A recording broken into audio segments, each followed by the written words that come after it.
Just give me 2 seconds. Cause I got this shit I got this on my laptop too. I mean, I got this on my big ass TV. Give me a second. Uh, Damn, that shit just ended.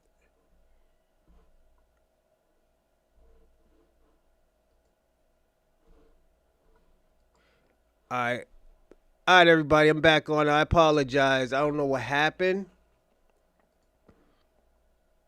Yeah, I don't know what happened, but we're back on, everyone. Corey, what about the cats and dogs? All right, you could call now, everyone.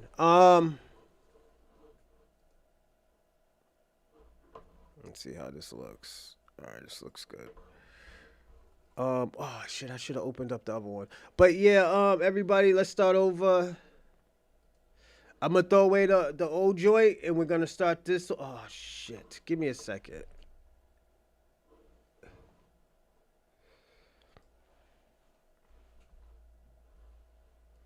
Customize, subscribe. All right. All right, so everybody, like I said, I gotta do the live chat. If you're not a subscriber, you will not be able to come on. So, shout out. Let's start over, everyone. Welcome to the Bronze Reaper podcast. I'm your host, Rosalind Perkins. How's everyone doing? I hope everyone's doing great. Um, we're gonna have a great show today. We're gonna start talking. Kwame just called, but we had to reset the show. I don't know what it is. I don't know what's been going on with my joint. Been lagging. I don't know. I don't think it's the. I'm gonna say this. I don't think it's. Nah, man. Call back. Call back. Um,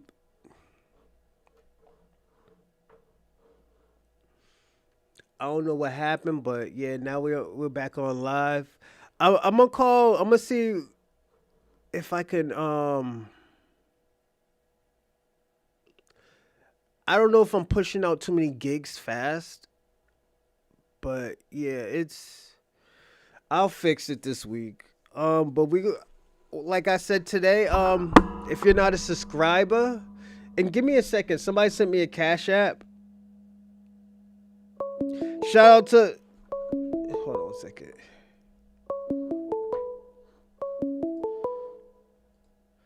Call from Dorsey. To accept, press 1. Yo, Kwame, give me a second, all right? Uh, Shout out to Let's Get It 004 for sending me 5. Shout out to Spence for sending me 20. Salute, salute, salute. Thank you. I appreciate it, everyone. So like I was saying, hold on, let me start. I'm gonna let you talk, but just give me a second because I'm gonna have to repeat this over because I'm gonna delete the old one. You know, got you. He said, Kwame got my phone tapped. But I want to say this to everybody. With the title question, did Pan African disrespect?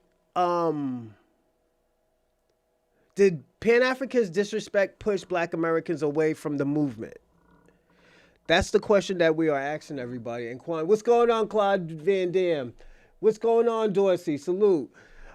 I want to say this, everyone. I'm even you, Quan. I'm glad you're on here. Everybody, we got to stay on topic. Like I said, I'm really trying to fix this show where, you know what, we can actually talk about these questions. It could be, yeah, niggas could get disrespectful, but at the end of the day, as long as we answering the question, as long as we staying on topic, I'd rather it be like that. So salute to everybody who do call in. Salute to even you, Kwame, definitely for trying to stay on topic and stuff. I know we could get crazy. We troll each other and stuff like that. But with these type of questions and stuff, if you, I'm gonna say this, Kwame. If you're gonna, I look at you a leader of your movement. The reason why I look at it as the leader of your movement is because at the end of the day, you put a lot of work in to the Pan African movement. Am I right? right. Yeah, of course. So you put as long as you, like I said, as long as you put the work into your community, that's all I care. Even if it doesn't affect me, if you're helping others. Hold on one second. Do I got it on? Or is that you, Kwame, that got me on the speaker joint? All right. You said the speaker? Yeah, like I hear myself repeating. Well, anyways, What about now? You too, Dorsey. So no, I don't hear it no more. But I want to say this.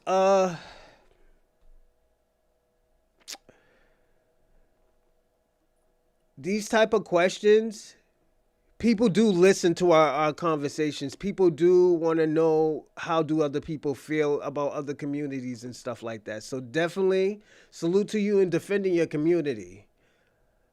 But at the end of the day, Yeah, I I want mean, people to my stay. community is the only one that makes sense. Huh? Your community, don't, I said, my community is the only one that makes sense. Yours the one that don't How make no does your sense. community the only one that makes sense and y'all had 100-year head start and still haven't built Right. anything?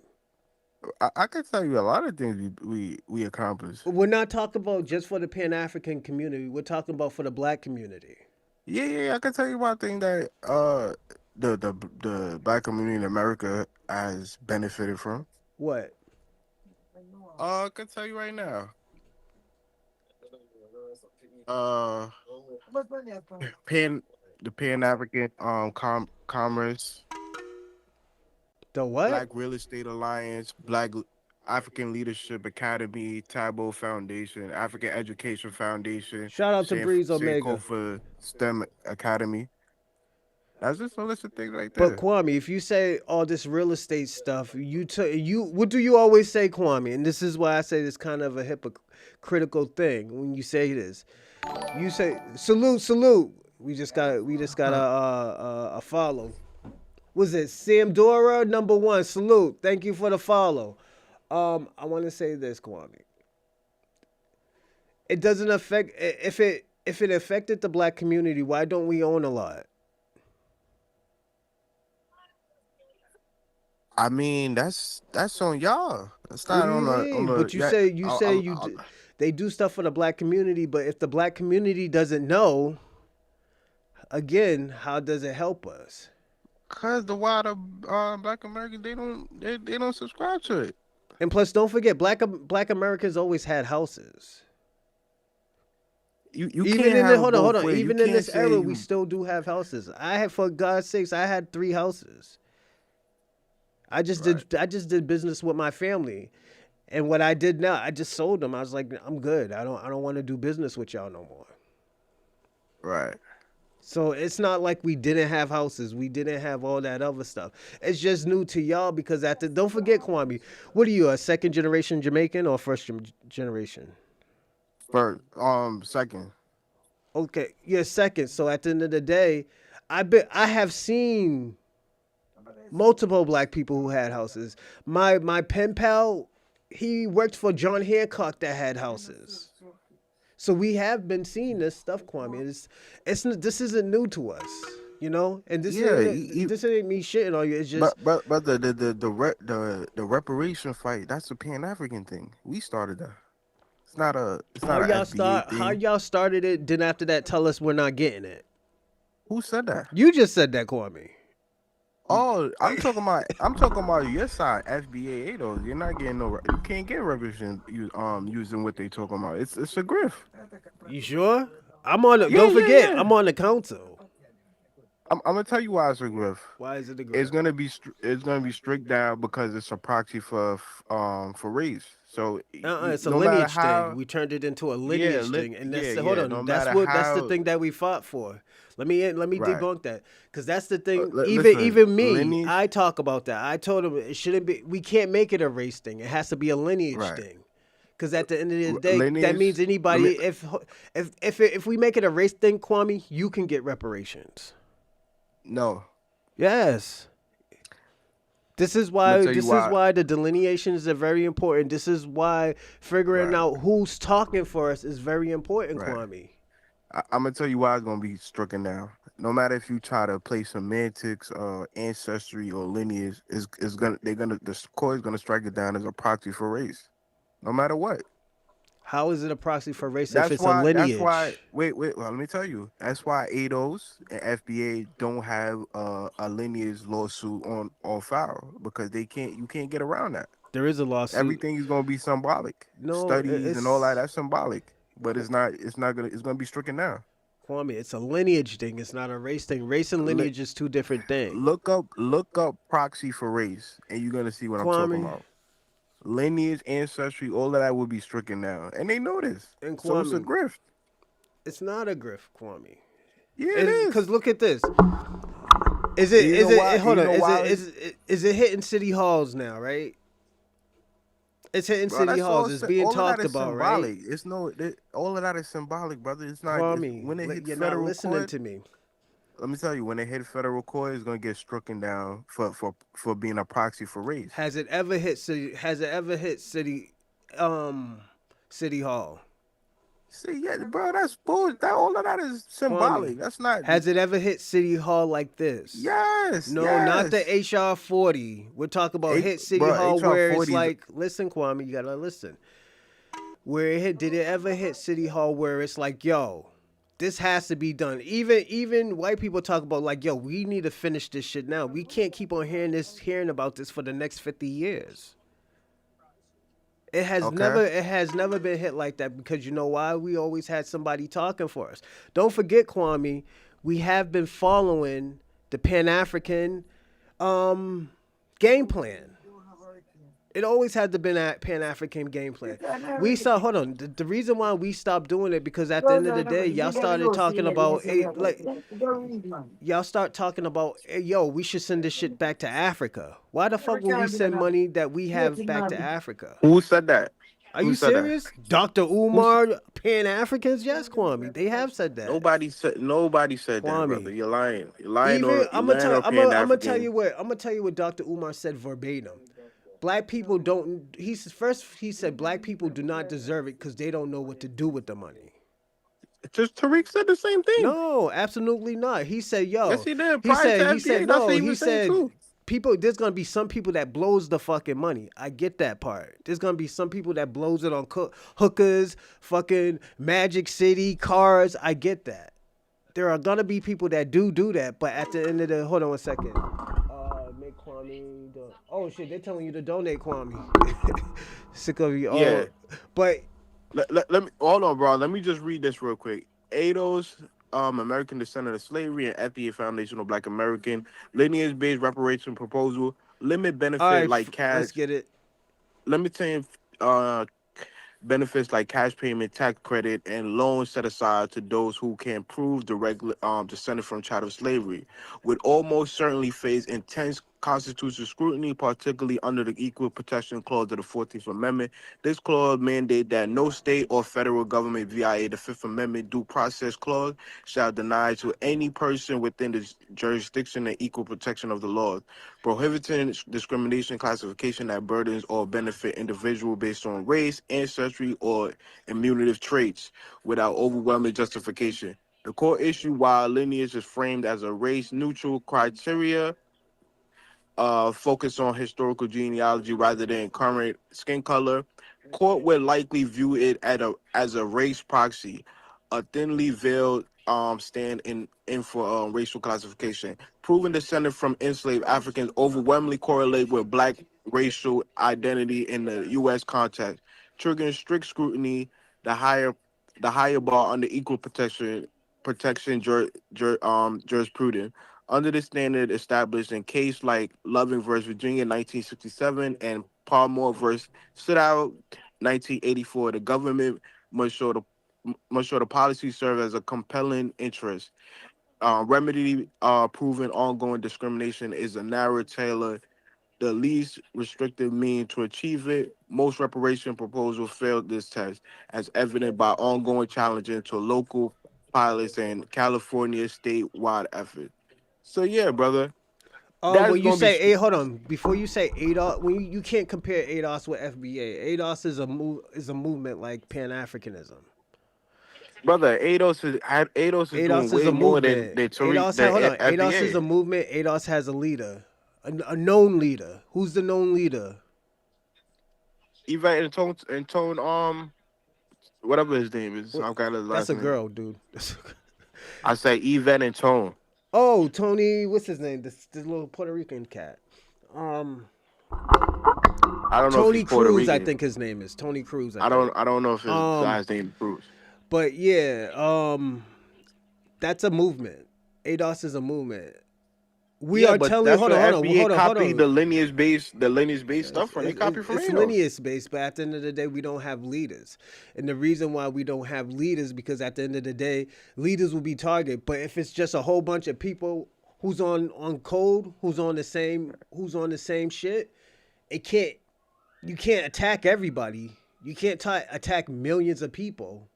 Only way I you don't even can want to talk only about why hold on, why hold on, hold when on, you hold on, say hold on, hold lineage on. is Because it's just pseudo. do you want the last word or do you want me to take the last word? Now go ahead. I'm gonna say this.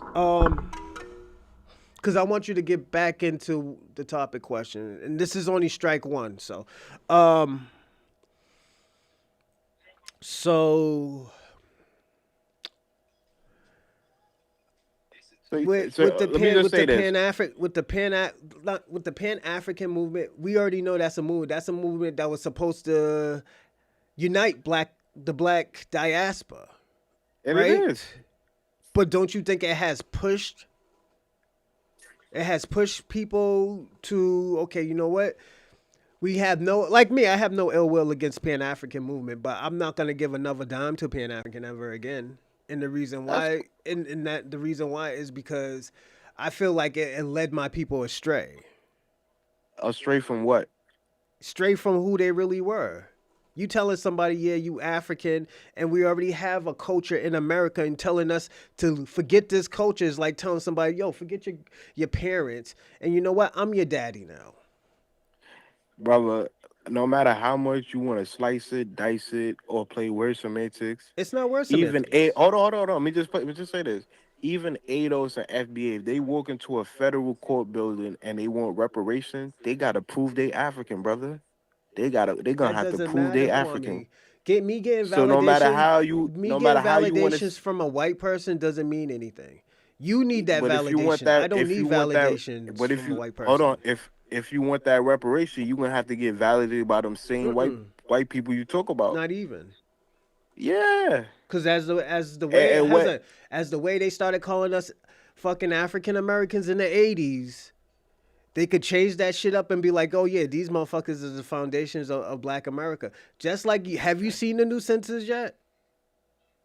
what's new census, brother? You didn't see the new census yet? Are you talking about California? Yes, that's going into That's a nut. Boston. Hold That on, that's going into Boston too. Not that's just not California. That's Boston right, too. Hey, brother. Both of those are nothing burgers. No, It it didn't is, do and nothing. the thing It about it, didn't because do at the end of nothing. the It day, didn't achieve. It didn't achieve nothing.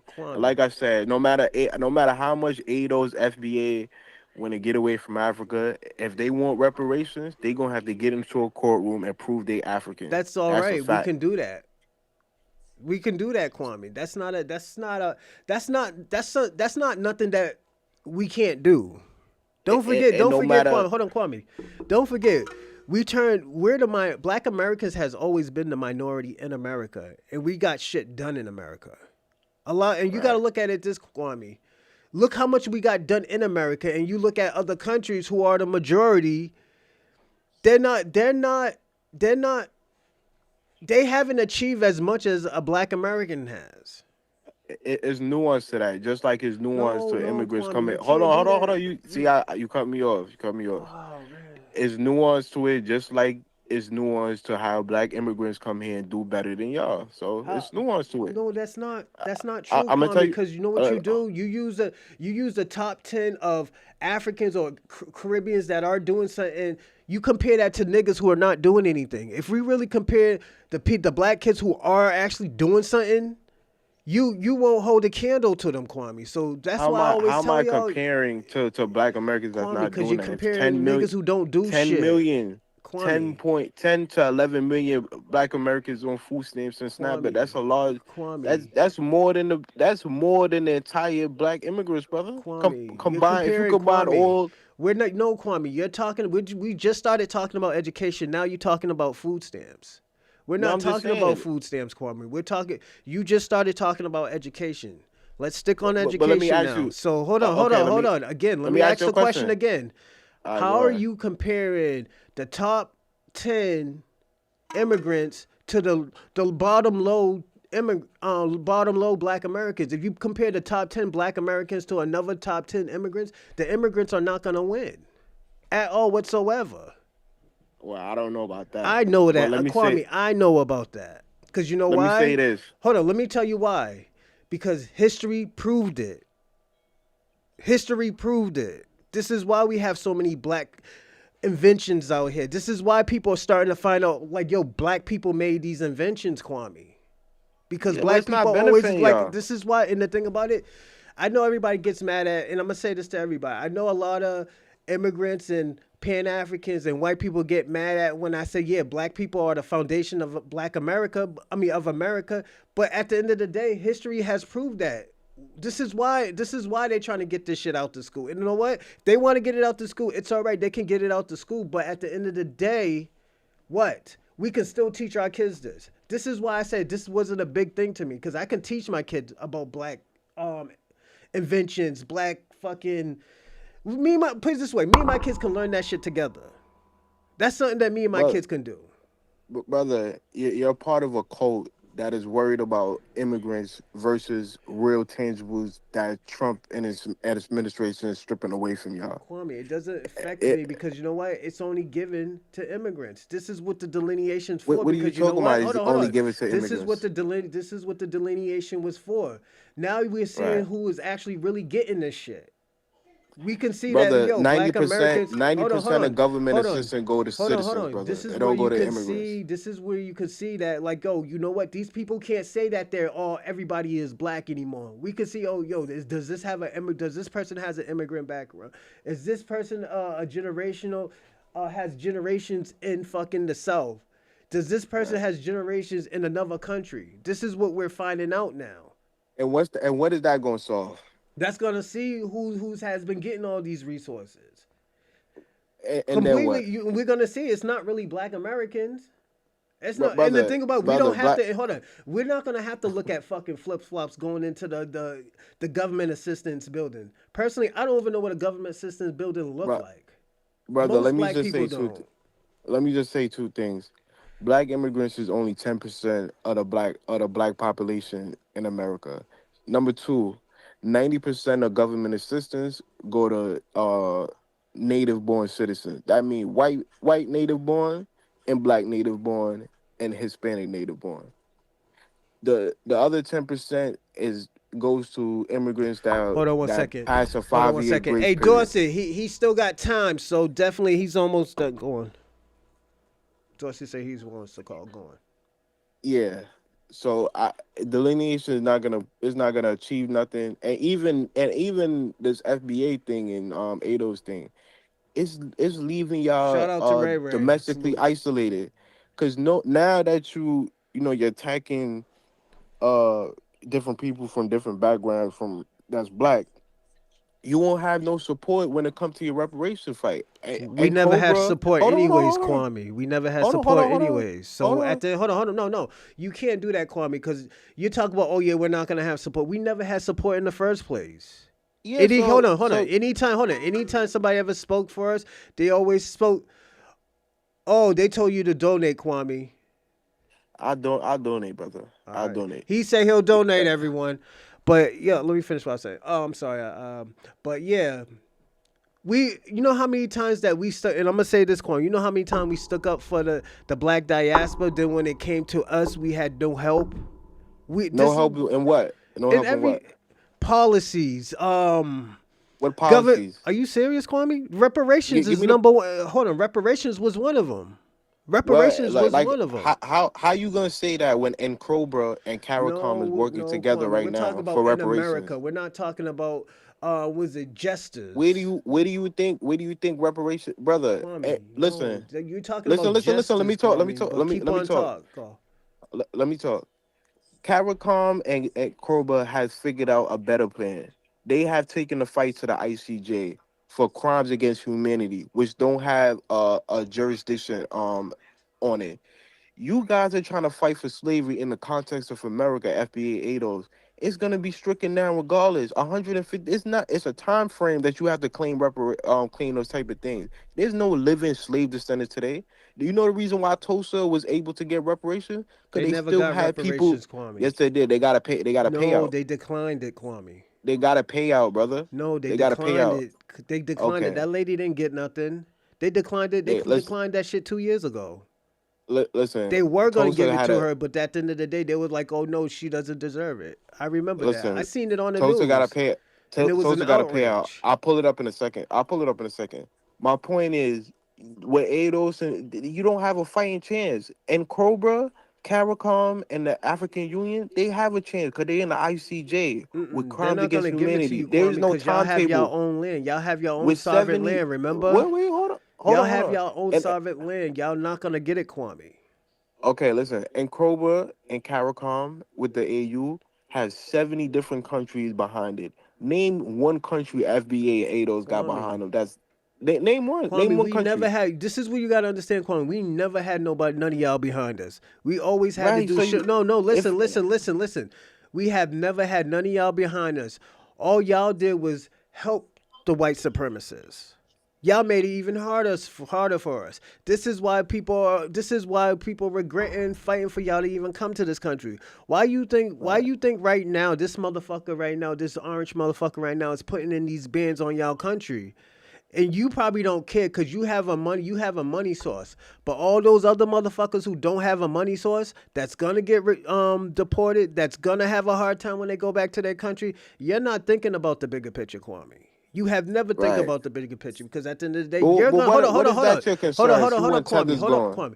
You and your people are gonna. I mean, you and your family's gonna be all right. But these other families that are struggling, these families that are gonna have a hard time. You're not thinking about that stuff. You're fine, Kwame. Why you think that? You're Kwame. None of them. Your people can't even get that shit together, Kwame. And you talk about this sovereign land. You talk about all the stuff all the money that y'all made in America. Y'all could have been. This is what y'all could have been doing. You say you have a sovereign land. Why is that country isn't the biggest thing? No, he got a little bit more time. If somebody sends in a donation, you could cut them off. That's how we doing stuff too.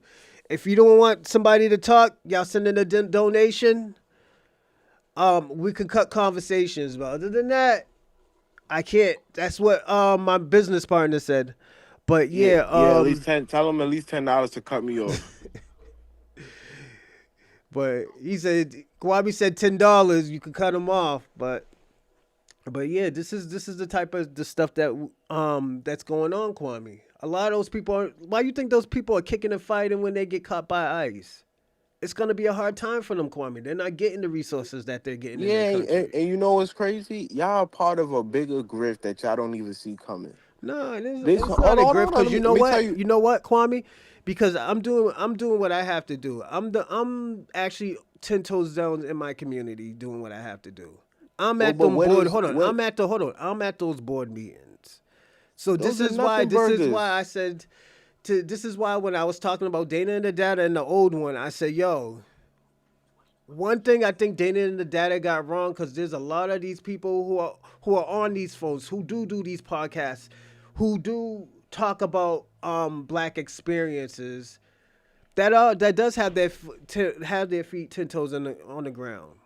I'm gonna be Oh yeah, you personally know honest with another that, but reason. at the end of the day, let's look at this, Kwame, and these these reparations task force. How many immigrants are there? I mean, I don't know. None. I'll Okay, let you know, none. There's some that okay. visit. I seen two that visit. One was a Chinese woman. Another one was an Irish woman. And this is Wait. in You can't. Boston. Hold on. You can't have it both ways.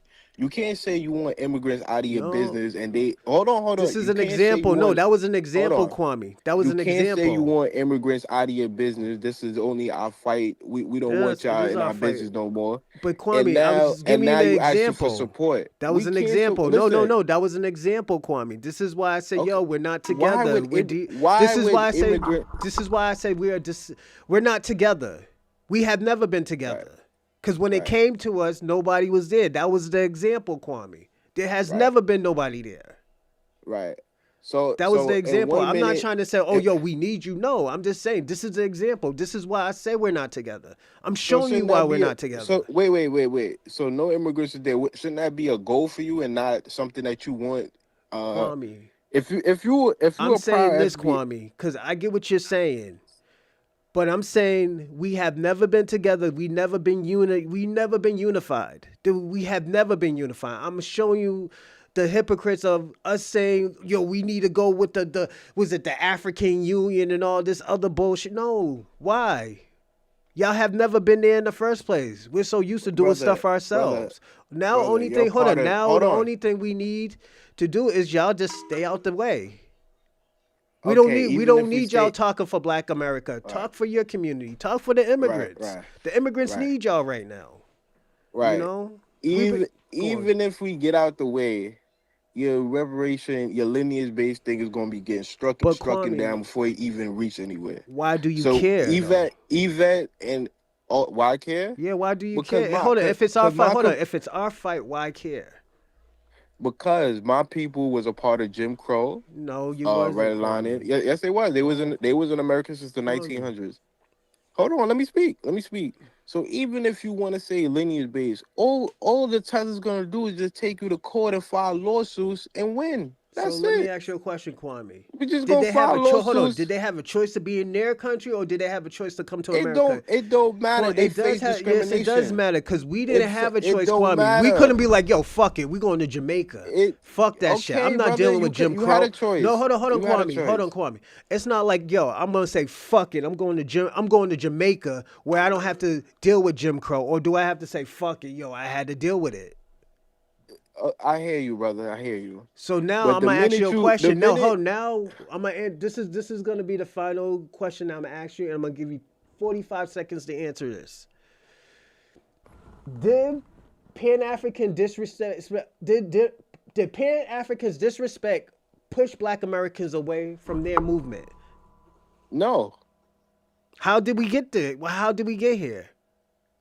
How did you get here to Yeah. FBA and ADOS? No, how did You we follow get? No, how did we get to this situation where Black Americans do not want to fuck with Pan Africans? because they're following a cult leader No, that's no, we're promoting. not blaming Tariq Nasheed. You There's cut some me people, off. You no, asked me a Kwame. There's question. no, You asked me. listen, no, because you know what? You're not gonna do that. Stop talking about Tariq. We're talking about Black I'm not America. talking. I Because never let me said. tell you I didn't. something. My I did father not don't bring hold Tariq on. My name up. father don't fuck with Pan Africanism, and my father don't know shit about Tariq Nasheed. So now I'm asking you the When question did I say again. Tariq Nasheed? I'm gonna ask you the question again, Kwame. Did Pan Africans disrespect, push Black Americans away from their movement, and why? If they didn't, prove me wrong. How?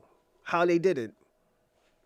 Well, like I said, Pan African is the first one with the reparation claim. Pan African has been the only thing working for Black Americans for the last 100 years.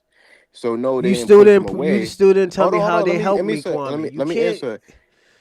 Let me answer. go on, Kwame. Pan African has never pushed Black Americans away. Black Americans have been one of the pivotal point in Pan Africanism.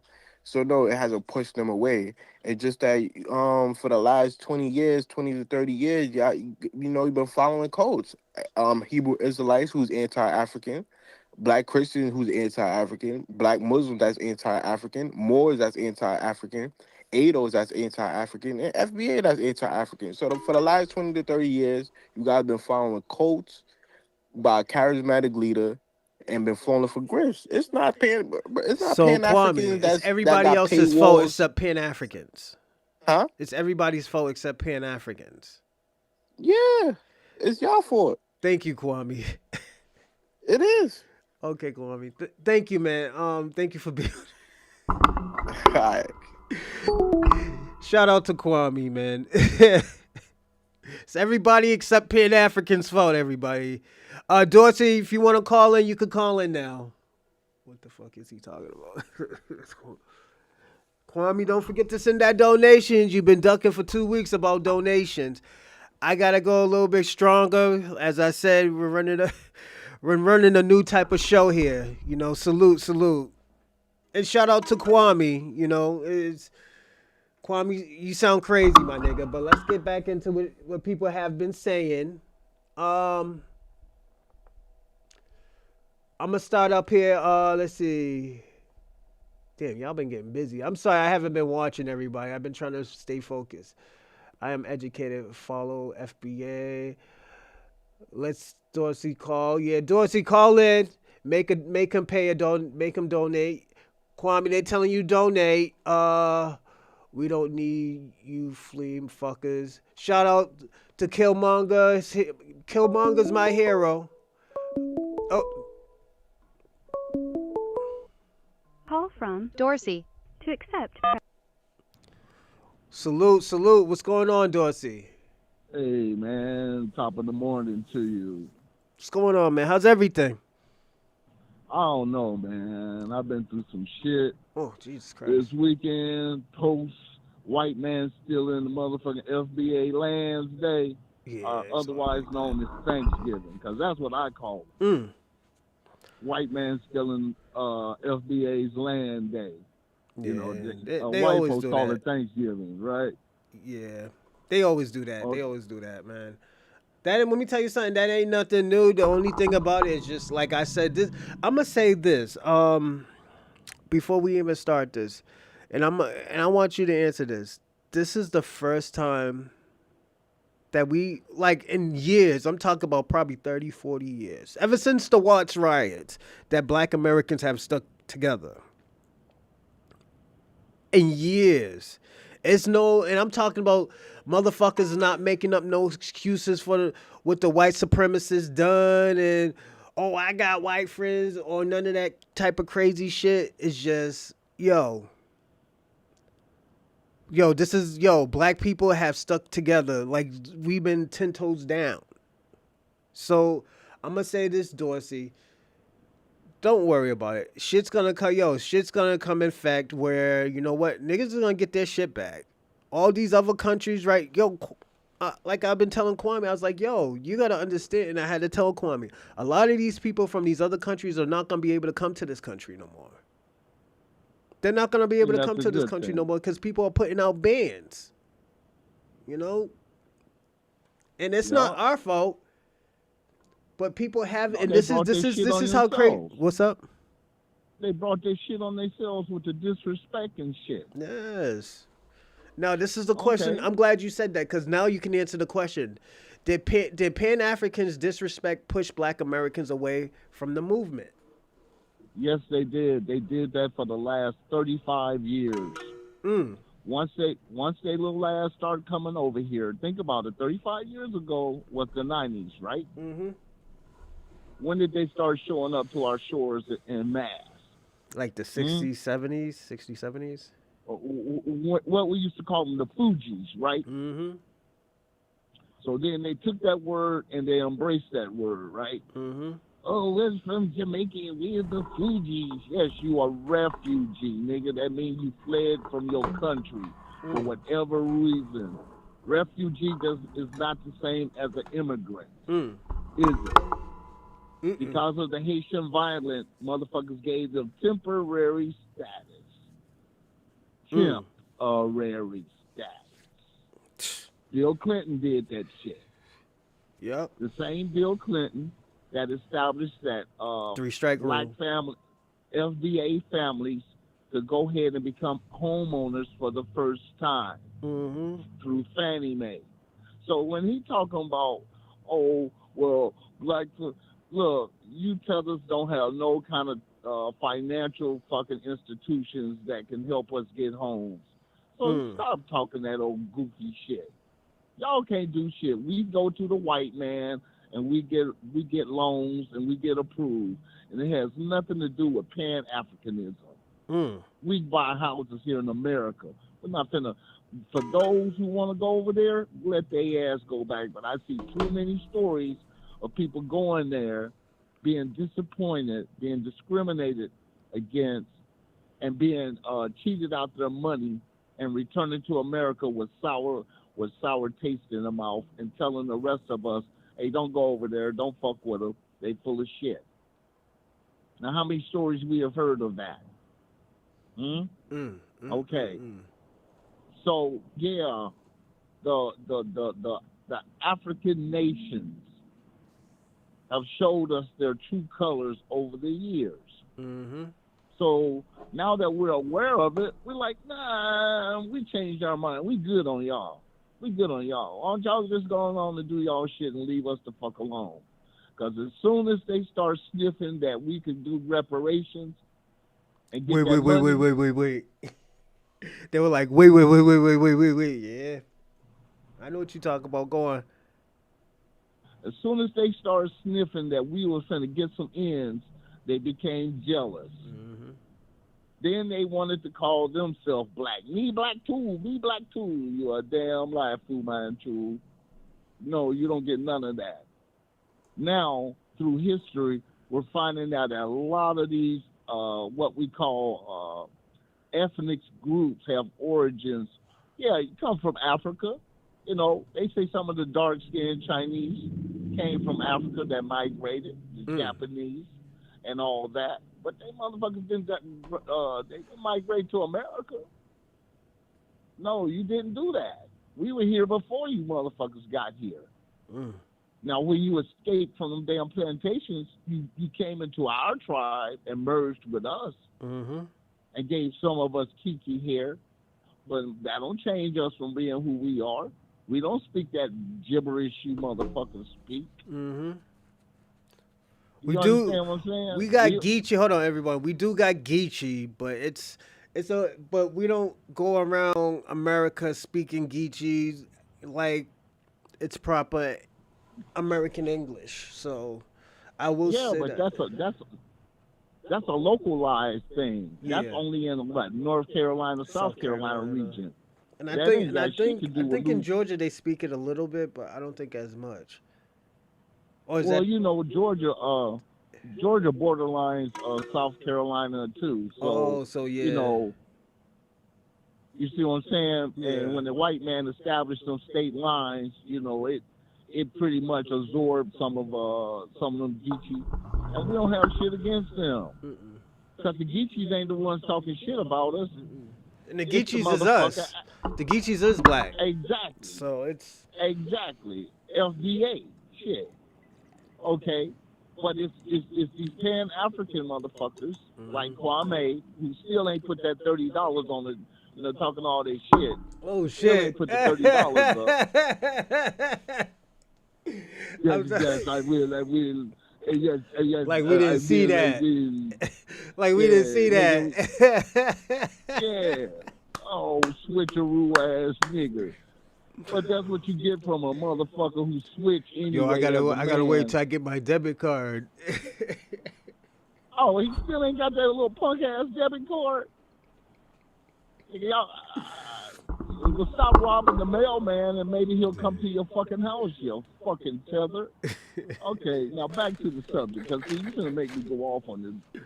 But the whole thing is, look, we have now just begin to form ranks, right?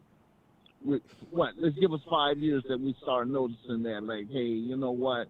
Ain't nobody on our side, so we're gonna have to just do our shit ourselves, right? Yeah, that's why I told him. That's why I was telling him. I was like, yo, we never unified with y'all. We tried, but at the end of the day, we never really fully unified with y'all because at the end of the day, every time we unified with y'all, I don't want to say stabbed us in the back, but you pushed us back 2 to 3 steps back.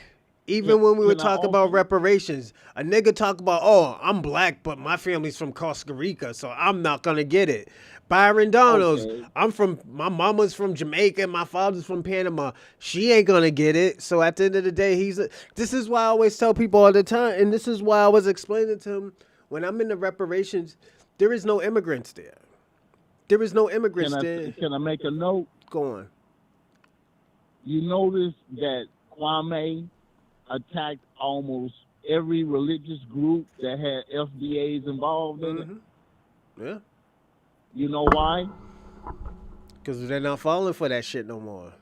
No, you know why? Why? You know why Kwame spoke so against them? Why? Because they don't allow homosexuals in their rank. Now that's some real shit. Oh, That's shit. some real shit. Now all of all of us and so forth, we respect and we tolerate them. But as you know, they are not allowed into our religious institutions, and that was the first thing he attacked. Facts. See, that's facts. We knew about God before the white man. We used to call it the Great Spirit. Am I right or wrong? Yeah, you're right about that.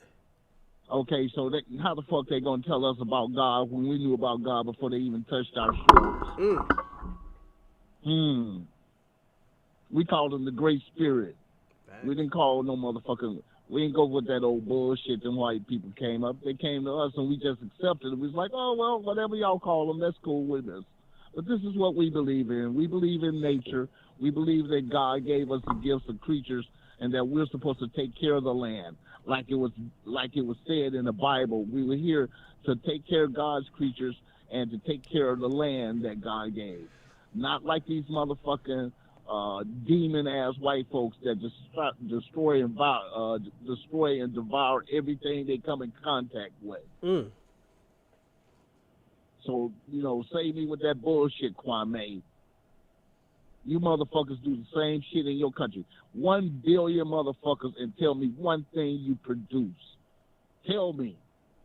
It's true. Bronze, can you tell me one motherfucking thing from Africa that we buy? Nah. Like, not a motherfucker. I'm gonna say this, and because Kwame always does this, and it irks me sometimes. He's like, "Oh yeah, we created okra." How the fuck you create some shit that grows from the ground? This is the type of shit I understand if you crossbreed it or something like cotton candy grapes or something, or like pineapple, because pineapple is a crossbred. It's not a super fruit or is it a vegetable or a fruit? I think it's a fruit. It's not a super fruit. You know what I'm saying? It's just they try to take credit for every fucking thing that was discovered thousands of years ago. I always wonder who was the first man that did into that apple. Who was the first man who digged in the ground and pulled out them potatoes? You see where I'm coming from? But it wasn't no motherfucking Jamaican, because Jamaica didn't ever motherfucking exist. See, that's why I get mad. These motherfuckers first of all, Tether, you were brought to Jamaica by the white man. You didn't get on no motherfucking boats and discover that shit. The white man enslaved you and brought your motherfucker. Then you couldn't even make it in, and then you bring your ass your axe. These are the do's and the don'ts, the mores of our culture. They brought their ass over here and they adopted some of our cultures. I mean, some of our, what was I saying, mores. I'm not saying mores. Some of our, I'm not saying, what is it when our practices? That's what I'm saying. Like one of our practices. Spiritual practices. Yeah, like brush your teeth every morning, wash your face. Yeah. Take a motherfucking shower. Okay? This ain't Haiti, nigga. We got free water. Ain't no alligators in the water, right? Okay. So we tried to tell them, like, wash your ass. That's one of the things. Another practice was don't disrespect black women, FBA women, because we frown upon that. Yeah. We can talk about them, but you can't talk about them. You understand what I'm saying? Yeah. Because I remember in the 70s when the little dusty-ass Nigerians brought their ass over here on student exchange shit. Remember the student exchange program? Yeah. They used to be around? Okay. Yeah. They used to bring their little monkey asses over here, and then they'd see our women were wearing mini skirts and everything. Remember how it was back in the day, the Jacksons and all that, and we had fros. Yeah. And then they was trying to, because they shit couldn't pick out to a fro, because they shit coiled up on their head and shit. We wearing our heads because we have our FBA lineage. We might call it American Indian lineage, whatever, but we had long, straight hair. Yeah. So our shit picked out. We always had long hair. Like my grandmother, grandmother had very long hair. My daughter's hair is long, but my grandmother's hair was very, very long. Exactly. So yeah, I get what you're saying. So then we did that shit. We had that hair because that's what we originally was designed to look like. You understand what I'm saying? So then they get mad. Okay, so let me ask you, how many Jamaicans had cornrows? Hmm? Yeah. We were braiding our hair. That shit was coming down. How many brothers you used to see with their hair coming down, you know, in braids and shit down past their shoulder and shit. Okay, and that was from kids. That's from childhood. You see what I'm coming from? Yep. So when they brought their little monkey asses over here, and I hate to use the term, but monkey see, monkey do. You dress like us, motherfucker. We didn't dress like you. You niggas was wearing sandals when you touched this soil. Yep. You wasn't wearing no fucking Nikes. Just keep that shit right. You motherfucking Jamaicans was wearing them, them little culottes? You know, them little motherfuckers? Because it was designed for your climate.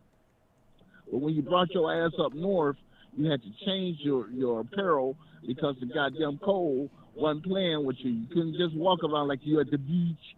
No, nigga. So you adapted to our way of dressing. You adapted to our music. Yeah. Now you kept your little funky ass delicacies, you know, your eating habits, but don't get it fucked up. You know, you adopted our shit. Okay.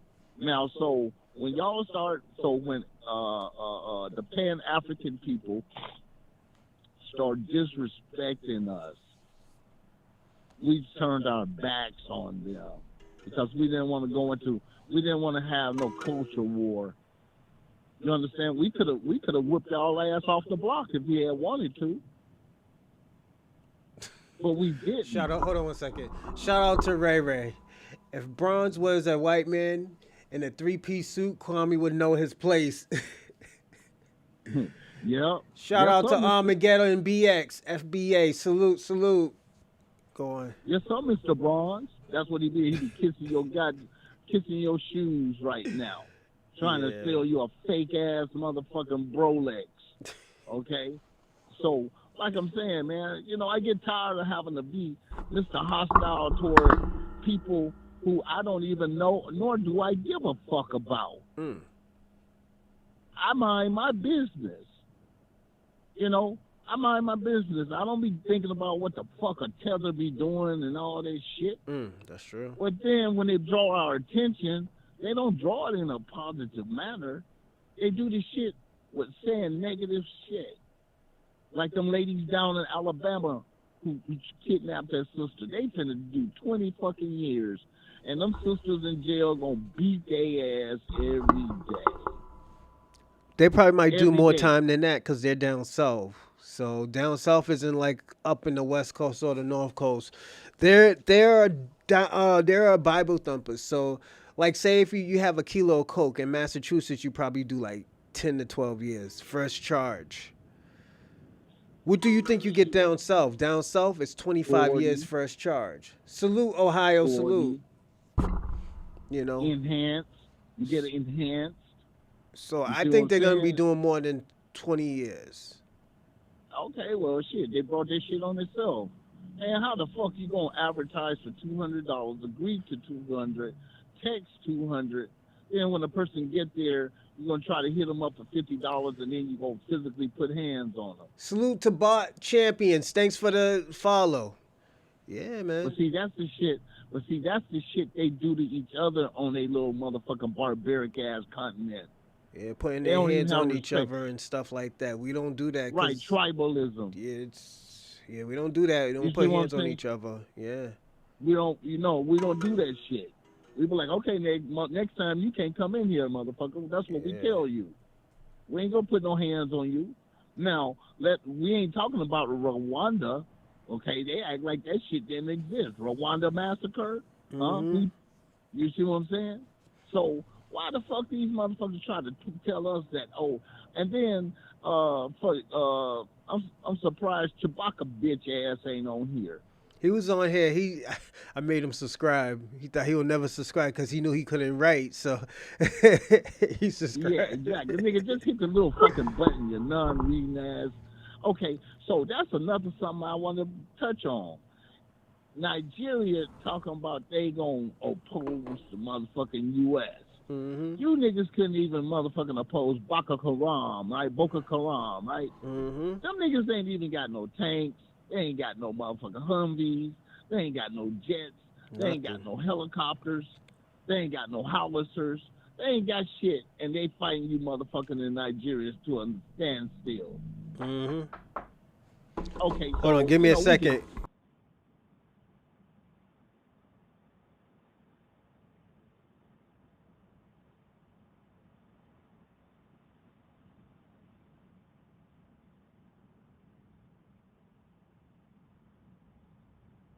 You still on, bro? Yeah, I'm still on. You said give you a second, so I didn't know. Oh no, I what said that keep was. on talking. You could still talk. Oh, okay. So let me put it to you this way. You people, and I'm talking about that, but you people with the pan-africanism, okay, we FBAs have decided to just go ahead and get our own. We're not you, and you not us. But you want us to be you. Shout out to California Black. Thanks for the subscribe.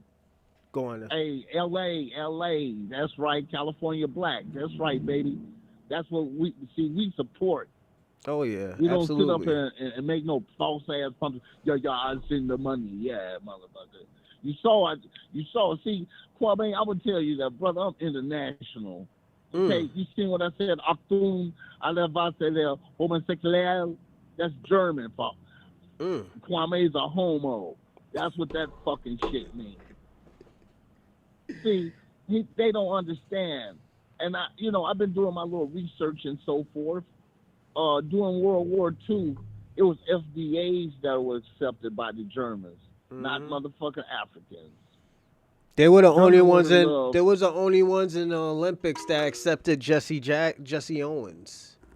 Sad to say, it was Adolf Hitler that accepted Jesse Owens. They gave him a celebration when America didn't give him a celebration. So it's. Thank you.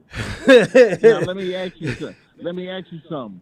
For over 100 years, Germany was colonizing motherfucking Africa, right? Mm-hmm. Had them in their military, used them as colonial troops and so forth, but not one time did they allow them to step foot in Germany. And if you look, you will see that them motherfucking Africans fought in African soil for the colonizers against other Africans who was colonized. Hold on one second. Shout out to EL, man. My fault, man. I'm sorry. I didn't even see you, EL. Salute to EL. Okay. Not even the Germans allowed those Africans on their soil to fight against the French. But when I don't even think the French allowed motherfuckers. They did allow Africans into their army to fight against the Germans. Okay, but when American troops came over under Black Jack Pershing, that was the commander in chief at the time. Not the commander in chief, but that was the general in control of the expeditionary force. He didn't think that FBA soldiers were on the same level. So he told the French, hey, you can use them. And guess what? FBA's kicked ass. They got busy.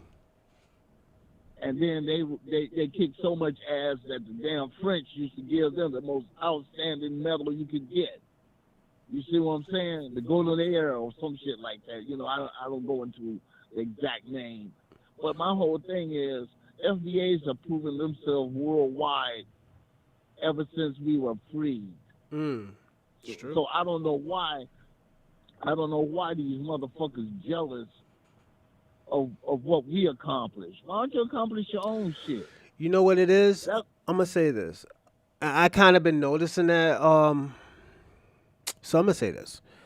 The reason why that there's so much disdain for Black Americans is because we're the minority. We are the minority, and we actually do get stuff done in this country. If you notice, the biggest achievers in America is Black Americans.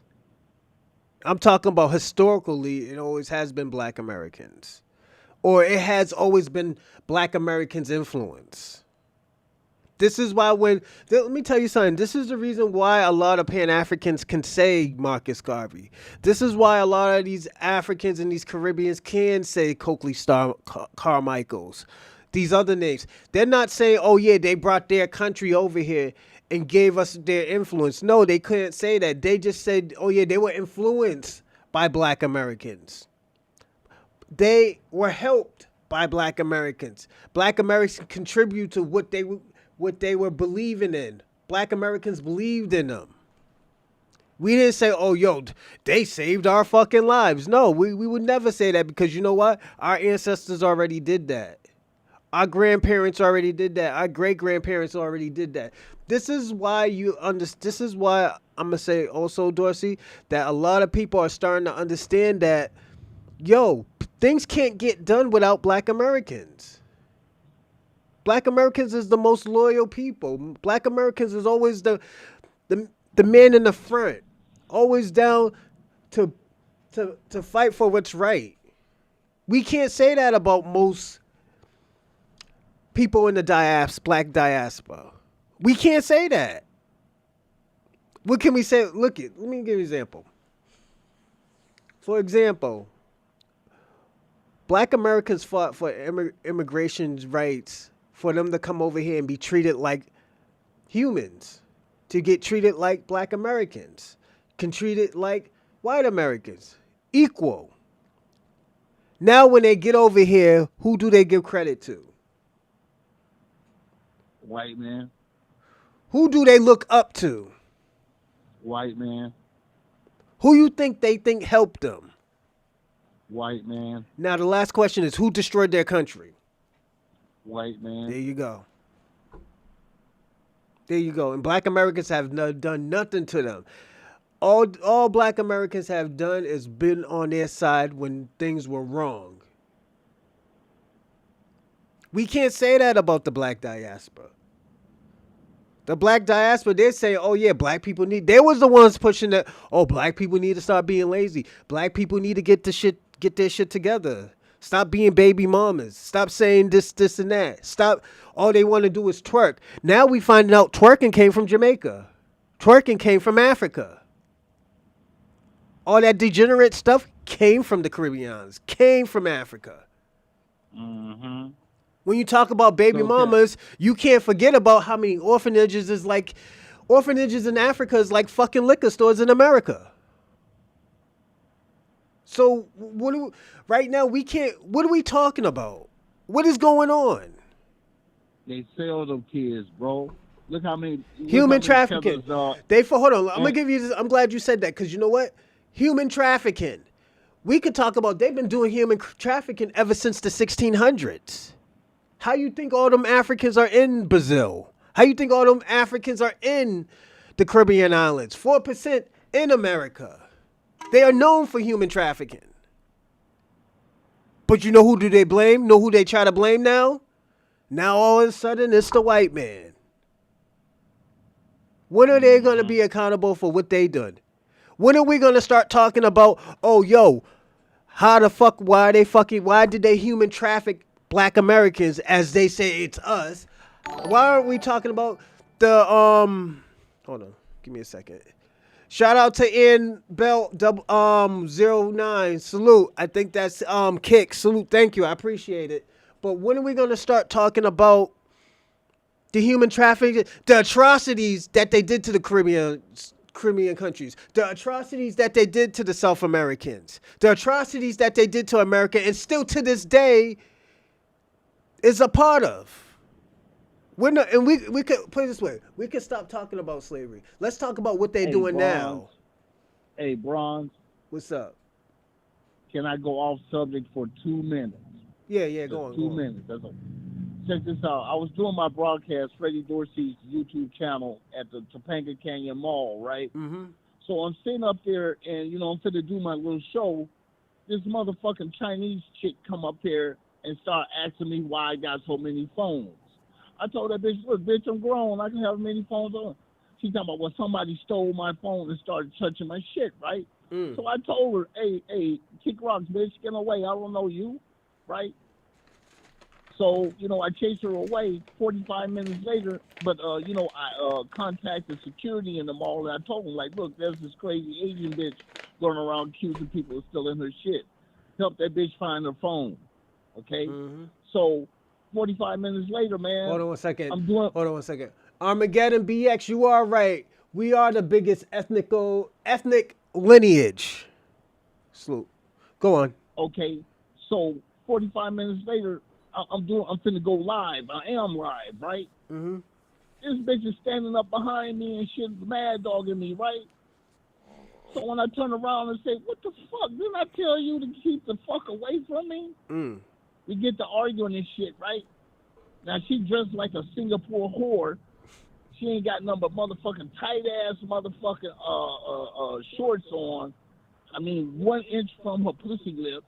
And she got this motherfucking half cut top, right? So we going back and forth and shit. I'm like, bitch, leave me alone, right? So finally she walks up. That bitch spit on me, man. Oh, shit. And you know what happened? You slapped the shit out of her? Man, I whacked the fuck out that bitch, right? That bitch twirled and did an ass up, right? You know how motherfuckers taller, they land on their face? Yeah. And that bitch stand around and did a motherfucker. So now, motherfuckers in the mall looking at me all crazy, right? So when security come, they come about 6, they roll up on me 6 feet. And I'm like, yo, man, I told you motherfuckers that this bitch. So they was like, right, I said, so finally this dude named Diego, the dude I had reported to, he said, yeah, this bitch was harassing him, and he told us about it. I said, yeah. Now, that's fucking a failure on your security to deal with this bitch. So then LAPD come up, right? So they say, what happened? Whoop, whoop, whoop, whoop, whoop. I'm telling them what's happening. They go on the video camera because I was sitting under 2 cameras, right? They reviewed your shit the first time she approached me, touching my shit, and then the second time when she came and spit on me. They said, hey, you was within your right to defend yourself. Oh, yeah. Because you know what? What she did, that's a 4th degree assault. Right. So, Hold on 1 second. Hold on 1 second. I got to answer Shabaka real fast. Shabaka, they participated in slavery. Africans participated in slavery.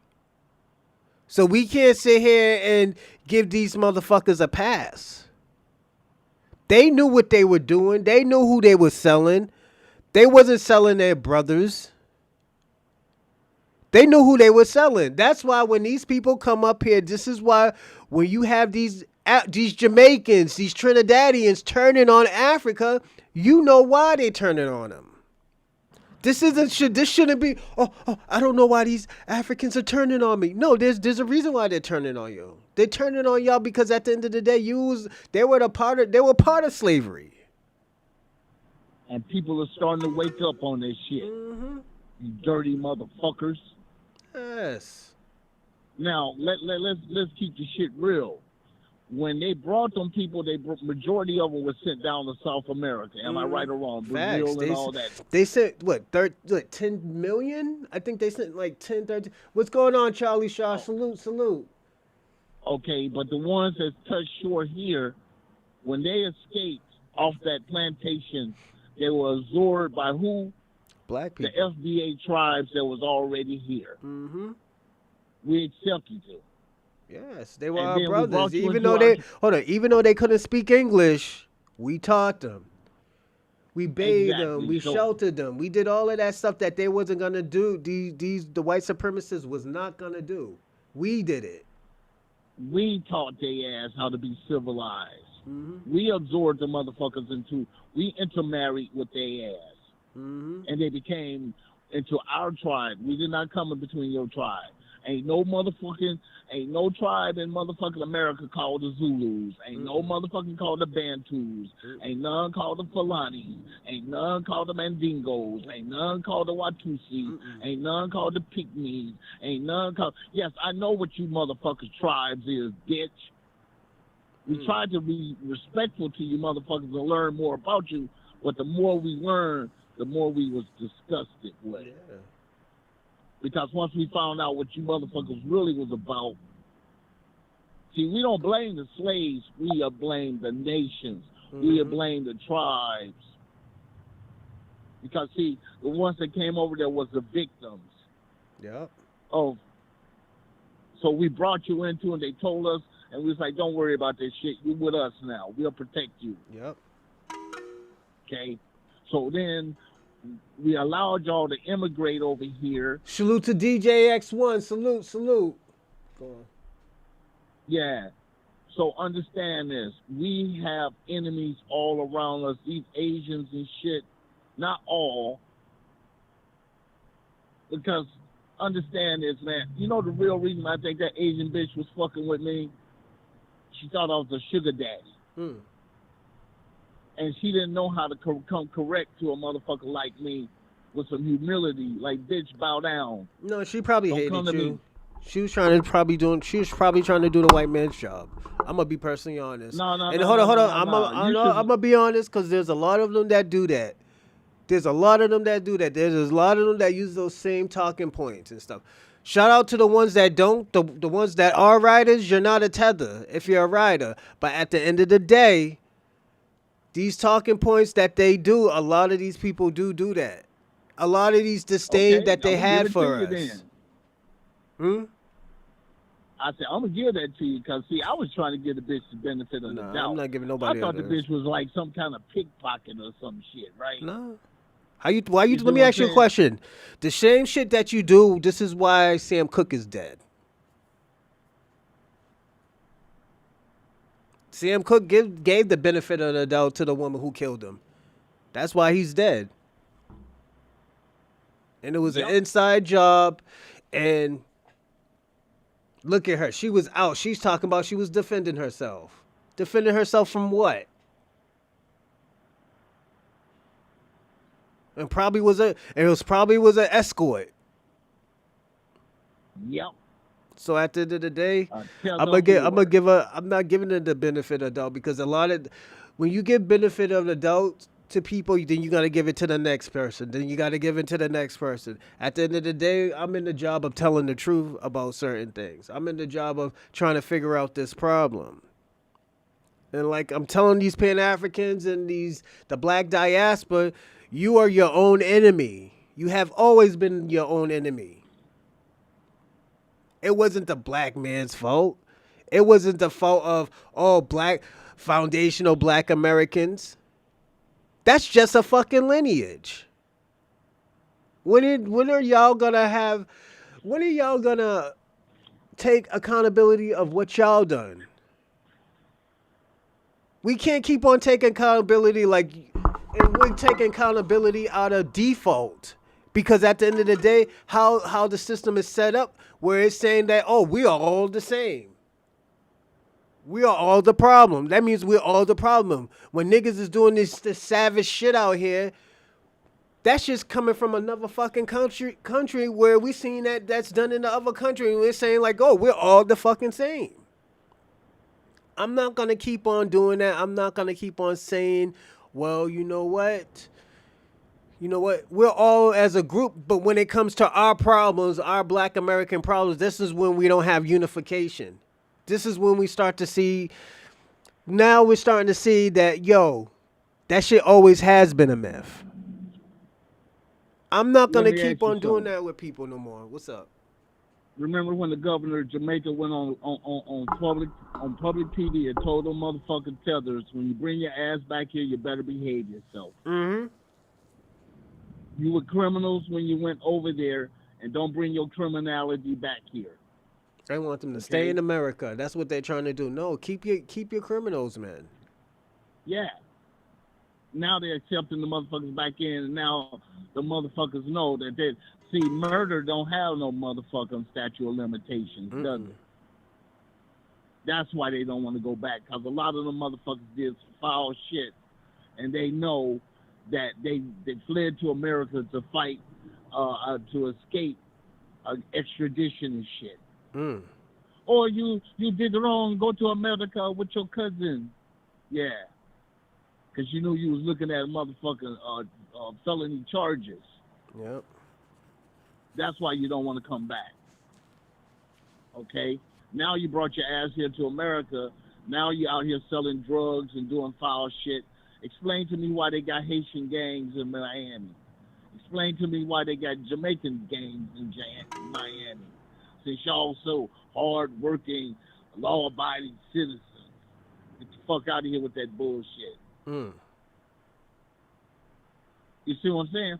So that's why I get mad, because I'm like, you motherfuckers got nerve enough to bring your motherfucking decadent asses over here and then try to blame us for a lot of shit.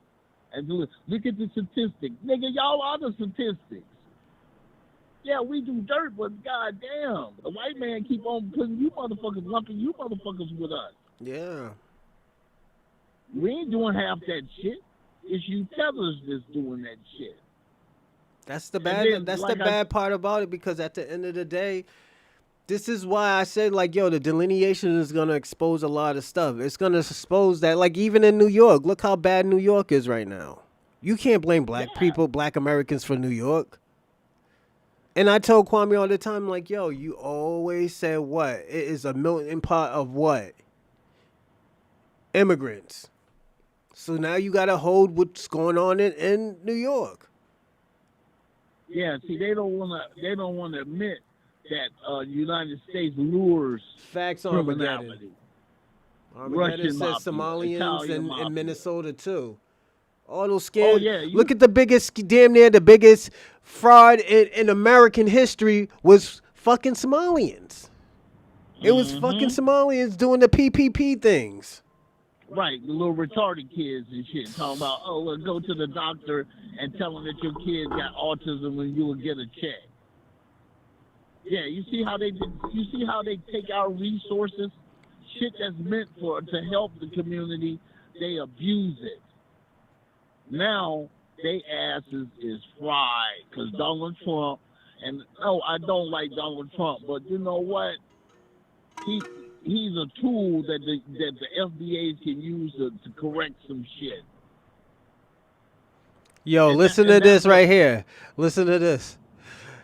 Captain Tazariot just put 2 hours ago, if I had to pick between FBA and pan-africanism, FBA is an easy choice. Thank you. Because we civilized.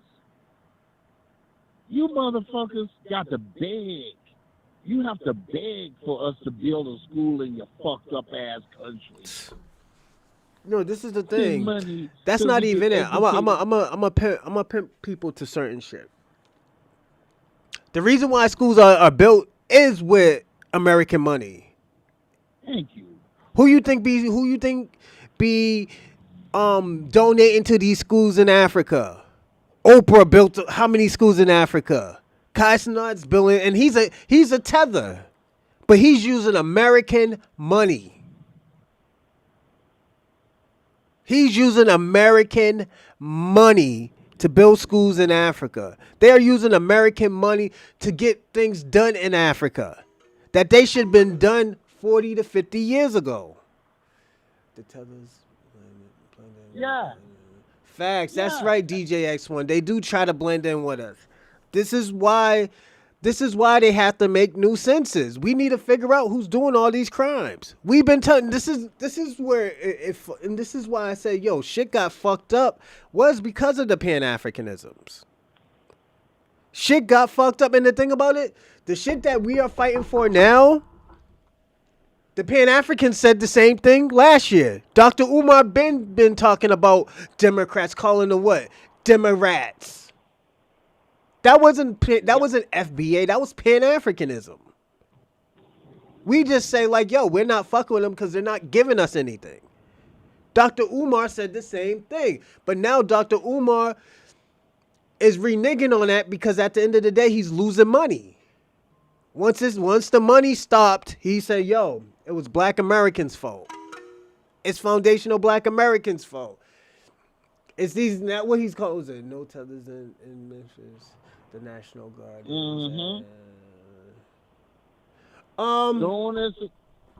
No, there are tethers in Chicago, Kwame. Palestinians. You got the Latinos. Don't forget the Latin the disciples, the insane disciples. Those are all Latin gangs. So don't forget the immigrants that they sent to the Venezuelans and the Mexicans that they sent to Chicago.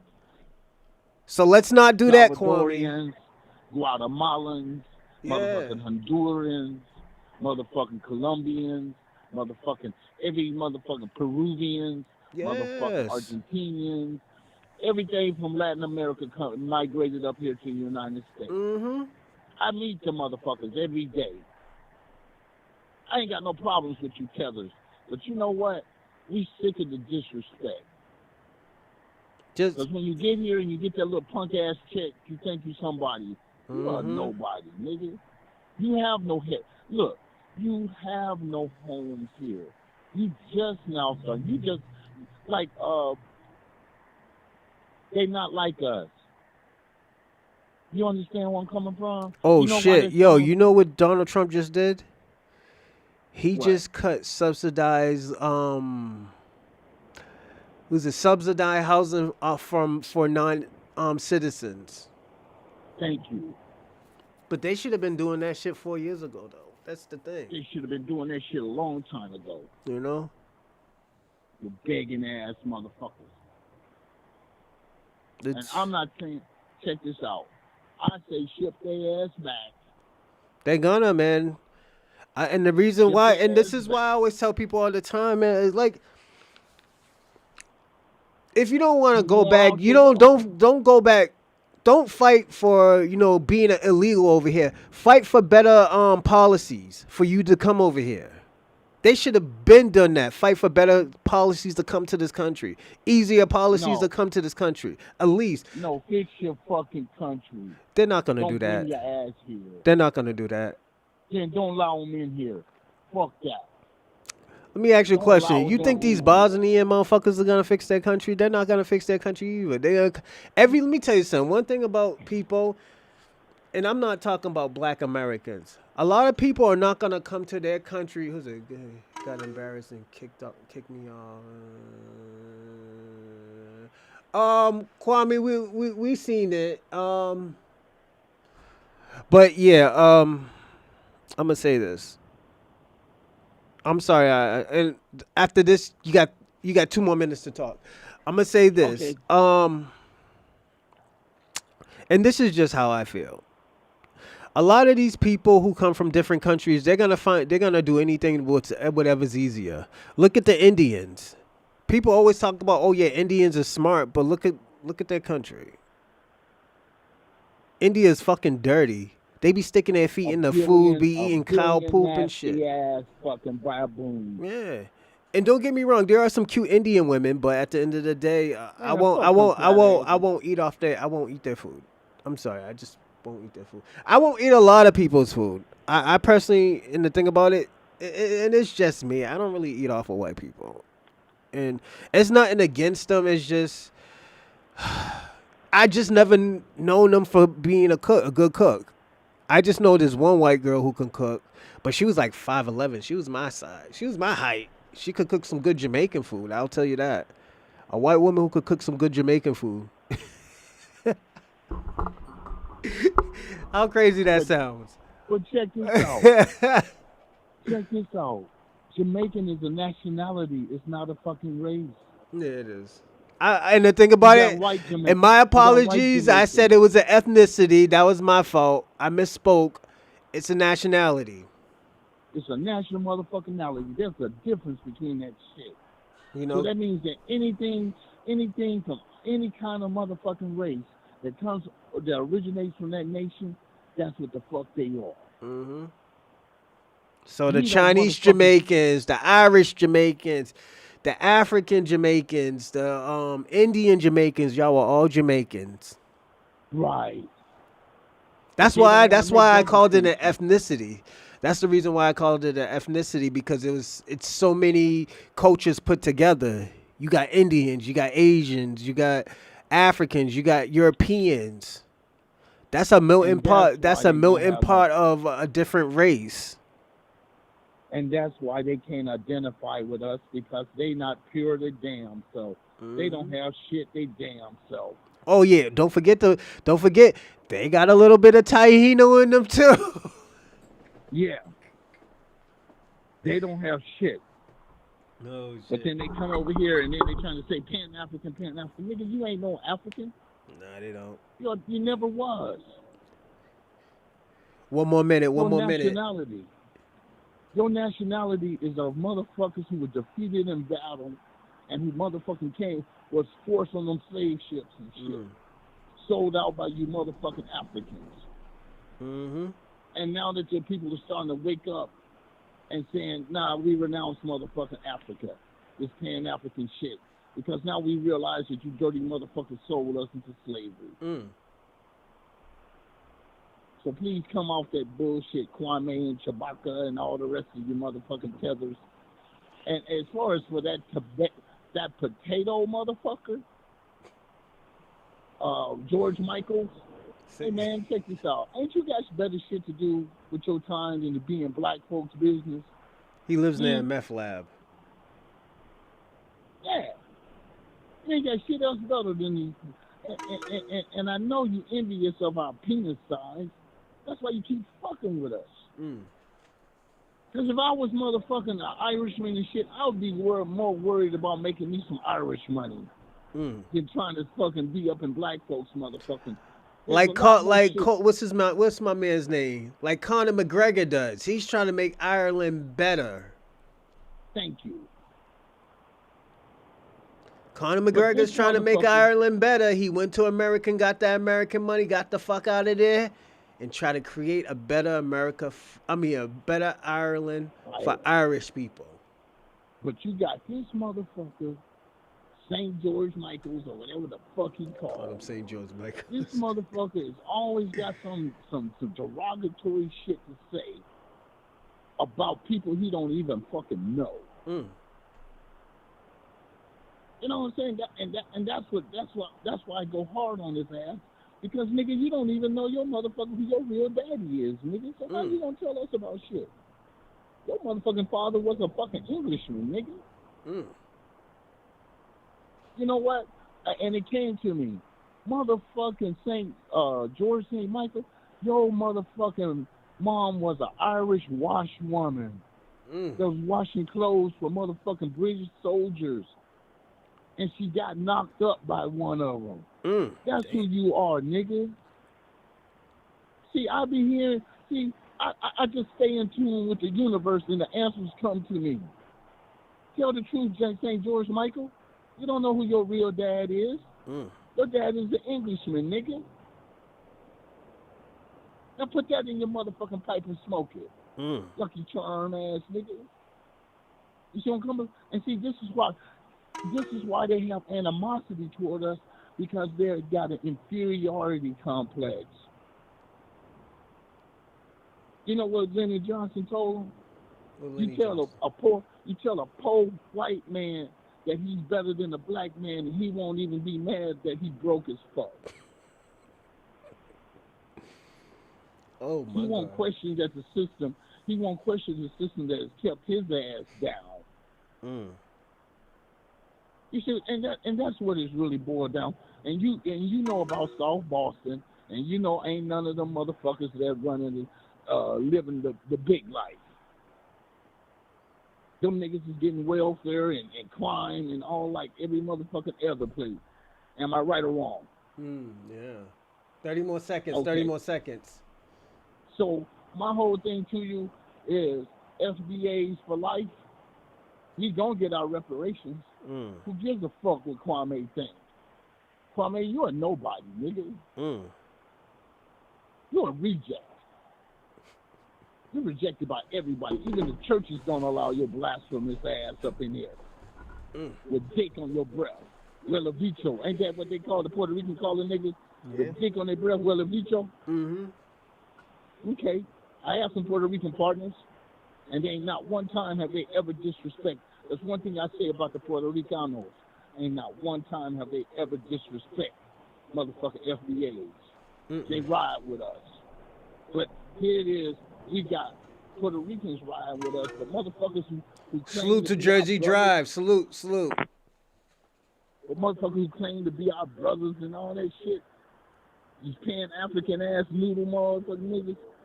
You motherfuckers ain't did shit to deserve our fucking respect, our loyalty. We took you in and you shitted on our motherfucking table, nigga. Turn So our now, people against each other. thank you. CIA shit, CIA plants. We finding out that you niggas was sent by the CIA to divert our attention on trying to get our shit straight, by trying to divert our funds to go help Facts, you Jersey. motherfuckers wasting our money. Yeah. And also, I'm gonna say this: the most of these informants, they come from immigrant backgrounds that set up our leaders.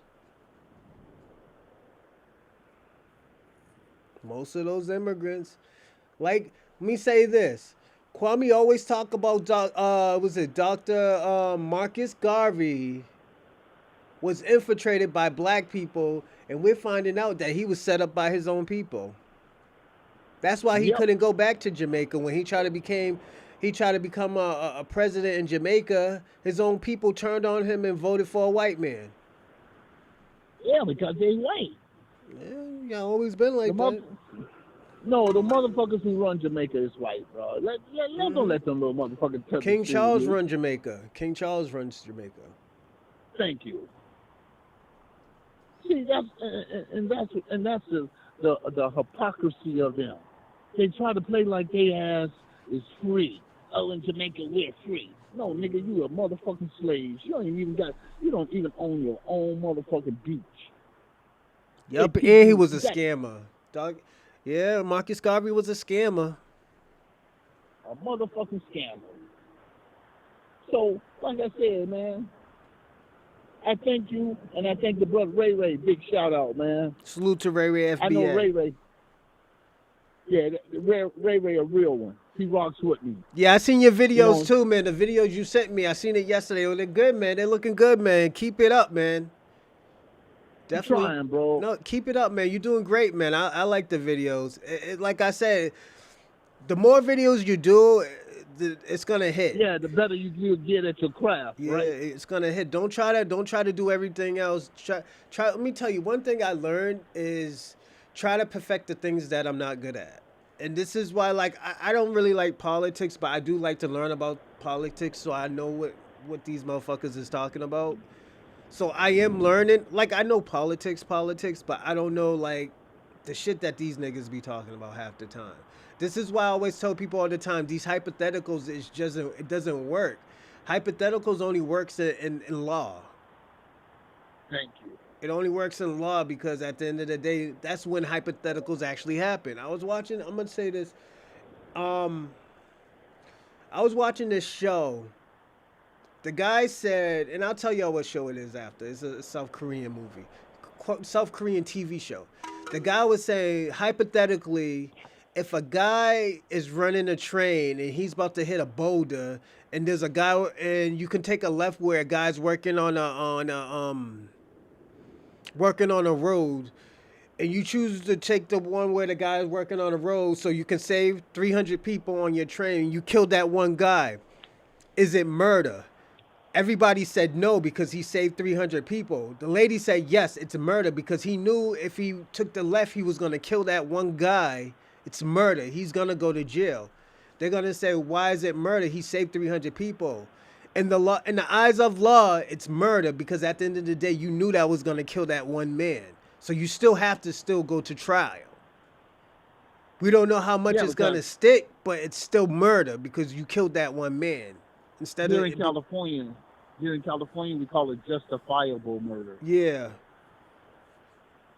You murdered a motherfucker, but under the circumstances, you had no choice. Yeah. You see where I'm coming from? Mm-hmm. And that show that I was telling y'all about is called, I forgot. The Bound of Law, I think, or something like that. Oh, Beyond the Bar. That's what it's called, Beyond the Bar. it's a South Korean TV show. It's in English. They got subtitles and they talk in English dub and stuff. So it's a dope show. I started watching a little bit of it, so it's dope. I have never heard an American think Jah. Nah, me either. You know, I think Jah means Jehovah. I don't know. You're gonna have to ask Kwame. Kwame's Jamaican. I don't know. He does the line of Zion, but you know, I never heard that either. So why you gonna ask motherfucking Kwame, who ain't never been one day set foot in the church? Yeah. Why you gonna ask this homosexual nigga? This nigga ain't even allowed to even sit on the steps of the church. Jesus. That's why he's so motherfucking anti-religion and shit. Because he always picked all the black religions to talk shit about, but he ain't say shit about them Catholics, did he? Facts, yeah. It's reality. He ain't saying shit about them. See, that's why I get mad at these motherfucking tethers. And then, Ray. why don't y'all pick some battles that you can win? Because you can't win with this FBA shit. Don't fuck with the Catholic Church. It's a wrap. Don't talk that shit to them. It's a wrap. You know, you'll get a check. I'm gonna say this. I'm gonna say this. I'm gonna say this, Dorsey. And I want you to land. I'm gonna give you 15 more seconds to land. I'm gonna say this. Shabaka, Kwame, they're not built for this. They're not built for this type of things because at the end of the day, they always need numbers. Black Americans has really never need numbers because at the end of the day, we always been the odd, you know, the odd number to win, to achieve, you know. Right. Hold on one second. He said, Jah is their God like the Hebrew calling God Yahweh. Yahweh Shai, I think it's called. DJX one, I think so. So yeah, I think you might be right. But I'll say this, like yeah, they always needed numbers. Like even in like these Caribbean islands, they won because of numbers and land. Once you know your environment, you know where to go, where not to go. What's going on? CRU royalty, B1 fams. We second large ethnic in America behind Germans. That's probably right. Yeah, man. Salute to you, player. I agree with that. CRU. We might be second largest ethnical group in America. Germans. Yeah, he because said Germans. At one time before said, World War One, a lot of Germans, Swedes, Norwegians, they Dutch. all migrated up there to the north. You know, Minnesota, you know, Wisconsin. Right. They migrated up there and they had set up farms and so forth. And I have no problems with them. You understand what I'm saying? Because they chose to be up there in the coldest ass climate you could get in the United States. Mm-hmm. And they call themselves cheeseheads, right? There you go. Okay. But right? go on land, man. Go on land. You got 15 seconds. Land. 15 seconds. My whole thing to you, and this is addressed to Chewbacca, this is to Kwame, and this is to the potato slave. Who hurt you? Who hurt you? Who touched you when you was a kid? It wasn't a black man. It was a white man. That's why you got so much animosity. But rather than going ahead and confronting the people that motherfucking touched you and hurt you, you try to blame us. The people who trying to show you compassion, who trying to comfort you. And this is my whole thing. Like you said, why is it that you won't confront them white folks, the folks that motherfucking fucked your grandmothers, who raped your grandmothers and made your sisters prostitutes? Who the fuck, why the fuck can't y'all just go ahead and have that smoke with them? We ain't in your business. We trying to get ours, and you know we gonna get ours. That's why you jealous. You Irish motherfuckers can't get shit. Why? Because you came here on choice. You motherfucking Jamaican motherfuckers can't get shit. Why? Because you came here by choice. We were already motherfucking here. Thanks. They stole our land and they enslaved us. All right. Fuck what y'all talking about. That is the real history of America. Thanks, Dorsey. Yeah. Thank Hey, you. man, thanks, Bron. And, like I said, bro, thank you for letting me get my, clear my throat. You see what I'm saying? Mm-hmm. Because I got a bitter taste in my mouth right now fucking with these people. No, at the end of the day, sometimes it be like those days and stuff like that. Like me, I always understand. Like, yeah, I know this is not everybody, but at the end of the day, these are your people in your cities and your states that are doing this. Why aren't your people saying anything? So at the end of the day, this is the reason why people are feeling this way. Let me tell you something. When all these people were saying all this disdain stuff about Black Americans, where were the Pan-Africans? Where was all these social movements, these justice movements saying anything and saying, yo, that's wrong what y'all are saying about Black America. That is wrong what y'all was saying about anything. But at the end of the day, we always had to hold our own. We always had to be 10 toes down. And this is why I said, and this is why this topic is saying that Pan-African, and I'm saying this, Pan-Africans has always disrespected Black Americans, and this is why a lot of Black Americans have pushed away from this African unified thing that they're talking about. This Black Diaspora unified thing that they're talking about. It's a wrap. It's a wrap. At the end of the day, you got the numbers. Y'all got these numbers. Y'all got these numbers in your country. Yes. Why'd you come to our country and shit? Pushing that shit. You weren't pushing that shit in your country. You ain't pushing that motherfucking pan-Africanism because what? You own that nationalism, which is almost the same as tribalism. Yes, that's why you got, and I'm gonna say something. There's gonna be a new thing coming around. Everybody talking about their Black nationalists. People are gonna start saying, "Oh, I'm a Black nationalist. I'm Black nationalist." Half of these niggas is gonna make up their own term of a Black nationalist. So everybody, y'all will have to be careful with this shit. And like I said, let me tell you something. The love that I have for Dr. Small, at the end of the day, nigga, you gotta get your back kicked in. We don't want to hear you niggas playing no more. We don't want to hear that Pan-African shit. Stand 10 toes down on what you said.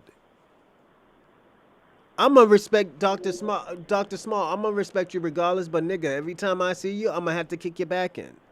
I don't give a fuck, nigga. Back's got to get kicked in for the shit that you said, nigga. You was real on how you feel. So at the end of the day, I want you to stand on that 10 toes down. You know? Exactly, nigga. I didn't put the words in your mouth. You said that shit on your own. You know, but you know what I'm saying? And that's what we tired of them, bro. We tired.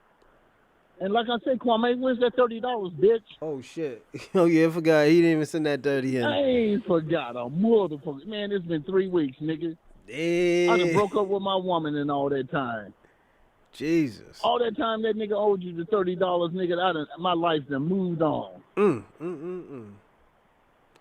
nigga, and then you came with the excuse about your debit card and all that bullshit. You's a motherfucking welcher, nigga. Welcher. You a dead, broke ass nigga. You can't come up with $30. Talking about you the motherfucking wizard of finance and all that bullshit. You don't even have a pot to piss in, Kwame. I throw that out there and I say that shit in your motherfucking face, nigga. You don't have shit, nigga. You can't come up with $30 fucking after you swore up and down 3 weeks ago. Now hold on. I'm gonna say this, and I'm gonna have to go on to the show. Was I right? And I said this. I was like, yo, I let y'all say what y'all want to say on my show. At the end of the day, you can't get mad when niggas start saying that, oh, y'all some broke ass niggas, Pan-African. And I started saying, what's going on, FBA Convo? I'm gonna say this. This is why I say y'all Pan-Africans is some broke ass niggas. I let y'all say that about FBAs, and at the end of the day, I never said anything. I just stepped back. But at the end of the day, the FBAs don't want to say, oh, you broke ass Pan-Africans. I'm gonna say it. Because at the end of the day, y'all brought that shit to the atmosphere. Y'all brought that shit to the atmosphere. You know, so at the end of the day, I have to say something. Y'all gotta get y'all backs kicked in. But okay, go on. What you need to say something in else? In the 1960s, the U.S. government gave motherfucking grants out to black homeowners to build new houses. There were thousands of fucking households built in the 60s and the 70s under HUD. So how the fuck can you tell us that we ain't homeowners when we not only had our generational wealth? I know. I told him that. I told him, I was like, yo, black Americans always had houses. That's nothing new to us. You know, you're right, Dorsey. I let him know that. I was like, yo, we always had houses. I was like, that's new to y'all because at the end of the day, I was like, y'all are first and second generation people that just are actually seeing wealth. Y'all wasn't seeing wealth in y'all country. Y'all wasn't really seeing money in y'all country like that. I was like, y'all was seeing $2. Y'all was seeing $2 a day in y'all country. So at the this shit pissed me off, man. They act like our motherfucking childhoods and our motherfucking lives never existed. That we made up some shit. My parents was both motherfucking teachers, nigga, with a master's degree and a PhD. My mom had the PhD. My dad had businesses. My mom had businesses. My brothers and sisters inherited their businesses and moved on and did something with that shit. So then when I hear these motherfuckers talk about what they, nigga, like I said, Bronze, anytime you feel like going on Facebook and looking into my motherfucking life, my past, feel free. Right. It's open. People be like, why you got, ain't shit, you can't steal shit from me. Shit, I'm Dorsey. You can't steal shit from me. Nigga, you don't think I know not to motherfucking give you the keys to my motherfucking house? I'll let you look in the window. I'll let you look in the window, and you can admire the shit I've done. And I did that shit being a motherfucking undisciplined. Had I learned some fucking discipline, I probably wouldn't even have more. I probably wouldn't even have sit up and have the time to argue with you broke motherfucking tethers. Broke ass niggas. But Dorsey, I gotta get to these videos. All right. But I might take your ass back to Jamaica and help your people out with your broke ass. I'm gonna say this too before I leave. Thank you, Dorsey. I appreciate everything you and Kwame for speaking on the live show. I mean, on the panel today. Thank you. If any of y'all ever wanted to speak on the panel, let me know what's going on. Miss D, 6 Woman Sports. Salute. So I want to say thank you to you and Kwame. So thank y'all. I know y'all get at each other and stuff, but at the end of the day, you could just afford motherfucking track shoes. That's how y'all niggas started getting in the Olympics. You niggas had to run barefoot. But yo, you're gonna like this new. I'm gonna say this. You're gonna like this new video. You're gonna like this video because it's from California. You know the Viral Way. Shout out to the Viral Way too. Salute to them. They from Long Beach. So we're going to watch 2 videos by them. There's going to be probably 3 minutes long each. One with 19 Keys. And another one is when, I forgot, was it Viral? I think it was Viral. Mr. Viral. He went to Barcelona and had an experience with a tether. So we're going to see the difference of how they speak in the... Then he's going to see the interactions with a tether. So thank you, Dorsey. I appreciate this. I hope you like this video. Because it's a Cali video. So all right, I'm throwing something off the plane. Okay. Hey, you motherfucking Jamaicans are so delusional. You black motherfuckers thought you could have a bobsledding team. Now, one white Jamaican was on that fucking team. A bunch of broke ass niggas. What the fuck?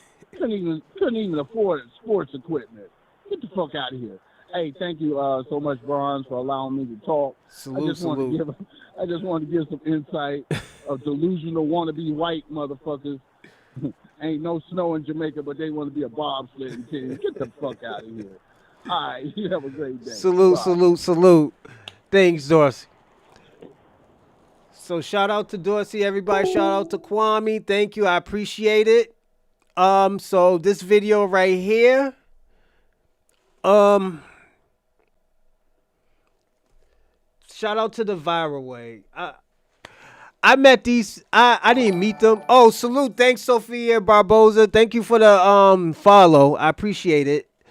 I'm gonna say this. I found them out on TikTok. They were talking crazy about Black Americans, but I loved it. I was trolling them because at the end of the day, I love their content. Even though they trying to stop the diaspora war and stuff like that, but we're gonna see the difference when they haven't experienced and when they do experience. So this is why I did this video. What you think about this online war between Black Americans and Black foreigners? Because to me, it's more divide and conquer, right? We're even using racist terms towards other Black people that's not from here, calling them tethers. Yeah. And I see that online time and time again. I'm like, that's one thing I'm gonna say this, and I'm sorry to stop it, but we're gonna break this down. I get why he said, "Oh yeah, it looks divisive," but at the end of the day, this is one thing I dislike about when they do say that. We didn't start this shit. We were listening to the disdain stuff they said about us. So at the end of the day, niggas gotta put the act right on them. Like, yo, nigga, look what they've been saying about us. But now listen. Like, how does this make sense? Wouldn't you want to build a bridge to our brothers and sisters overseas so we got a coalition here and there? Why are you separating yourselves? We already separated here. I'm Muslim, I'm Crip, I'm Blood, I'm this, I'm that. Like, what you think about that? I think, number one, it's important to be able to recognize your American roots and who we are and what we've been through, because I think that really connects us all. Because we all done came from the same situation, circumstances. There's a level of loyalty we have to that storyline and our reparations and what we need and our contributions to the world and our self-pride. And then there's that respect that we have to have in between each other. You understand me? Between Africans and Blacks, Black Americans, right? To where it's like, we have been fighting for all people across the planet Earth. Recognize that, appreciate that, because all of a sudden everybody has now started to pick up all of these different nationalities, when at first it was just everybody Black, right? Now you Dominican, now you Puerto Rican, now you this, that, and the third. And so Black people like, damn, my bad, I thought we was all one.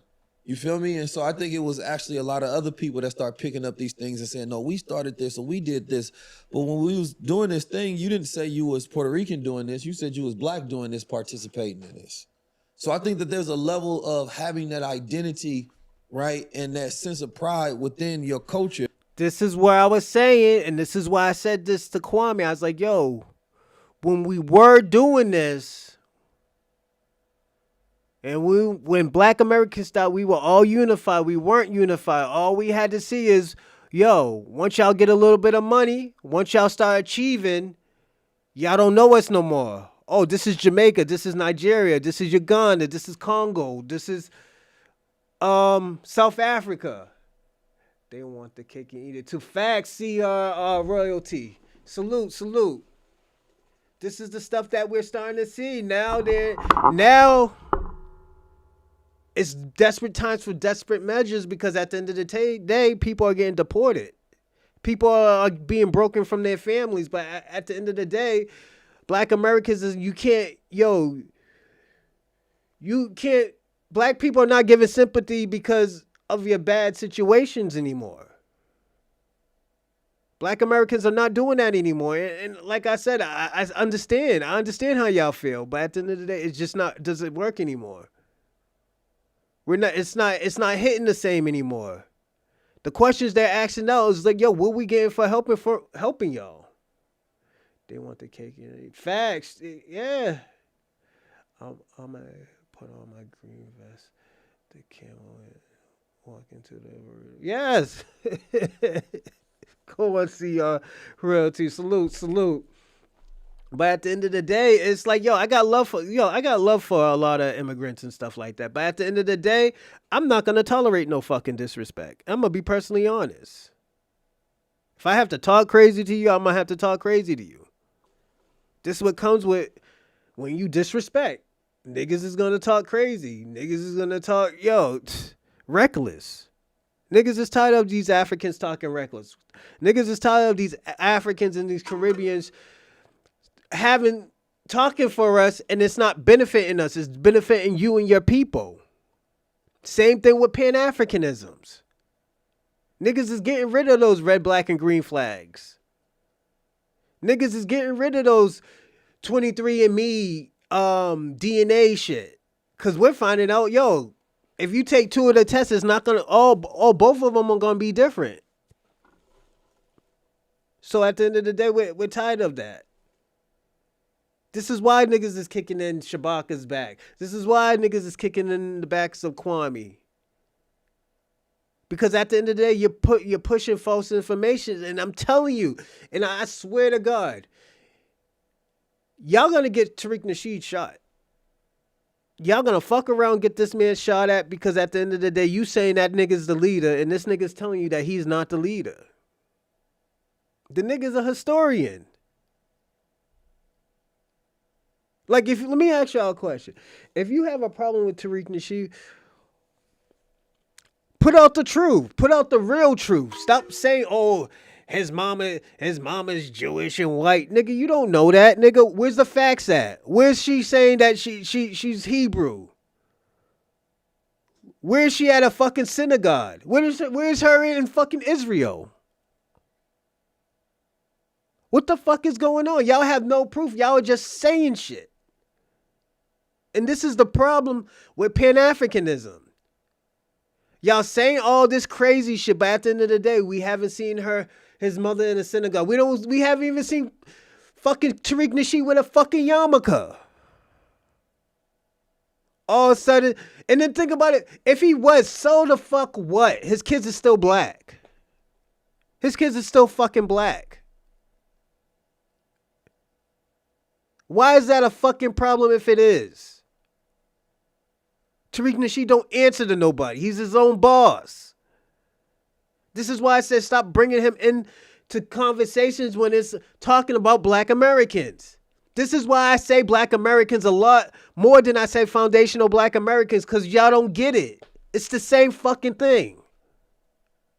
It's the same fucking thing. Black Americans is still mixed with multiple fucking nationalities. Different tribes, different cultures, different races. And you still don't get it. How the fuck are y'all all this smart? Y'all can pull some shit off of the fucking census and all this other stuff, but you can't understand black Americans and foundational black Americans is the same fucking thing. It blows my fucking mind. It makes you look like you're a part of the CIA. I personally, honestly do agree that y'all niggas is a part of the CIA. I personally do believe that. Cause y'all can't get this shit right. You can't put your pride aside and fight for black Americans to get reparations. Y'all should have been fighting 20 years ago. 30 years ago, 40 years ago, 100 years ago. Now niggas was talking about we're not sending our money to fucking Africa. Now you don't want to help. That is key specifically for preserving it and growing it.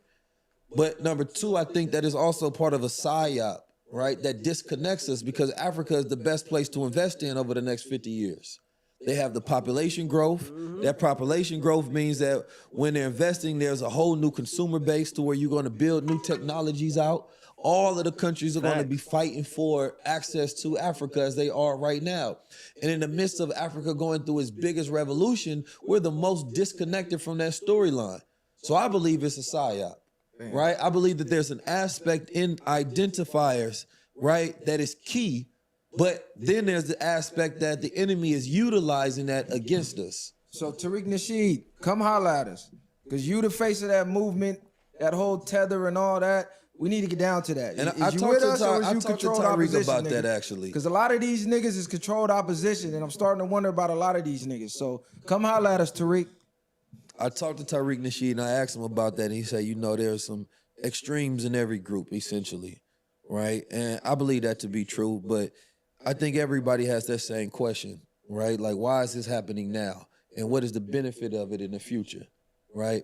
And so I think that if you go back to the movie Sinners, I believe in ethnicity more than I believe in race, right? Ethnically, do we got the same values? You feel me? Ethnically, do we grow up the same, got the same mission? People in your geographical location, you feel me, that think like you. Because there's a lot of black men that don't think like me. So it don't matter how black you is. You can go sit in the sun until you bake crisps. You feel me? It don't mean nothing. You ain't got the same values. So therefore, what would make you sell out or what would make you stand up is completely different than what I would stand for. So I think we should be grading and connecting our tribes based on who have the same values. You feel me?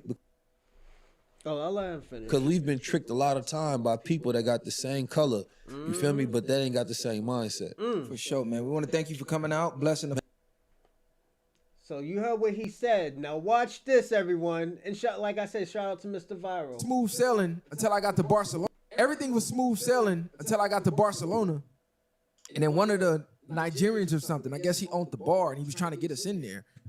And this is where that whole FBA versus Tether thing popped in my head. And I just kept hearing, they not like us. Because he seen me like, hey, my nigga. And I'm like, it threw me off, He right? felt like he had to say that to you. Huh? This is what was offensive to me. You don't know me, but you notice I'm a black American. But their image of black American is we all YNs. They only know the hip hop stuff, right? So they think we all YNs, young, ignorant, dumb niggas. So to acclimate to you, they start acting like YNs. So this nigga old as hell. Hey, my nigga, look, crip walk, crip. I'm like, what the fuck, man? Calm down, because he asked me where I'm from. Man, I'm from Cali. He like, oh, creep walk, creep walk. So I'm like, damn, you just really think we all just young dumb niggas or something? It just was him saying my nigga. It wasn't like me and you. Or did they really think he was a young dumb nigga, or is you outside looking in and seeing how we present? You see how that shit all changes when they experience this. Like, yo, I've been experienced this shit. And I think, like I said, Cali and Boston is two different states. It's different like blood and water or oil and water. And the reason why I say that, because in Boston, we got niggas, like they got niggas from the South that moved to LA, but we got niggas from the South that moved to Boston and other places. But we have to, you got to understand our mindset is different from California. A lot of these black people will shoot these immigrants for saying shit like that.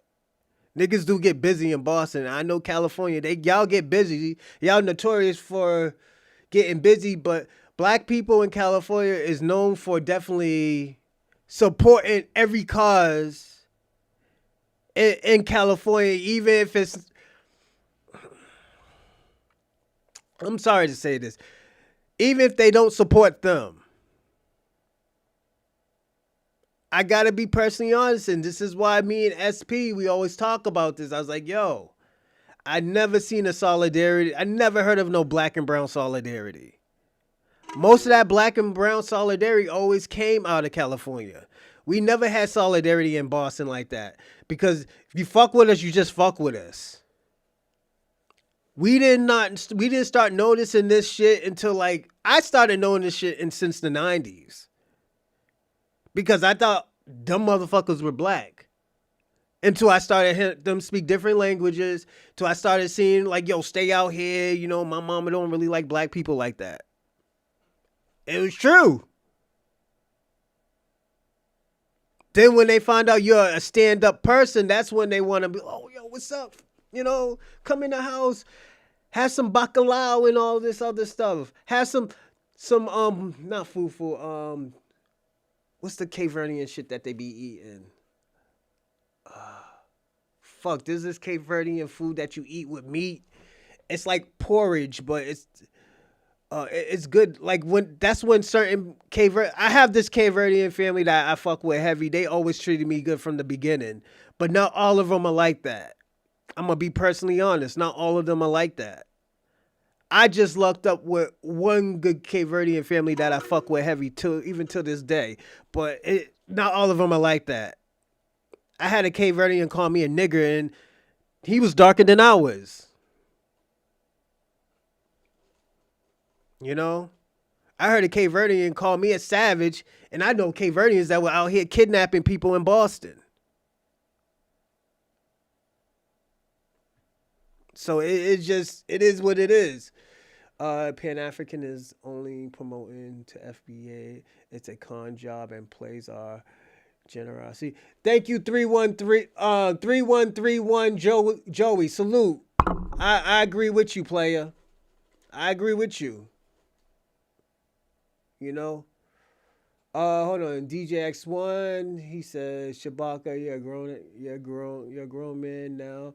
If you really don't like America, why don't you move back to Africa on your own as an adult? Facts, salute. That's true. FBA knew about God way before Columbus. Yeah, Boston. There's a lot of Cape Verdeans, Dominicans. It's very diverse in Boston, but there are a lot of Black Americans. You know, so I will say that, but they wasn't really fucking with Black Americans like that in the 90s. I'm going to be personally honest. They wasn't. There were some that lived in the Black communities that fuck with Black Americans heavy, yes. There are ones that joined Black gangs, yes. But when you talk about Cape Verdean gangs, Latino gangs, there's no Black people in there. There's a fucking very small percentage. 0.0000000.1. I'm just being personally honest. There isn't no people in them Cape Verdean games, in them Spanish games, in them, it is in them Caribbean gangs. No, absolutely not. We were the only ones sharing. We were the only one unifying with each other. I'm being personally honest. Why haven't you migrated? So yeah, it's the truth. We always been divided. That's why this shit right now, this shit is serious for Caribbeans, because at the end of the day, these niggas is getting sent back. These Latinos is getting sent back. These Cape Verdeans are getting sent back. They're all getting sent back. These Africans are getting sent back. Black Americans already pimped the game. It's like, yo, we kept on trying. We tried for so many years. It's just not working. Y'all gonna have to do the shit yourself. Oh, my papa about to get sent. Nigga, you better put 10 toes on that fucking ground and fight for your grandpops. Fight for your papa. No, because look, if you go to Rome and do what the Romes do, and he is trying to get it acclimated to you based what he think based off of Cali. Myron, don't tell me you was out there carrying yourself like a YN, my nigga. God damn. Bro, this was on face value. So if you Black American, right, we call, oh, what's up, my nigga? What's up, my nigga? You don't realize how low-key stupid that sound till somebody that's not you says it. Yeah. And it don't sound natural. Yeah, you know, they don't talk like that. So he's like Michael Blackson. My nigga. I'm like, it almost was like calling you the nigga with the ER on it. Yeah. I'm like, damn, this shit kind of weird. And also, everybody like and subscribe and comment in my live chat. And also, only way you can comment in my live chat is if you're subscribed. If you're not subscribed, you're gonna have to subscribe, and you're gonna have to wait 1 to 5 minutes to subscribe. You'll have to reload and subscribe. So if you're not subscribed, that's the only way you can. And also, you can share this platform, share this with everybody. And also, I'm gonna say this. If you want to donate, I have put it in the live chat. You see the highlight? That's me. We got Super Chat, we got Cash App, and we got Venmo. If you want to donate to the platform, it helps. As I say, everything goes back into the platform for probably another light or a system or something better. It helps. So definitely anything helps. And yeah, thank you. I appreciate it. here. Like, Nah, because the fuck? now you feel like somebody playing with you. Yeah, because exactly. You don't usually say this. Be you. That be the main thing. Don't You try stepping to out your adjust to character me. trying to be fitting in and shit like that. I'm not gonna look at you like me. So it's like, do you get offended? Or do you really start to think like, damn, our culture kind of crazy that the rest of the world, this is how they view us. That's it. Only by hip hop standards or by like street shit. They think we all on that. I wouldn't even have been offended. I would have just looked at it like he basically was just trying to appease you in a sense. That's how I would have looked at it, but it still would have made me like, yeah, that shit sound crazy. Like I would have just told Cuddy like, chill out with that. Yeah. Like you ain't got to do all that. Yeah, exactly. like Be you can yourself. hit me with the bro. I'd have been good. Yeah. Cause it was like a few other ones who was trying to sell me stuff. They hit me with the brother. Oh, brother, that type of stuff. Hey, brother. And it's just like, you know what? We different, cuz. Like, we don't look alike. Our skin is dark. But if you look at the features, you can spot African. They got Jamaican, that weird head shape. I ain't trying to clown them like that, but we all know what they saw. You know, they got that weird head shape. It's like you can spot them instantly. And it's like, damn, are we really alike? So now you're trying to just separate all yourself dark? from them? No, I'm not trying to separate. I'm just like being for real. Even our culture is completely different. The way they view us and the way they view themselves, we nothing alike other than the skin color. Even with the skin color, I don't think nobody nowhere is gonna be the same. Even if you go see somebody the same color as me in any other culture that believe in what they believe in, they're not gonna act like how we act. But would you get a?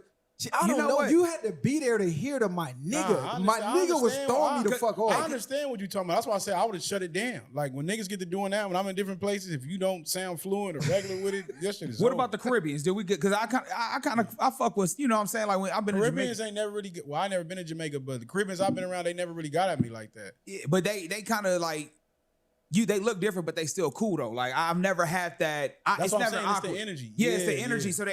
So maybe the people from the continent Oh, probably you mean got like that. the Caribbeans are color, but The Caribbeans are yeah. color, but I'm saying like even when I speak to them and I'm like, what's up, my nigga? What's going on? Oh, bro, you know what I'm saying? Just trying to see if you want some ganja or not. Like they not stepping out they shell to be something different to adapt to me. You know what I'm saying? Nah, They I be know more what you're themselves out yeah, there. exactly. Low-key. That's what I'm saying. They more themselves, like, you know, chill, like Even though you sound different, but it sound like you talk like this. For real. exactly, Yeah. bro. They not trying to appease us. You know what I'm saying? That's a fact. And then they deal with a lot of us that go to these Over there, these yeah. places, so they do adjust to that. It's just that how influential hip hop is. Facts, Armageddon. I You're just right. started thinking about that we know too. it's that influential, but it's more now you looking at it like he goofy. But now you trying to do some self-reflection. It's like, is this how we look to everybody else? Like, man, do I need to change Damn. myself? Do I gotta stop talking like Michael that? Jackson, Like, is looking this in what the mirror. everybody be online Hey, screaming about? for Man in the mirror. He had a man in the mirror. Yeah, exactly. Because all the white people was around too. I So, was just about to ask you that. Like, so I know you was probably like, so they just sitting there looking and laughing, and I'm just like, damn. This nigga- Looking and laughing is crazy now. not like laughing at you, but they was laughing at his goofiness because they know he's trying to get you in to come buy drinks and come Yeah, in I the get spot. it, but like, that's how y'all, like, I'm thinking like, man, that's how y'all talk to each other. Because Like, you don't know, I could be a motherfucking scholar, like all the different Man. type of black cultures that we got. The I only think one that resonates is hip hop. Then I think it's more of it sit with you where it's like, yeah, I come from that, but then it's like they automatically judge you and don't respect your mind. Like you didn't even try to have a regular conversation with it. You just jumped came at the up, conclusion. nigga. Off rip. You sound like Jackie Chan talking to Chris Tucker. Bingo. See, this is the shit I'm talking about. That's why I say, yo, we gotta watch both of the videos. You see how he was talking about unifying and like, oh, we're all the same, and you've seen that now. It's a different thing, you know. And that's why I say, shout out. One thing I like about Viral Way, and I'm gonna say this. I fuck with Viral Way hard because at the end of the day, there is no right or wrong answers with them. It's just this is how they feel and this is what they're rocking with. And you have to respect that. You have to respect that because at the end of the day, Viral Way is ill, man. I fuck with Viral Way, man. And I always did. I know when I first seen him on TikTok, I was like, oh man, I just got into the trolling and everything. And this is a time where everybody was like, oh yeah, them niggas is Haitian or Caribbean. And like I said, shout out to Viral Way, man. I fuck with y'all niggas heavy, man. And congratulations to all your success and your achievements that y'all put on for California, LBC, just everything, man. Because at the end of the day, I'm going to say this. I think they're going to be bigger than what they think they're going to. They're going to be 3 times bigger than they think they're going to be. I'm going to be personally honest. And they're going to be them Back on Fig and a few others is gonna be the new face of California. They're not gonna need no jumper no more. No jumper is gonna have to go to another. They're gonna have to change platforms. They're not gonna be able to do hip hop and gang culture no more. You know, they're not gonna have to do that because at the end of the day, they're coming off authentic. Even the shit that they felt about Tariq Nasheed, they're starting to see like, yo, some of the shit that Tariq Nasheed is saying is true. This shit is true. This is how these niggas really feel about us. This is how they look at us. So at the end of the day, shout out to Viral Way. I might clip this as always. I might clip it, but yeah, it's shout out to them, man. Y'all doing y'all thing. A nigga from Boston who's just watching y'all and stuff, and what y'all do on TikTok, what y'all do on fake, yo. Big up to y'all. That's all I can tell you, man. I'm doing big things, but at the end of the day, I have seen your progress. And as I said, like if I can shout out a black platform or a black podcast, I'm gonna do it. I'm gonna take my time and shout out a black platform. Salute to y'all. The next thing I wanna look at is I wanna do this one right here. Black Dawn was good. And you see why. I had to pop on here. Heard y'all was talking shit I'm about gonna the check on fellas my kids again, and my so lady. I had to come. You on only here. paid $5 to be in attendance. That's all I needed. I pay what I need. Okay. We don't do the extra. Y'all, sis was expounding on her ideals, and it seemed like the majority of the chat agree with her. So I'm The majority of the chat is wrong, I guess. I don't know. I don't know what they talking about. The thing. So what did you take from what sis said? She was talking about how we don't like African Americans being at these companies, working at these companies, some shit like that. We only want Africans to be there or something like that. Something in that space. She said that you Africans the stereotypes that are said about Black Americans, Africans think them to be true, and Africans are more white aligned, and so the DEI is ineffective because it don't benefit Black Americans, because Africans see Black Americans like how white people see Black Americans. What does it even mean? Like, what do you mean white aligned? Like, well, their thought process, right? So in terms of when people come to the country, the culture that they assimilate to is white American culture, which has nuances that are different from Black American culture. Like when you see Asians as an example, just to spell it out, right? What do their names be? His name be Timothy Wang, right? But they always give him some name so that they can resonate with the majority population as a small example, I guess. No, I mean that you integrate where you come in at, right? So, for example, there are a lot of immigrants that come to New York. You're probably going to be more accustomed to New York culture. But if you are an immigrant that comes to Atlanta, you're probably going to be more integrated into Atlanta culture, right? Majority of the Africans that live in Atlanta have Atlanta friends, which are majority Black. I don't even know, like, is she saying that if an African comes over to America, they're going to be more likely to be with white friends or to hang out with white culture instead of like Black people? Because that makes no sense. It's I guess whoever. Essentially, the African or Jamaican, as sis said, being in a position of DEI, right, to make sure that diversity, equity, and inclusion is met, doesn't benefit Black people. So that's why those positions were rendered ineffective. Yeah, so this is what I'm saying. Now, this is what confuses me. You say it doesn't benefit Black people, but as someone who's like personally like hired people and actually use those programs to get Black people in those programs, you don't really see Black people generally applying in those programs anyways. So how could it be ineffective if a lot of African Americans don't even like work it? Like you say, it's ineffective, but you don't even hit the apply. Like I don't understand. Which programs?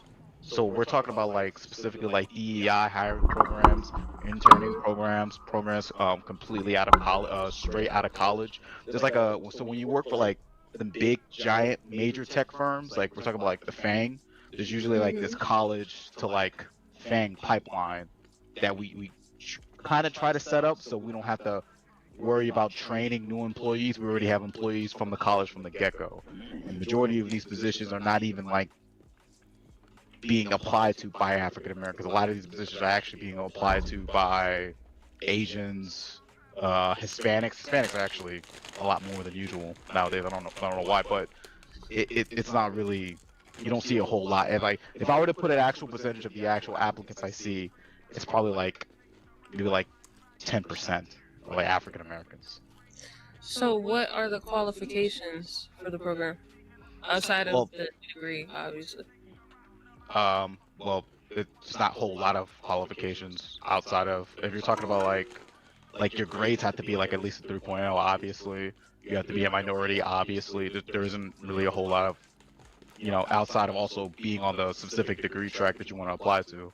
There isn't no really. Oh, and there's also a wage, not a wage, income, family income. Like your family income can only make so much before we like allow you in there. So you can't be someone who's coming from like a rich background and be like, oh yeah, we want you in the STEM things too. That doesn't, we don't do that. So if your family makes like a collective like 250K plus, it's like you're probably less likely to get into the program.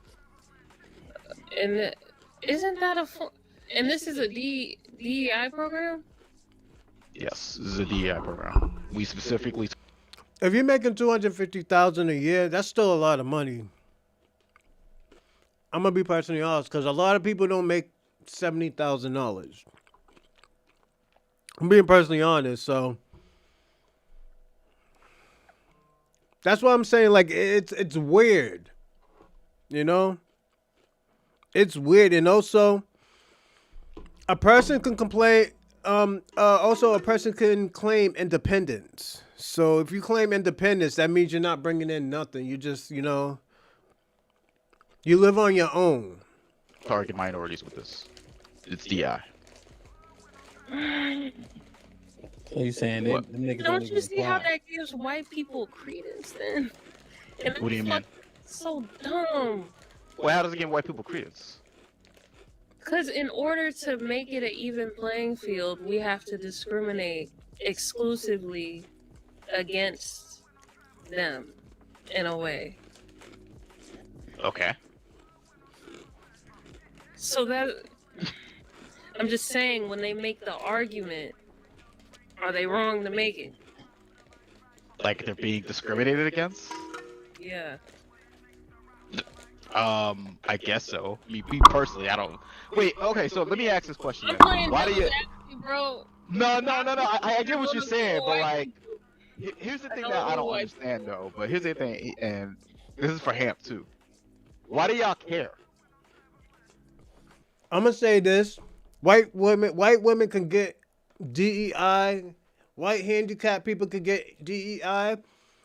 A person who's a part of the LGBTQIA can get DEI. So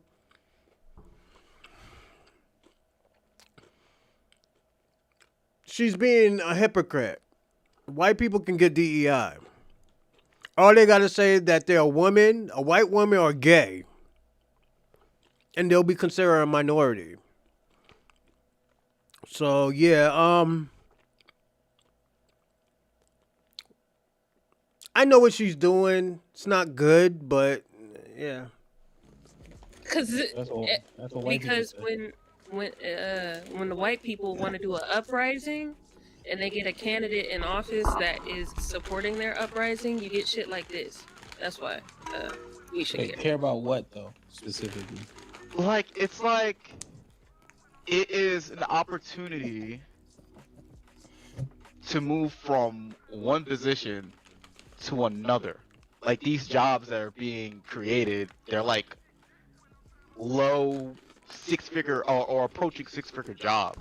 Like these are a lot of money that's being put onto the table, and you're more worried about what the white man is going to say than actually taking advantage of these jobs. I'm like, What do you mean? What he's gonna say? I don't understand that. well, Jalen's like, aren't you worried they're going to use it as an argument for the white uprising? That will never happen. The white uprising, they're going to use that as like, Yo, what? I'm not. It's not. It's a genuine opposing thought because they're doing it right now as we speak. He literally snapped his fingers like Thanos and put these niggas on paid leave, and it's possibly getting them unemployed. So, if a white person can bring an argument stating, "Well, this program discriminates against me," and that is directly opposing your vision, are they wrong to do that? Oh no, they're not wrong to oppose it. I love what I'm saying is I don't care if they do. I mean, it's much needed. I mean, so I guess we're talking about specifically on the topic of like the way I'm thinking is black empowerment. I don't like no one cares. I don't care like what they say though. Like why do you again, if they are giving you an open opportunity to do this, why are you investing so much stock in what the fuck they say? I see the money, I'm gonna take this opportunity to advance myself. The white people are giving you the opportunity in the first place, which means they have the opportunity to take it away when they don't want to do it no more. Hence, all these companies taking it away. Like, nah, I'm gonna take it. I say it's better to take advantage of it. That's what you mean. Like, what you saying? What? As long as there's money connected to it, you don't care what they say or how they treat you. No, I don't think you should. That's a disconnect. See, that's exactly what I'm talking about. He's not Black American, so they're gonna talk like he's talking. Yeah, that's a disconnect. Yeah, I like it just doesn't make any sense to me. It's just like, why do you? I don't put so much stock and investment into them. See, they come here off the backs of us, and then they start talking like that. They don't understand. By saying I don't care what white people say about like wanting to get the bag that I want, like. Why is that a bad thing? Well, I think it's not about what they say, it's about what they do. Well, I think she's pointing out a disconnect, right? And so oftentimes, right, people say, you only carry it if you care, or you ain't talking about me. That wasn't my people. That's not my lineage. That's not my heritage. Nigga wasn't applied to me until I got here. And even so, I don't come from that background. So it's easier to disconnect the money from the verbiage and how you treat it because you don't like what they're saying to you. I'm not saying you, but I'm just trying to understand the sentiment. What do you think about that sentiment, I guess? So I get there's like a history and background, but like at the end of the day, this is reality. You know what I mean? Like money is money. Like I don't like I just have to just get past that shit. In my opinion, but maybe there's just too much. Maybe that is a disconnect. Maybe there's just too much deep pain and deep rooted feelings that y'all have. I don't know. Maybe it could be a me thing. I'm just saying it is what it is, and take the opportunities and take the advantages that's prepared to you in front of you. But yeah, I think in a vacuum, what you're saying makes sense, but we can't vacuum everything away that's negative in the connections. And so yeah, money's money, I guess, but I think that's where the disconnect might be. How you guys doing? What's going on? Hello. It's kind of funny that the African booty scratcher is the one that is actually pushing African Americans to actually take what is theirs. Like there's a sign of hate, right? Him saying, "Why do you care about what people white think?" And this is a lot of times is the problem with this conversation, right? And think about what Jalen said about the. I missed the premise. Hold on. Did the nigga call him an African booty scratcher? Hold up. And take the opportunities and take the advantages that's prepared to you in front of you. But yeah, I think in a vacuum, what you're saying makes sense, but we can't vacuum everything away that's negative in the connections. And so yeah, money's money, I guess, but I think that's where the disconnect might be. How you guys doing? What's going on? Hello. Kind of funny that the African booty scratcher is the one that is actually pushing African Americans to actually take what is theirs. Like there's a sign of hate, right? Him saying, "Why do you care about what people?" Nigga white called think?" him And an African booty scratcher. a lot of times is the problem with this conversation, right? And think about what Jalen said about the. I missed the premise. Hold on. What did he say? You got bad services. Yeah, your mic Go is to- kind of. Go to the other side. Your mic is crackling. So listen to what Jalen said. Doesn't this give white people credence about them being discriminated against? Think about it. Like really think about it, right? Do you ever see feminist white woman getting extra rights and saying this is not fair? What about the community, the small heads that we say that they are so powerful because they stick together no matter what? Oh, this is not our land. Give the land to the Palestinians. Slave owners, yeah, give us reparations. LGBT movement, give us. Black people, for whatever reason, are the only people on the planet that when they get things that benefit them, instead of crying to get more, they say, this is not fair. This is not fair. Take what is yours and use it to propel yourself to the places where you want to be. If they're giving you shit, why don't you take it? Why is everybody taking everything from every group every time they get something? And black people are the only one playing fair when nobody played fair ever in the history of the United States. Like, and matter of fact, how are we against y'all when we are literally telling you, take advantage of it? Why are you giving these benefits back? Take advantage of it. As soon as you start playing their game and taking advantage of it, they can take all of the advantages that you work so hard to get and take them from you. We saw that with Kanye. Granted, he's and now he's a billionaire again with 2-point-something billion smiling on their face again. Respectfully, take that advantage, Jalen. Like that's what Kanye actually did to get where he is. He took advantage from all these white people that were giving him business because he was valuable enough to get ahead. And now he's ahead. What is the problem with playing the game like everybody playing the game? Do you see the LGBT community come in and says, you know what? This is unfair for heterosexual people. White woman, this is unfair for males. Like nobody says it's unfair when they actually getting benefits. So why everybody playing this game? And for whatever reason, melanated people want to play fair when literally this country was based on shit that is unfair. Why? Well, it's not a melanated people thing, right? There's obviously a disconnect amongst melanated people, right? Are these people being disrespected in the process of taking these things? It's irrelevant. You have to move as a unison. Let me ask you a question though. Are these people being disrespected in the process while taking these things? Elaborate on that, please, because I didn't understand. Why? What do you mean by disrespect on the process? Right. So you can't say anything about the LGBTQ plus community. Now they're benefiting from everything that they're being given. Right. Yes. So their benefits also come with respect. Black Dawn was saying, who cares what they say as long as you get the benefits, right?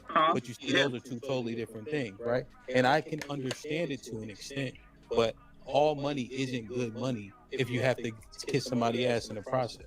Nobody has to kiss nobody else. You just have to cry like everybody else cries. All of these people cry to get what they want. He's not out of power. He's out of weakness. I am gay. Please protect me. I am Jewish. Please protect me. I am a woman. Please protect me. There's nothing about respect. It's about crying.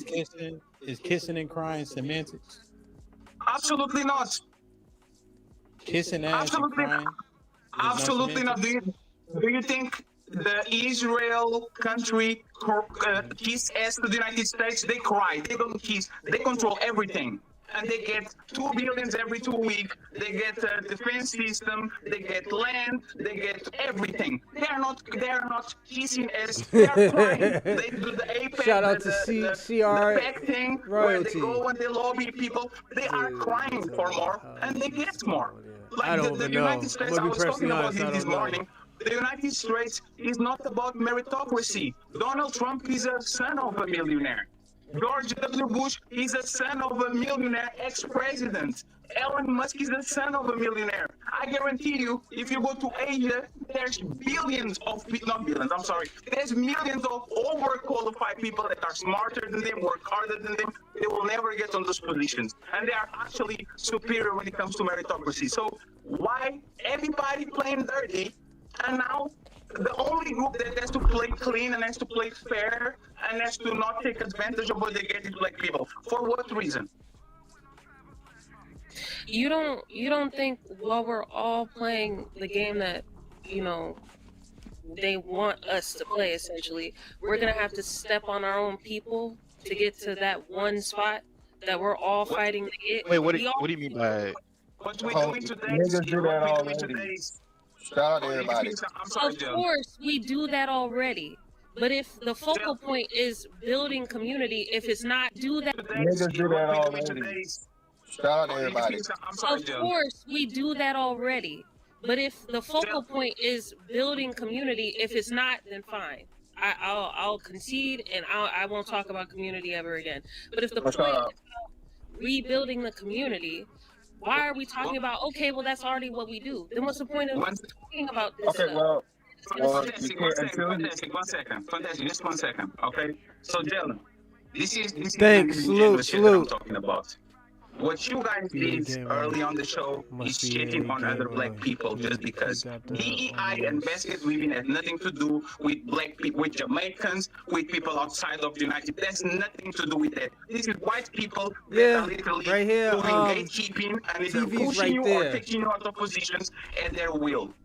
If it was about community, you guys wouldn't be. Yeah, I do game, but that's why I always look up because I got a TV right here.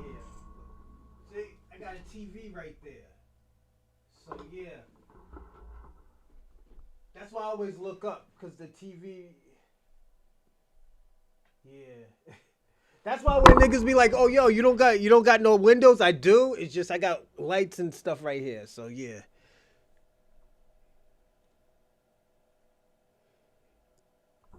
Yeah, that's. Keep talking for 1 hour about what Jamaicans think about black Americans and all. This is a black to white person situation. This has nothing to do with other black people. So respectfully, respectfully. But Fatty, you're not black though, right? So when you say black, when we say black though, we're talking about with a capital B, right? From this country of origin specifically. So that's your interpretation. Well, that's a fact. And so that's a differentiation. I'm thinking about getting that 5950. With a capital B, Black American, that there's a difference there, right? We're not talking about just black melanated people. He's talking about the all culture black people. Say again, black. No, I'm saying you're talking about within the culture, within the confines of like this conversation. I know what you mean. Like I get what you're saying. It's irrelevant. We have to make a difference. There's a differentiation there that Sis was highlighting, right? And so she's saying that the reason why the benefits didn't come to fruition is because those people look the same, but they aren't the same. And then the manifestation of what's happening in DEI didn't benefit Black Americans. All right, I'll definitely look that up. You know why it's irrelevant? Because natives of Asia, born and raised, are completely different from Asian Americans. But when they want to fight for something, they talk the same language. Jewish people from Israel are completely different from Israeli people from the United States. And when they want to push for something, they do the same thing. Gay people from all across the world are different depending on their culture. But they want to push for something, they're all the same. They're all gay. But, oh no, I am not the same, though. No, it's respectfully, Amp. It's the same because once again, you actually will benefit more from standing together as a group than being bickering between you are a B, a lower B, and you are a bigger B. Like, what is this? See, that's the thing. That's the thing, right? We're not so like the big B, the little B, right? You may see it as something that's joke, right?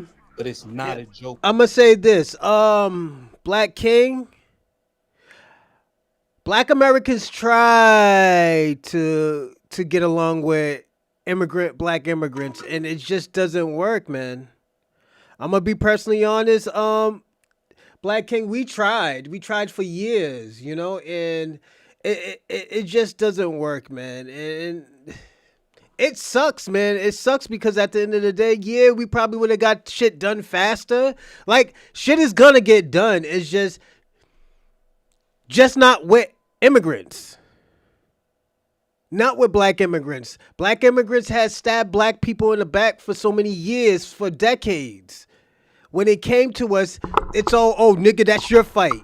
You know, that's your fight. It has nothing to do with me. That's what you always have done. So at the end of the day, I get what Fatty is saying, but it just doesn't work. Like, why are y'all talking? Let me ask y'all a question, and this goes to you, Black King, because you're an immigrant. Why all of a sudden now you want solidarity now? After all the times that black Americans has been trying to give solidarity, out of all the times that black Americans try to say, like, yo, we're all one, and y'all have do is said, no, nigga, you lazy. No, nigga, you this victimhood shit. Now all of a sudden, oh, we should all come together. No, nigga. It doesn't work. It works for you, but when it comes to black America, it just doesn't work. Like, it's okay to admit that the shit doesn't work. It's just you have to do shit yourself now. To us, right? And so when Sis is articulating the differences, right? You think it's funny, we don't. Facts, CR. Right? And there's a said it was distinction, funny. I right? didn't say it was funny. Don't put words on my mouth. I'm just talking about the sarcasm that came out when you were saying bigger B, little b, right? That So now, sarcasm doesn't mean that I'm we being funny. aren't the same as Eastern Africans, right? We don't claim everybody in the 63 countries in Africa.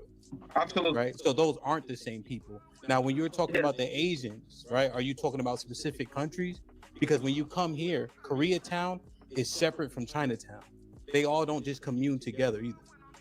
The Asian build was for Korean people and for Taiwanese people or for all the people that are from Asian descent. When they were getting beaten up because of COVID, when they wanted to pass that bill that passed in like literally a week, was that a concerted effort of all those Asian people, or was just the Taiwanese saying we want the Taiwanese bill?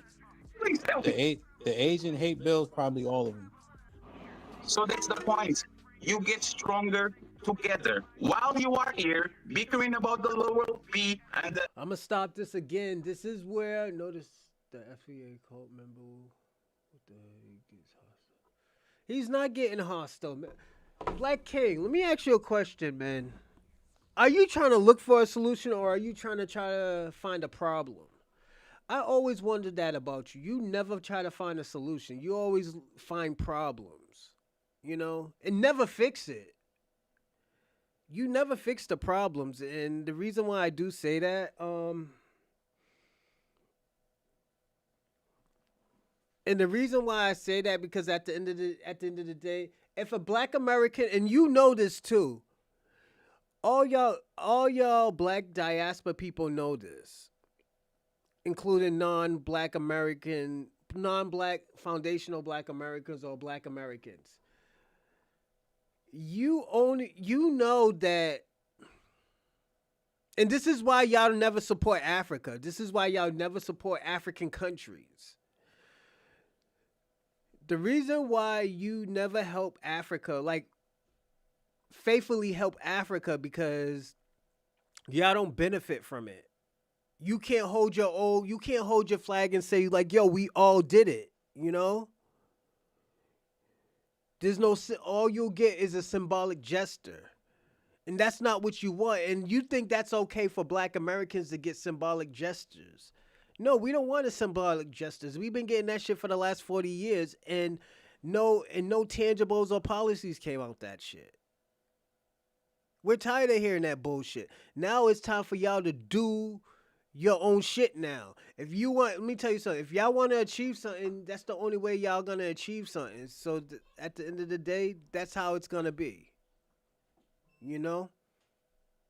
I'm not saying that he's not irrelevant. He's relevant for example, reparations.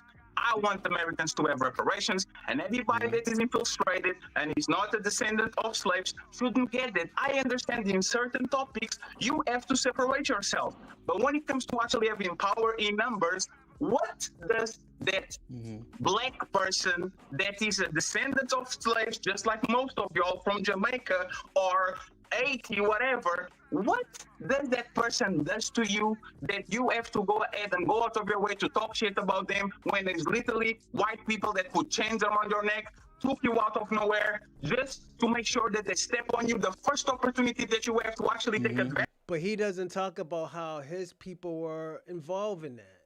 We're not talking about how the continent of Africa was involved. You know, this is the thing I don't like about what Africans do and the disdain for what they be saying. They were a part. They contribute to the translated slavery. They contribute to it. This is why I always tell people, why the fuck go to Africa if they're gonna human traffic you again? Till this day, they're still doing human trafficking. Now they're just doing it to their own people. Again. So it's just, this is why I always tell people, don't go to Africa. That'll be the worst mistake that you'll ever would do.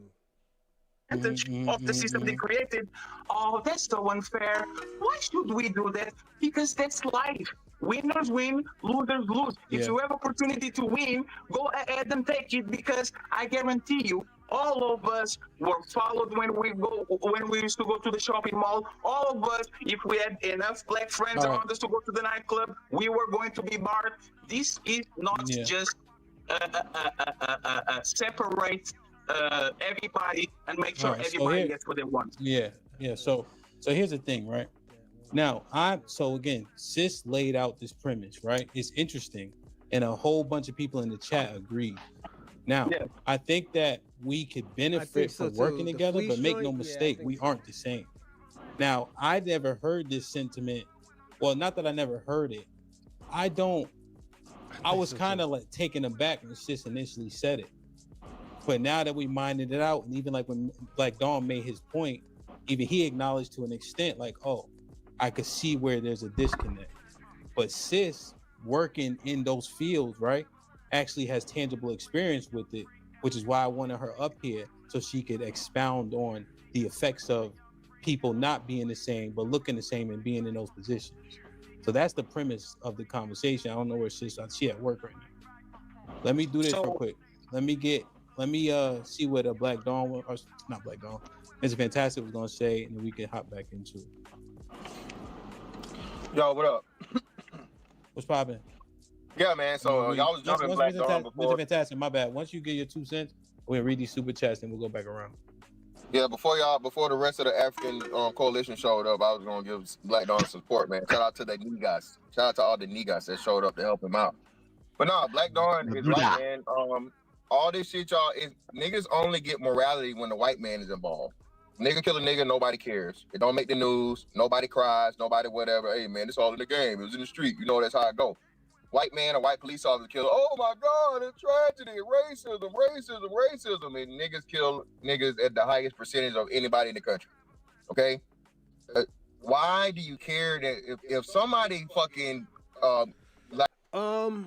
what he says is kind of disingenuous, and the reason why I'm gonna say it's very disingenuous because at the end of the day, everybody kills each other in their geographic area. So if I'm around a lot of white people, I'm gonna end up popping a white person. If I'm around a lot of black people, I'm gonna end up shooting a black person. So of course you're gonna get that 80-90%. So we can't do that. And plus you gotta understand, Black America don't control media. This is the only thing that we do control is the YouTube platforms, my platform, other platforms. So if somebody dies, I know I have to report that. It's just like when hip hop was created. They didn't put that shit in the newspaper. We heard it through the music. So now it just evolved into platforms. Platforms, podcasts, media. This is how everything gets through. So again, we talk about, we don't want the white man promoting stuff. So when we promote it, why is there a fucking problem? We say if it's racism, why is there a fucking problem if we see racism? This is what I'm not getting, and at the end of the day, this is why I say it's very disingenuous. Mr. Fantastic is smart, but at the end of the day, he changes the narrative. Like left $100,000 in my mailbox. I'm not finna go. Was it a white man? Who fucking cares? That's what Black Dawn was saying. Niggas be so concerned about, oh well, the white man giving us a handout. The white man this, and the white man can take it away. Bro, stop focusing on where the fuck is coming from and use the shit to your advantage. That's what winners do. Okay? Hemp, you said what? Football makes sense, right? Everything makes sense in football. The ref throw that motherfucking flag on the bad call. Is the motherfucking coach go deny the fucking penalty? He not gonna take them yards? He gonna take the yards. He gonna take them fucking yards. So have the same fucking attitude when it comes to opportunity, which you niggas have already did. For the number of you niggas that got locked up and got charges, fed charges for them PPP loan frauds, I don't want to hear shit about what the white man won't do and what you want to take for the white man. Okay? You niggas was buying Lamborghinis and Airbnbs and all this fucking bullshit. Okay? When you selling dope to other niggas in the neighborhood, is that money good money? No, but you do it anyway, right? When you robbing and stealing and killing niggas, that's a small percentage he's still using. Not everybody sells drugs. Not everybody kills each other. In the black community, like we say, it's a very small percentage of people who doing dumb shit like this. Are people doing nigga shit? Yes, that's more of a hypothetical. You can Google. I don't need a Google to understand my own community, you know? That's the thing, Black King. You think a white man telling me what my community is doing I should listen to? Nigga been lying ever since he got to fucking America. He been lying about black history. You don't think he's gonna lie on fucking statistics?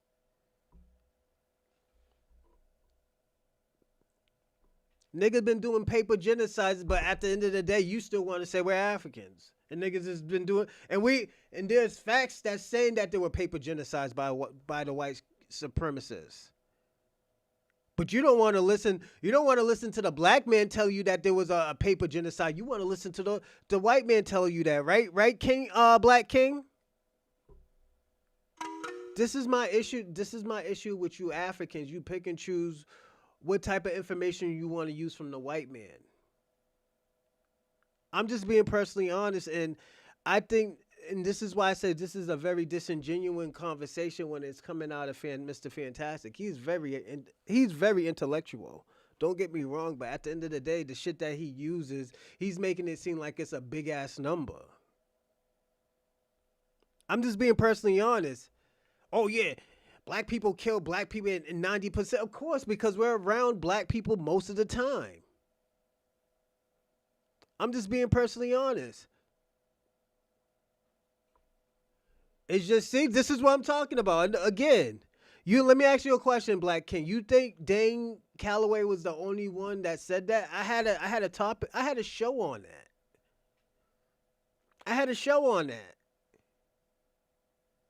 But you didn't know that. There has been a paper genocide. You know, they changed people's ethnicities.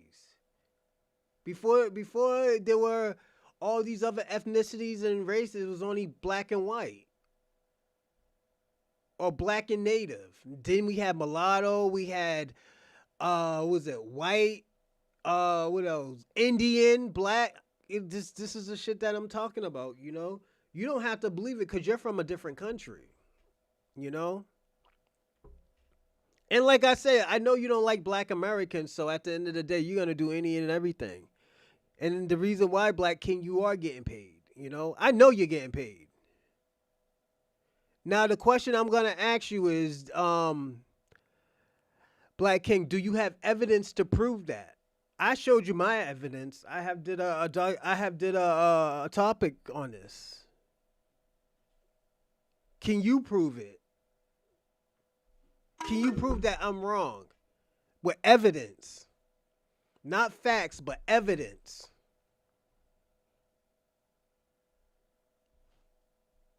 that good money? No, but you're still doing it, right?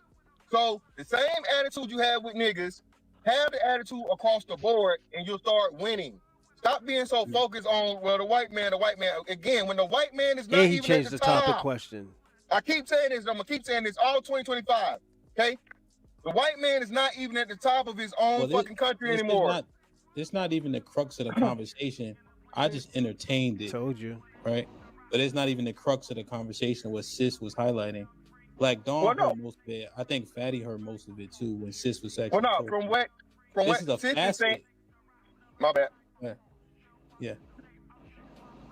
No, go ahead. I ain't want to cut you off.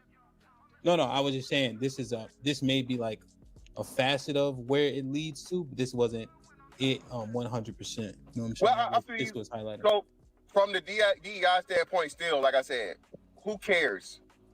Niggas weren't the major benefactors of it. So anyway, so it being removed or being whatever, right? We talked about this is like, I guess now I'm gonna say an extension, but you know, a conversation that's going on about the validity of college and all these different things, and the basket weaving degrees. Get back to the main point. Listen, if you can get somebody to pay for your college, go to college. Okay? If not, don't do it. If you do not have, or you're not cut out for a degree that's going to, repay your student loans within, I say, a 5-year period after you're out of college. I'll say this. He's right and he's wrong. This is a situation where you can be right and wrong at the same time.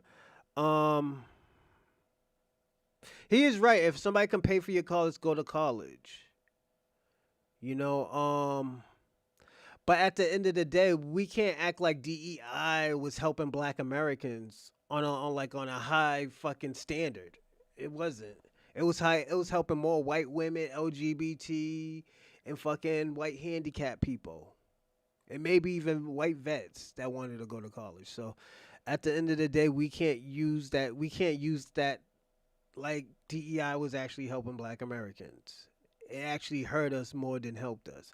That's why, if you ever notice, and this is why I say I don't like to do these statistics, because if you do look at the statistics, is that the Black Americans average is still the same, because that means that we weren't getting it. It was only the Caribbeans and the Africans and people who were cosplaying of being Black or a minority that was getting it. Black Americans, even though we are the minority, we wasn't really achieving that shit. So this is why I said I don't go on that type of facts. Because I already know not that many Black people weren't getting it. This is why I don't go on the facts. I go on what people said. The people that I see in these schools, the flags that I see. I'm actually seeing these people holding these fucking tribal flags. They're not holding Black American flags. They weren't even holding pan-African flags. They were holding their tribal flags. So the question is, why are we defending tribalism? This is my issue with it. This is why I say two things can be right and wrong at the same time. Fantastic he's saying the truth, but at the end of the day, it's out of a disingenuous factor. It is out of a dishonest factor, because at the end of the day, it's not benefiting Black Americans. It's benefiting immigrants. Again, why are we going to keep on supporting it while we helping these people and these people are just disrespecting us? I'm not going to support that shit, nigga. Have you, 5 to 10 million people who has DEI? Defend it. It is what it is. College. Don't get that degree. Get your CDL, nigga. Get your HVAC. Women, hell, y'all still doing hair, right? Last time I took hell, the holy trinity of nigga businesses is what help? Church, barber, beautician, and soul food shop. All right, but you know that cooking shit is very, very volatile. Okay, restaurant running is like one of the worst businesses to ever get into. But yeah, man, just from the, go ahead, my bad. Well, no, I said restaurant stuff. In terms of the police killing Black people, Black people King, killing what the Black fuck people, are you talking about? Are those things mutually exclusive? You think those are the same? Black King, what the fuck are you talking about? Like, bro, don't let me have to give you Don't let me have to put you in timeout for 5 minutes, my nigga. Like, come on. What are you talking about? Stay on topic, my nigga. I let you crash out. Let me tell you, I'm going to say this. I let you crash out in the live chat all the time. Just for today, I just need you to stay on topic. You know, and how to say this?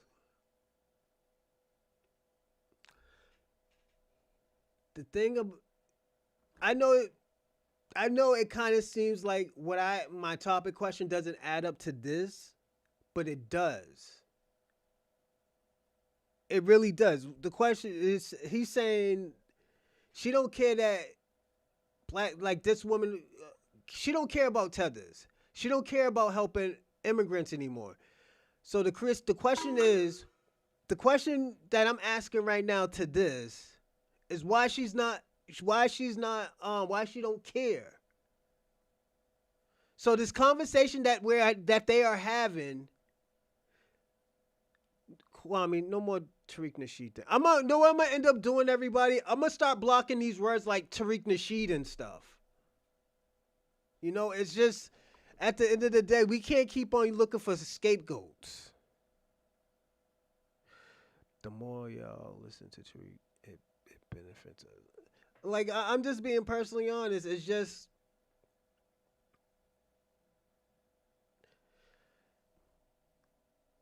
you know, the benefits that you get from Black Americans, Black King.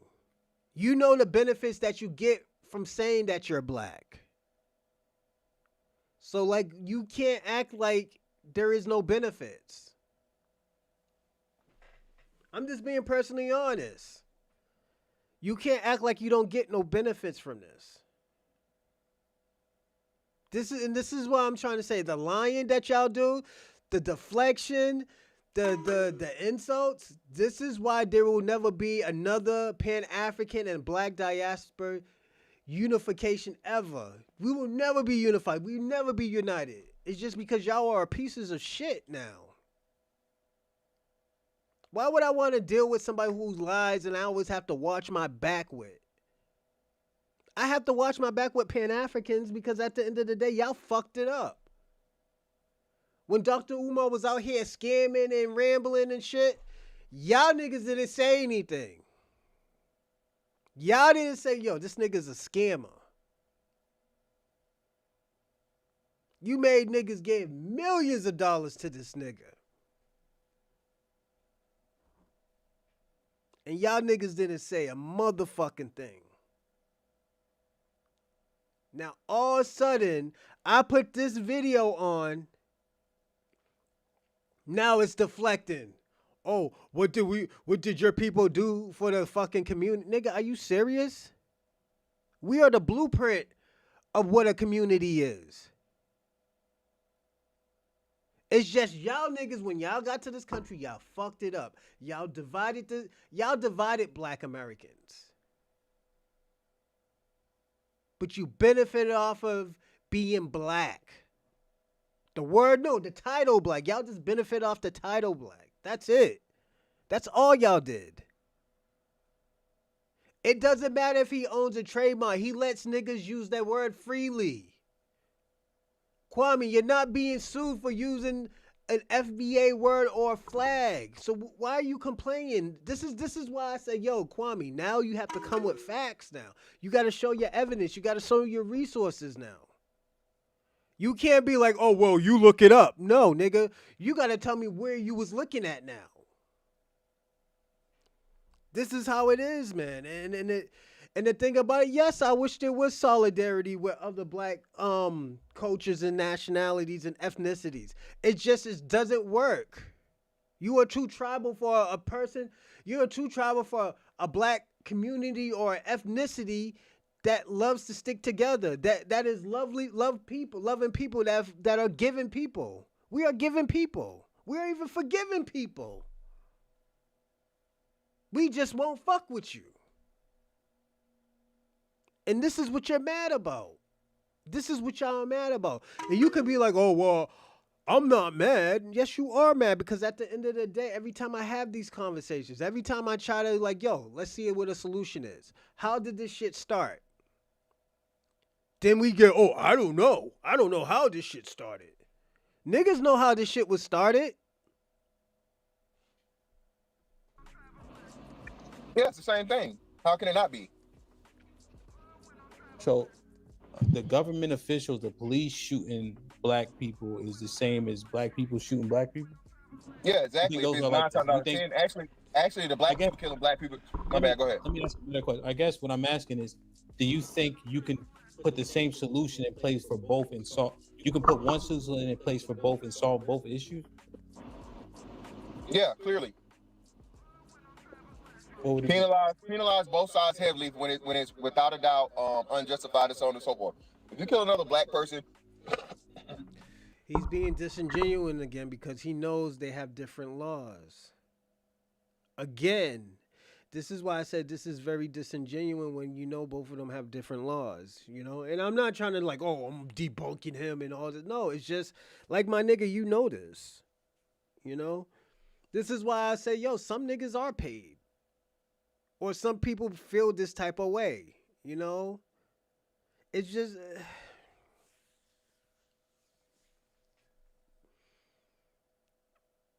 it's just, you know what it is? It's just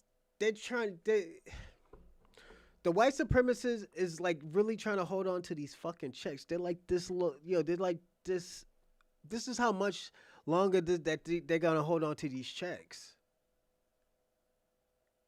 They're tired of this shit. It's taking too much energy. It's spending too much money. Instead of spending their money on researching, nigga, you could have been started these checks. Boston is only asking for $15 billion. 15 fucking billion. outside of self-defense or whatever on some nigga shit, death penalty. The reason why the shit got so worse and whatever because that jail is cool, hemp. Prison is cool. You get stripes for going to prison. You get celebrated for doing that time, right? So prison is a badge. From a small percentage. He's talking about a small percentage. It's not cool to go to jail. That means you just suck at your fucking job of not getting caught. That's all it means. It means you suck at your job of not getting caught. He stole y'all money for... You know, it's just, it's sad out here. It's sad out here. Like, yo, like I told y'all last Monday, these movements is working overtime. These movements is working fucking overtime. Niggas who's talking about foundational black Americans, anything about the diasporas, they getting paid out here. Some people are getting paid by more because you know why? Because they're trying to bring back that old shit. They're not adapting with time. The Democrats can't adapt with times because at the end of the day, they know they can't do it without Black America. Black America is a very important piece to America. And they know that.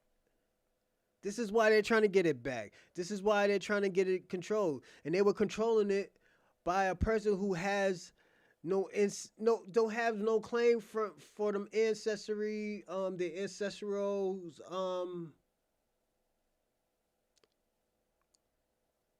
what is it? Ancestral, damn, what's the word? It's a good word for it. Claim. They have no claim to it. So this is what's happening. Honor for niggas. But if you start killing niggas for killing niggas, less niggas gonna kill niggas. Cause now I ain't finna fucking live the rest of my life no more on the government's dime and and be cool and nowadays do motherfucking FaceTimes and shit from prison. Right? Same thing with cops. If it's found out to be that you are breaking the fucking law, penalize them heavily. Lock them the fuck up. Charge the fucking the police the police union or whatever the fuck, and we've seen that happen. George Floyd's family got the largest payout in history. They got I don't know how many fucking payouts. A junkie was worth like millions of dollars. A motherfucker that never did nothing right in his life. He did nothing. He was nothing but a habitual fuck up. And because he overdosed on some shit and the police was involved, he got his family hit the lottery. Okay, so it's already been done. It's already out there. The solution is penalize heavily when it happens. Yeah, so that's one of them. That's one of the stages. Penalized heavily, but most importantly for black people and cops alike, seeing humanity in the fucking people. And it's going y'all say what you gonna say anyway. This is the problem. If I see you treat you like shit, right? And I see you carry each other to where you ain't nothing, right? And mind you, all humans do that. But we gotta be honest, bro. We gotta start having these honest conversations going forward if we really gonna fix this shit like people claim they want to do. Bro, niggas take it to the next degree. I was just talking about the shit, bro. The nigga lander syndrome is real. Hell, we say this shit all the time. How many times you walk up to a nigga, bro, and he mugging? Just Nah, that's not true. As I said, it depends who you are. That's that small percentage again. Like, let me ask you a question. Why do we always talk? What's going on, double edge? I ain't never. It ain't never. But you know, blacks on black crime has been a problem and glorified. So, okay, if we're gonna use that logic, what about movies? Terminator, Rambo, fucking Godfather, Scarface. What about that? Can we say, oh yeah, that's white on white crime? Can we say, oh, that's Latino crime? Can we use that when white kids go shoot up schools? We can blame Terminator, Rambo.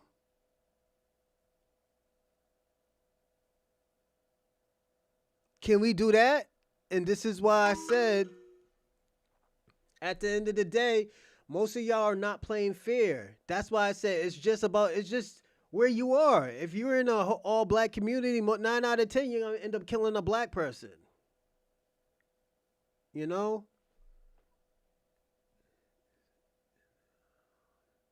Yeah, he's about to get deported. He said, do you ever got tired of being goofy?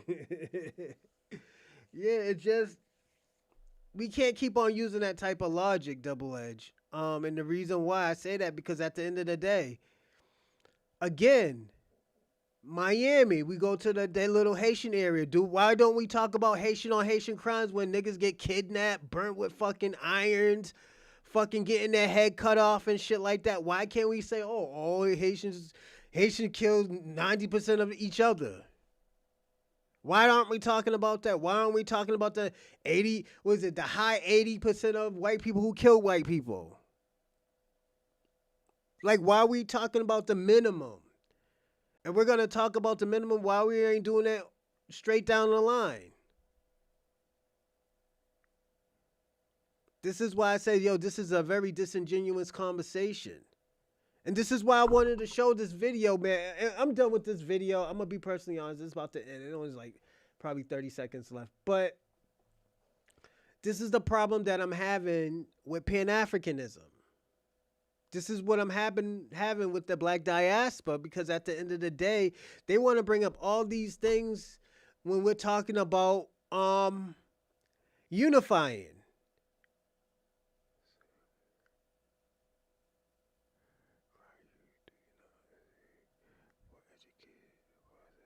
You're not a Black American, Black King. You're a Jamaican.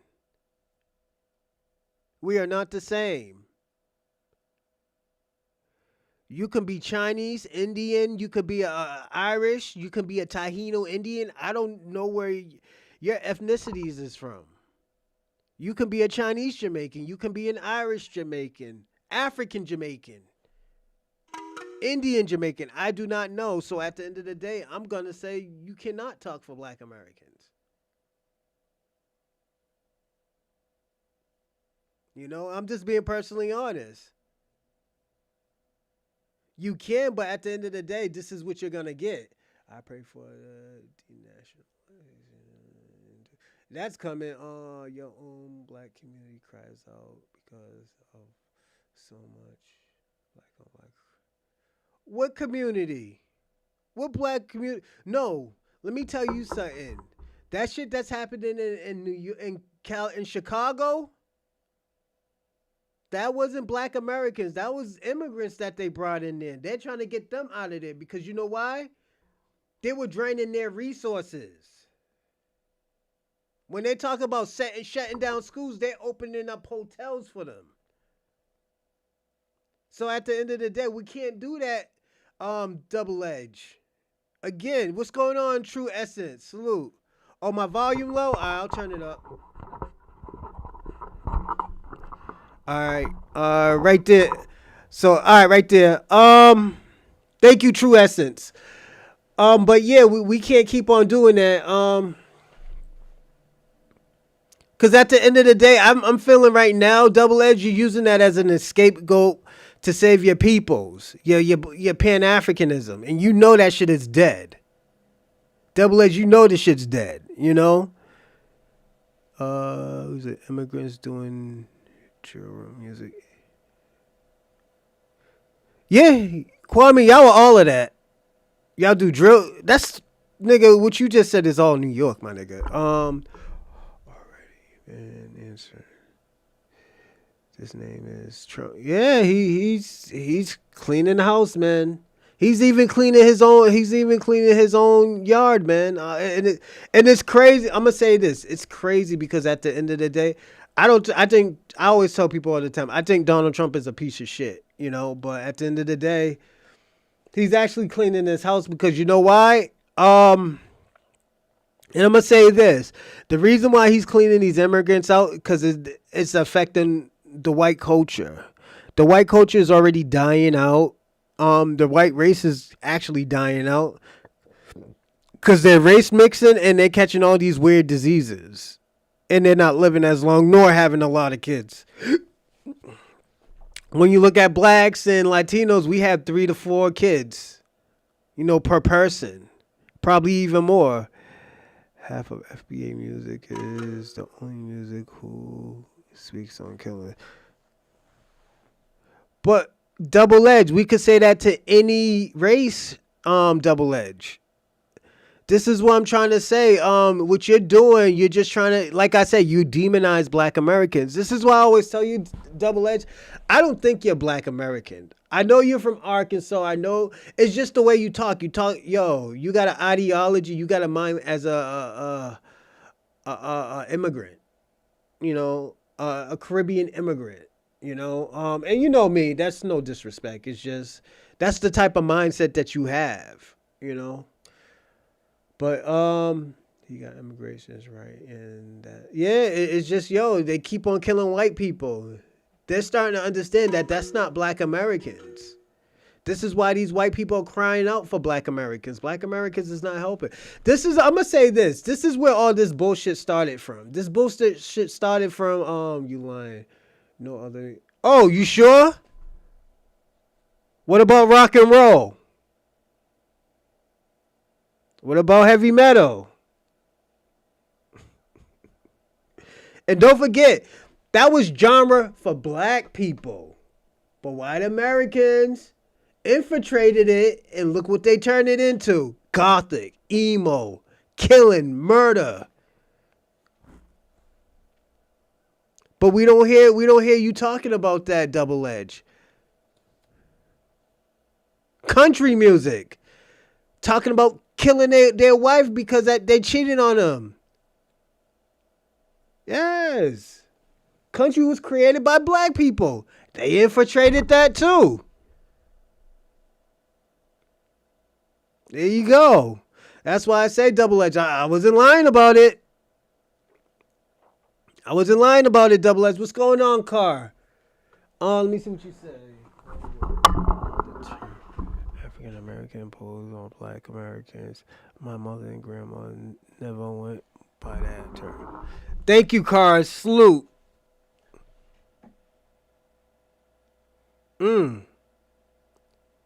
Thank you. But you know, I'm gonna get into this video because we got a few more videos, and we'll watch half of this. So yeah, we need to stay on top. FBA names. Yes, please. Mike and Jonathan. Mike and Jonathan is from Europe. Right. And one of your African leaders is Jonathan Goodluck. So what's your point? Man, you just Which one? We could go Rob Zombie. We can go System of a Down is more political. But we could go System of a Down. We can go Slipknot.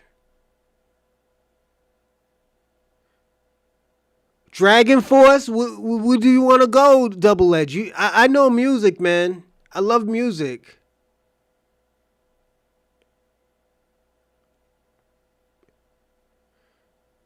I'm just being personal. Marilyn Manson.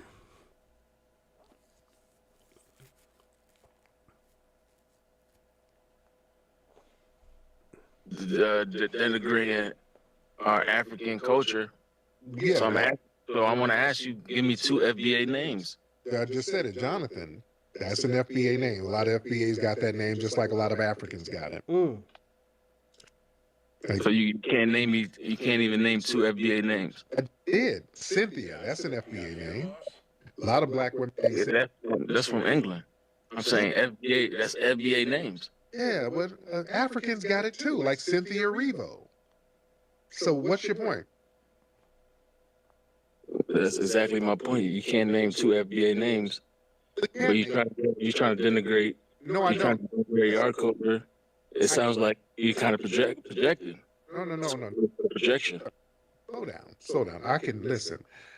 We have a lot of different names. We have a lot of different names. Some that came from European society, some names that comes from African society. Some that comes from you. Some names. What comes from the Majaro spirit? LaQuisha, that's an FBA name. LaQuisha. That's an FBA. Latasha, Keisha. Hold up. Charlicia is an FBA name. We have a lot of names like that, sir. Yeah. Those are variations of English names, like Charlize. No, is Charlotte. It's half Charlotte and half Alicia. No, it ain't. Can you name me some indigenous Majaro spirit FBA names? Darquetta, that's the one. That's all hybrid variations, my brother. Names hybrid variations, sir? Yes, I'm just trying to All names are hybrid variations, sir. All of them. No, they're not. It is. Just So like them African names, they're hybrid names. So you telling me Mobutu is a hybrid name? Yeah, they would give people names, like they didn't have last names, so they would give them names based on some of their characteristics, like Umbutu and whatever the word for big ears meant, bigger Dundee, and they'll just say that's your last name. They just make them up. So a lot of names are hybrids, sir. That's so. What's hybrid about Kunta? Kaquita, Jamario. Mario, that's Jamal and Mario. You just proved my point, Tariq. Well, those are foundational black. Okay, well, let's move along. So you can't name me 2 FBA names. That's one thing, right? Name me a country that you didn't flee from. But you guys are the face of fleeing. You over here, you ain't over there with Umduge. You over here with Sharquisha. But Tariq, you guys split the 5 different countries. But you over here with Sharquisha and them. You over here with the Majara family. You ain't over there showing no African pride, sir. Why is that? Why are you not showing African pride in Africa? Why do y'all have African pride and you're over here with Jarlisha and Lacreta? Huh? Why are you over here with the Foundation of Black American Family? Tariq, FBAs have fled to 5 different countries during and after slavery. Sir, we didn't flee nowhere. A couple of people might have left. We're the only people who stay 10 toes down. Don't you dare try to project fleeing onto us. So if you cherry pick who... No. Don't project your fleeing onto us. We don't flee nothing. He said go home. Isn't family... Hey, happy belated card. Salute. Man, and thank you. I appreciate you for staying 10 toes down with the platform. Thank you. Definitely again, happy birthday. Everybody give a shout out to Cards. It was his birthday Wednesday. Isn't what African pride? Isn't what, sir? Unmute your microphone, sir. While you sitting over here with Charlisa. Isn't family reunions a fleeing activity? You guys wouldn't have family reunions if you weren't fleeing each other. That makes zero sense. Explain how that. How does that make sense? Okay, you wouldn't have family reunions if you all haven't fled from each other. How do you flee from each other, then you reunite with each other? Exactly, a family reunion. You guys are coming back together after fleeing from one point you guys were once together from. But like I said, you guys fled to 5 different countries during and after slavery. You tethers are just stereotypes of just lying pieces of filth. Do you tethers know to do anything else but just sit here lying? You're just lying, just making up stuff. Do you tethers know how to do anything else besides lie? I mean, damn, you're just a walking stereotype of a lying, scamming, deceptive tether. There's a reason why you're over here with. And this is the reason why we will. This is why the reason why we will always push back from pan-africanism. I had to show this. I have to show this. People like him, we have to push back from pan-africanism because at the end of the day, and I know nigga, we have to push back from this shit. Look what they think about us. Like, let's personally be honest. Them niggas think we're stupid. We're dumb. But at the end of the day, we always say, oh, look at your country. Oh, xenophobic, because we're talking about your country. Nigga, your country's so bad that you don't want to live there.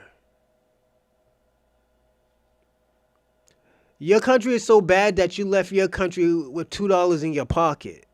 Like, let's personally be honest. And you work hard. Nigga, like, come on, we're not doing this. And took resources. And we're not going to act like they haven't took resources. This is what niggas was complaining about with the Democrats. They were giving these people who were fleeing too much of money. How you giving people $5,000 in food stamps? Like, this is crazy. Then you giving them other money just to be spending. Like, come on. This is nuts. What's going on, Sherry? Thank you. I appreciate it, Sherry. Salute. Sherry, bye. Thank you for coming on the show. I appreciate it again. But yeah, this is the problem. Like, we can talk about SNAP and all this other stuff, but let's ask who collectively had more money within the past 5 years. Who had more money? You was letting all these immigrants over here, and they were fleeing these countries, and it was like, yo, here's the $5,000 in food stamps a month. Free, subsidized housing. This was what was happening. Then, like they were saying, the black Americans were complaining. There were black Americans complaining. There was white Americans complaining. There were even legal immigrants complaining. Legal immigrants complaining. Talk about why are they getting all this money? Why are they living in these types of hotels? Oh, shout out to 3131. Thank you for subscribing too. I apologize for not saying anything, but salute. But yeah, this is the things that we are saying. These people are legal. I understand. Put it this way. I'm gonna give you an example when some stuff is over the rule. Let's say a whole country is committing country left from a genocide. You're not going to stick a whole bunch of them in one country. You're going to send them different places. England, Australia, Canada, America, just these European countries. But you're not going to take all of them. No. What America has done for the last 5 years is take all of them. Instead of saying like, yo, let's break this all up and send them in certain places. And it has been affecting America. And this is what we have been seeing. Jamarcus them and Charlisa and Sharquetta. Because Sharquetta and them, they stand 10 toes down. You can't be Sharquetta's not running shit. You running here. Well, Sharquetta's not running shit. If she's staying 10 toes down and you're the one running to Sharquetta for protection. Hey, can I make another point too? Hold on, African Pride. Let me get our brother Marcel. Marcel, hop on, sir. Hey, Tariq, how are you? I'm good, sir. How are you? I'm doing well. I'm glad I'm here to hear someone bring up this point because some people have tried to bring this point up with me. It's a non-point. They try to compare our people who may have fled, the few who fled to Mexico and Canada, to them fleeing from countries where they have complete control over their government. We were fleeing, the few who did, enslavement. That's that minimum. That's why I was telling you, that minimum population, that minimum collective people who were doing stuff like this. This is the same. I'm gonna say this. This is the same conversations we're having about black on black crime.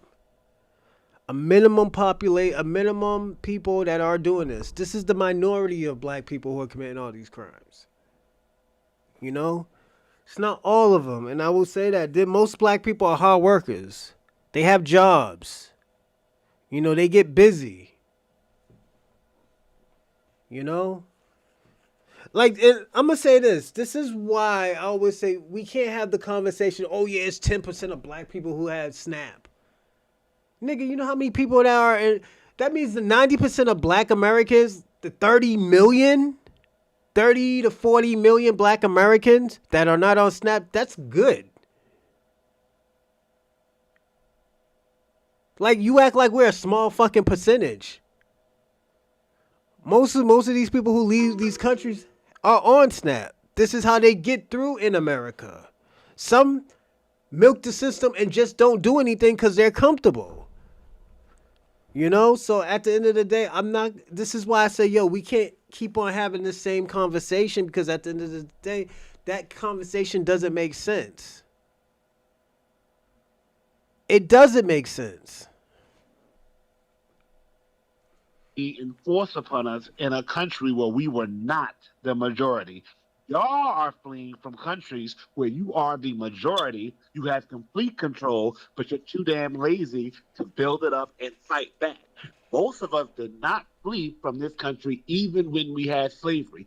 Even when they were trying to force us to go to Liberia, even when after the Civil War, they tried to tell us to go to South America, Central America, and the Caribbean, we refused to do so. And even in the instances where some of us went to Mexico and Canada, a lot came right back here during the time of slavery. I wish y'all would stop trying to make that non-point, comparing y'all fleeing from countries where you are the majority to us, the few who fled from enslavement that was enforced upon us by government where we were vastly outnumbered.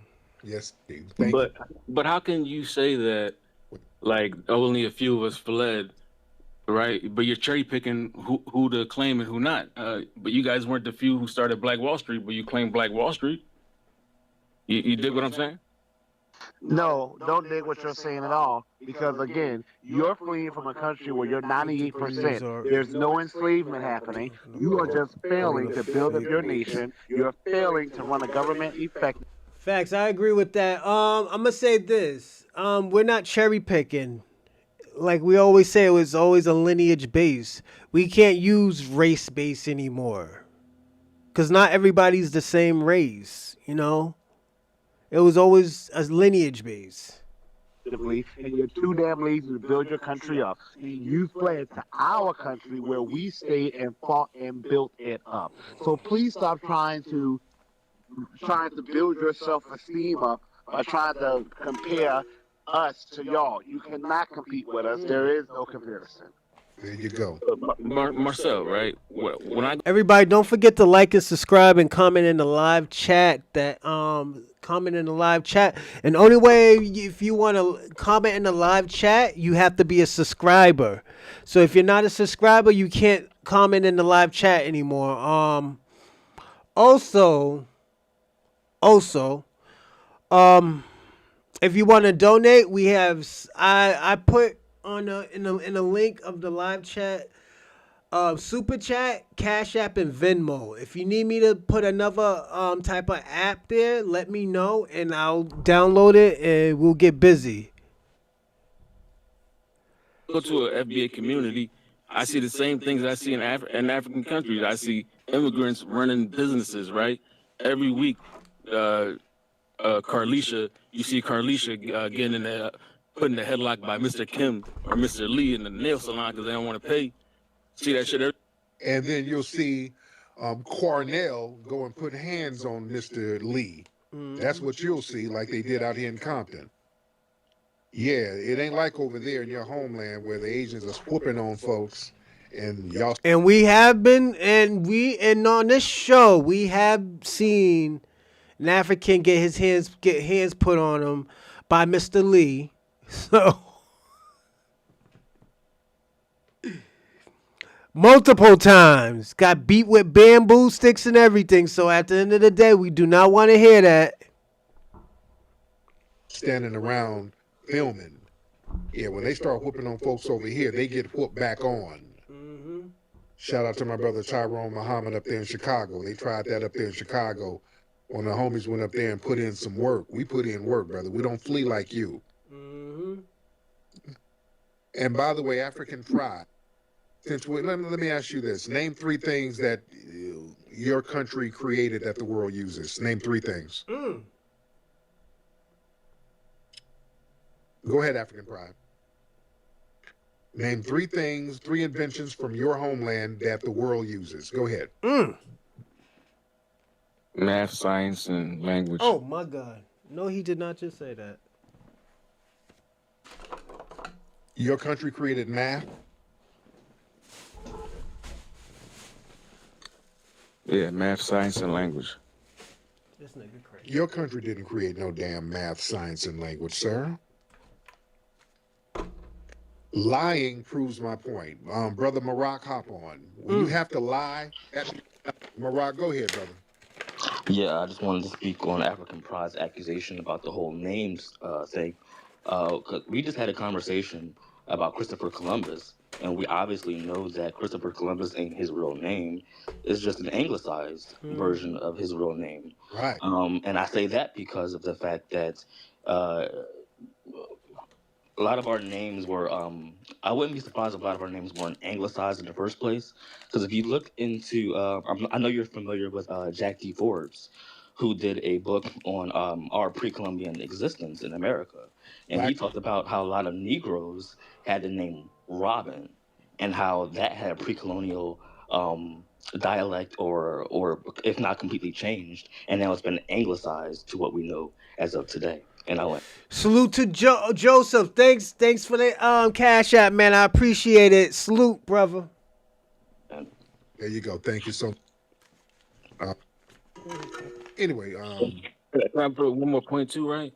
Not really, brother. I don't really like when dudes be lying. Everything you say is in bad faith. So yeah, when you have to lie because you're too ashamed of He your says failed the Marcus homeland, and Garvey you have of to lie and FBA. project. Yeah, I don't want to hear it. Get off here.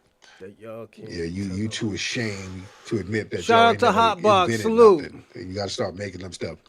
Shout out to Hotbox. Salute. You said China #1. Well, that's your opinion, man. That's your opinion, man.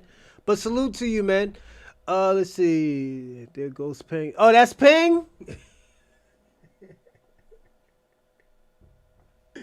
Ping, how many accounts do you have, Ping One?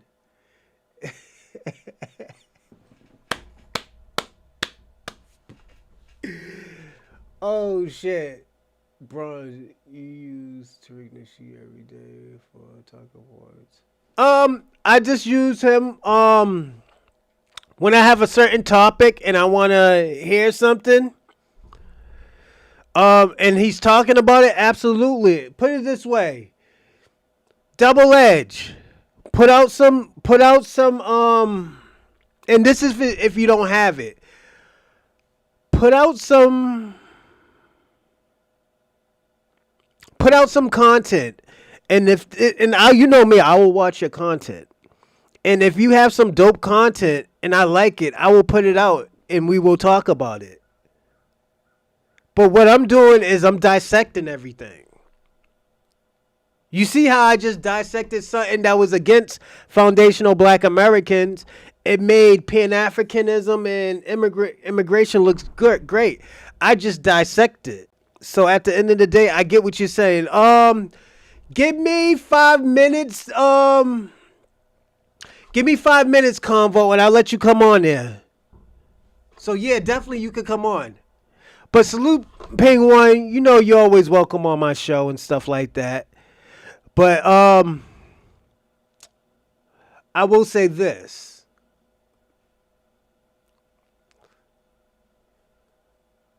Yeah, I do use Tariq Nasheed stuff. It's popular, you know. I do use his content. His content is popular, so we're not gonna sit here and act like it's not popular. Double Edge, like if you have some content and it's really really good, definitely I'm gonna put it out. I'm gonna put this out here. I'm gonna put your content out here, and I'm gonna dissect it. We created math, science, and language. Ain't nothing. Malik, what's up, Malik? No, I saw the. What's up, Tariq? By the way, let me be so respectful. But I saw the title, like, why are black men the only group who gets attacked over how we vote? And I remember I told one of my friends, I'm like, hey, yo, bro, I might just vote green, right? Because like they're the only people out here that support reparations. Yeah. The only people that support reparations. He was like, bro, like that's throwing your vote away. I'm like, throwing my vote to people that ain't gonna give me reparations. Right. Right. Like a lot of people, they attack a black man just for thinking outside of the box that we supposed to be in. It seems like we supposed to think a certain way, supposed to talk a certain way, everything like that. Like I think it kind of hurts though sometimes too when I get this from people that I really love and trust. Right? That don't even ask you why you think that way or why you want to vote for this particular person. Oh yeah, it's heavy, man. Nikki, you got brother Randy Short on here? Penguin always trolling. Shout out to Penguin. Make FBA Black American again. They are Black Americans, Penguin. What are you talking? Y'all see why I fuck with Penguin? Because it's. I don't think he be knowing what he's saying, but at the end of the day, the shit's funny. Especially when he crashes out. I'm going to tell y'all something.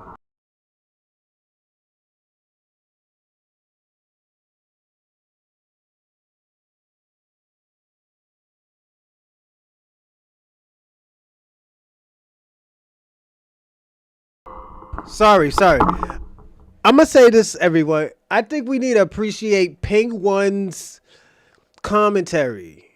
And the reason why I say you got to appreciate it, because at the end of the day, he makes us laugh. Let's not make FBA Black American again. How? Yo, Penguin, you're crazy as fuck. But at the end of the day, Penguin, FBA are Black Americans. It's just FBA mostly stands for is a lineage. Because we're so many different type of race. We're not just one race. So we're not just one race. And this is why I got to stop. Pingaling. Just be saying shit. Yeah, thank you, Claude Zandon. Yeah, this nigga's crazy. But, yo, I appreciate it because it's very funny. Like, even when he crashes out on us. When that nigga crashes out, he start calling niggas monkeys and everything, you know. And this is why I want y'all to pay attention to that type of shit. Because only, like I always said, as I always said, a person who would not lie is when they're drunk Only people who don't lie are drunk people, mad people, and children. Those are the only 3 people that don't lie. You know, so at the end of the day, I appreciate Pink. Like I said, the show does appreciate you. So, like I said, just keep it up, man.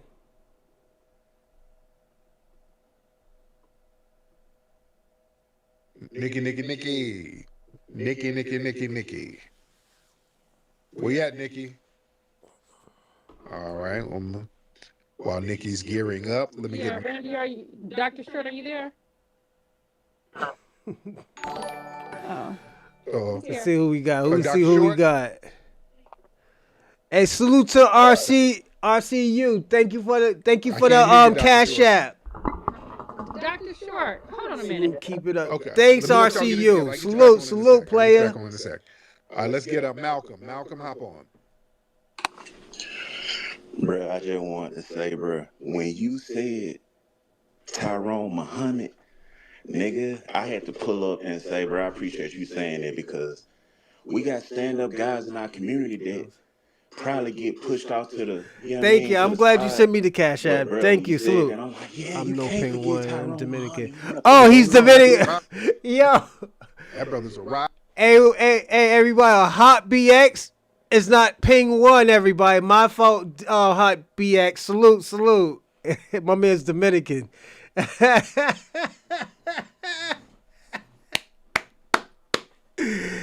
Thank you, Hot BX, man. I appreciate that. I appreciate your commentary too. Out there. Bro, what? That's a rider, bro. And I'm finna land in my plane, but bro, when you said that, bro, I was just like, yeah, you can't forget about that homie. But yeah, man, I'm done with it, bro. And much respect. Yeah, we got riders out here, man. Shit. Yeah, we got some riders out here in these streets, bro. And you talking about they whooping on Shaquita, the Asians, man. They out here in Compton a couple of years ago. I always talk about this. This sister walked up in the Asian store and they tried to put hands on this sister. The brothers pulled up and shut that damn beauty supply store down quick. Damn. And I mean shut it down. They had to sell that joint. Yeah, anybody having that? I don't want to play like that out here, man. Let me get some folks in here. Okay, let me get Sister Nikki. Fax cards, thank you. And Dr. Short. Hold on. Let me get one way. Before I get Dr. Short, let me get Planet. Let me get this person in here. Then I'm gonna get Nikki and Dr. Short. Planet, what's up, Planet? Planet somebody. What's up, Planet somebody? I wanted to make a really good point. So, of course, getting the person we want in office is key, right? But once they're in office, the other side is going to try to block them, like badly. And so we got to make sure that that person, whoever we want in the office, gets things done. Because a lot of times when a president becomes president, they try to do all these things and then the other side blocks them. So it's very crucial that not only do we vote for who we want and we get them in office, but then when they're in office, we're able to let them do what they were promised to do. And not be just say, oh, well, they couldn't do it because of Congress or the Senate or whatever. So they're going to need our support as soon as once they're in office as well. And I thought that's a good point. I brought it up in another group, and then a lot of them agreed with me. Yeah, we need to stay on top of the president and make sure that they follow through with their promises. And I think that was just a good point. I just want to bring that up. All right, thank you so much. Okay, all right, that's very random. All right, I'm gonna end that right here because I just wanted that one little piece right there just to show you, like, this is no solidarity. Like, let me ask you a question. If you're trying to get help from somebody, would you insult the person that you want them to help? Or would you just be like, oh, yo, man, I really need your help. You tell you plead your case why you need help and can you help me and all this other stuff, especially if it's a person that you don't fuck with. Now I'm going to say this. Since you know that, okay, yo, this person can help me, would you shit talk this person who's trying to help you? And this is the reason why I'm saying that there has never been no solidarity. It's always what we could do for others.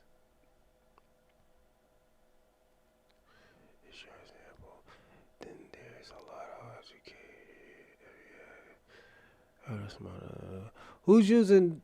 Is somebody using Michael Jaw, right? But yeah, it's just. But these tethers don't have any common sense. Facts. And this is why I said what I had to say, because at the end of the day, this is coming out badly for the Black Diaspora, because at the end of the day, you know we will help you. You know that we're giving people. You know that, you know what? We just help because we don't want you to do bad. But at the end of the day, while we're watching, you're insulting us at the same time. Oroshalan, I want to stream with you, but you are trash. And I have more flags. We never say that. We mostly be on code. All right, you don't gotta stream with me. But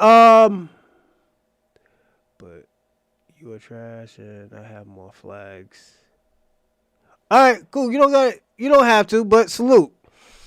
But yeah, that's what I'm saying. It's just you can't insult the people that are helping you. You can't insult the people that you want to help by. If a person's fighting, it's like this. One hand washes the other. If I'm helping you and like, damn, you see me struggling, you're gonna be like, oh yo, let's stay on code. Like what's his name? CRU said, let's stay on code. Let's stay on code. But at the end of the day, only one person staying on code, it's not gonna work. So at the end of the day, this is just the end of the contract. You know, so salute to CRU. Even if you don't like my content, salute. Just an example on how they act. How we Oh, that was an example. Oh shit. I'm gonna clip that one. Oh shit. I thought he meant it. CRU, that was a good one. I didn't even know. I was like, oh, okay, cool.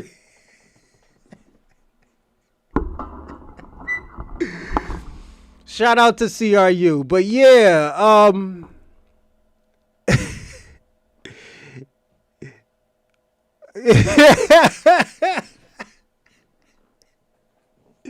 Yo, that nigga got me crying right now. Shout out to CRU. That was a good one. I was like, oh, okay, cool. I was like, oh. But yeah, it's just like what CRU just did. It's just, yo, you're not staying on code. So this is the after effect of 40 to 50 to maybe even 60 years of disrespect. Of, dehumanizing black people. Of going on the enemy side instead of being on the Black American side. Everybody give me a second. I think this is Convo. Call from FBA Convo. There we go. That's Convo. To accept, press 1. What's going on, Convo? What up, though? Rocho? How you going today? I'm good. Did you call before? My fault if I missed it. No. I was trying to tell you in the chat that I wanted to go ahead and get a call before you ended the show today. Oh, no. I don't got to pick up my kids. My kids got sick. So, yeah. Your kid's sick? Sorry about to hear that, man. Hey, it's cold outside. It's cold because the weather's changing. So, yeah, it's going to be like that for a while. We got snow on the ground here in Detroit. Hey, we man. got snow on the ground. It's official. So, I'm going to tell you something. It's sticking, too. I'm gonna tell you my secret. Ginger lemon tea, the ones not with the tea bag, but the ones with the little balls in it. You throw it in some hot water and it start sizzling a little bit. You get those. Yeah. I like that. Yeah, usually that's what I be drinking. Yeah. But ginger lemon tea, I got you. Yeah. I ain't mad at that. I usually hit it with a bunch of vitamin C, like some oranges and stuff. I usually hit it with a bunch of vitamin C. I get me a bag of oranges. Yeah. When I get sick. But, usually I stay healthy, thank God. Yeah. I stay healthy, Yeah. But when we was talking about that touching on that thing of health or whatever, You know, my father, he had just came down with something. You know, he like 68, so we had to watch him. You know what I'm saying? Okay. He can't get nothing. So he had came down with something that we ain't, never seen. Just like an advanced cold or whatever. And a pink eye. You know, he had like, his eye was all gummed up and stuff. He was, just one of them. Just one. He could see out the other eye. Okay. But that one eye was like all gummed up, and then he was coughing and acting like he had no energy. Yeah, thank God he got over it. You know what I'm saying? I just seen him like Thanksgiving, you know. And what happened was I had talked to my auntie, his sister. She like, yeah, what you need to tell him is you need to take that COVID shot. Because he old, you know what I'm saying? Yeah. And you might not feel that you could take it. You know, you 50 and stuff, but he's 68. You need to go ahead and tell him to get the COVID shot. I said, all right, auntie, I'm on it. So next time I talk to my daddy, I'll be making sure that tell him you got to take that shot. You can't be acting like you all tough or whatever. Yo, you want to hear something crazy?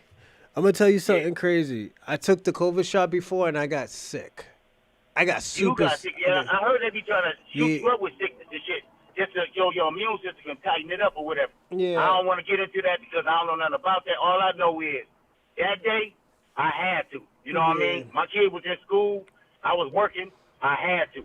I had to. So me and the Lord bless us. So whatever the enemy had set up against us, it wasn't gonna take us out. It wasn't our time. So we made it through and we blessed it. We made it happen. Glad you're all right, man. I'm glad you're all right. Let me ask you a question now. Yes, sir. Did Pan-Africans disrespect push Black Americans away from the movement? It depends on what time we're talking about because, like I said, I never met a African or a Jamaican. I'm in Detroit. Now, I can't say that's for everybody. There probably is some people in Detroit that know some Africans and Jamaicans. It never touched me. Everybody around me was FBA. So, at that time, when I'm growing up... Hold on one second. What is my background, Double Edge? My mama's side is from Selma, Alabama. My daddy's side is from Augusta, St. Clair's, and Savannah. Also, my family do go far to North Carolina, Virginia, and South Carolina. So my family is Southern. Oh, you have to try to do the where you from shit. Yeah, usually when they get to your paperwork, they usually don't have paperwork. So hold on 1 second. Are you asking me, Double Edge? Are you asking me why? Because I said ginger and lemon tea. The reason why I said ginger and lemon tea because I got put on. I got put on by game by I think because I was in this store, this a Habibi store, and I seen ginger and lemon tea, and I just started taking it. And after that, I barely got sick in the wintertime. Or when I did get sick, it probably killed my cold within 18 to like 32 hours. So I'm just putting niggas on game to certain things. That's all. This show got to be about everything. Health, awareness, just staying on code, overall. Just staying on code. What I was saying about these Jamaicans and these Africans in Detroit, you really don't see them and stuff. So, I mean, I really didn't know that they was calling me a Kata and watching videos talking about don't talk to them and don't be with them. So I didn't know. So when I finally, I didn't even meet a African until I was an FBA, bro. I'm an FBA now. I've been an FBA for maybe I don't know, 6 months now. It was summertime. I go into the 7-Eleven. This man is in front of me, and he real nice. And I seen him. He had flip flops on. That's what identified him.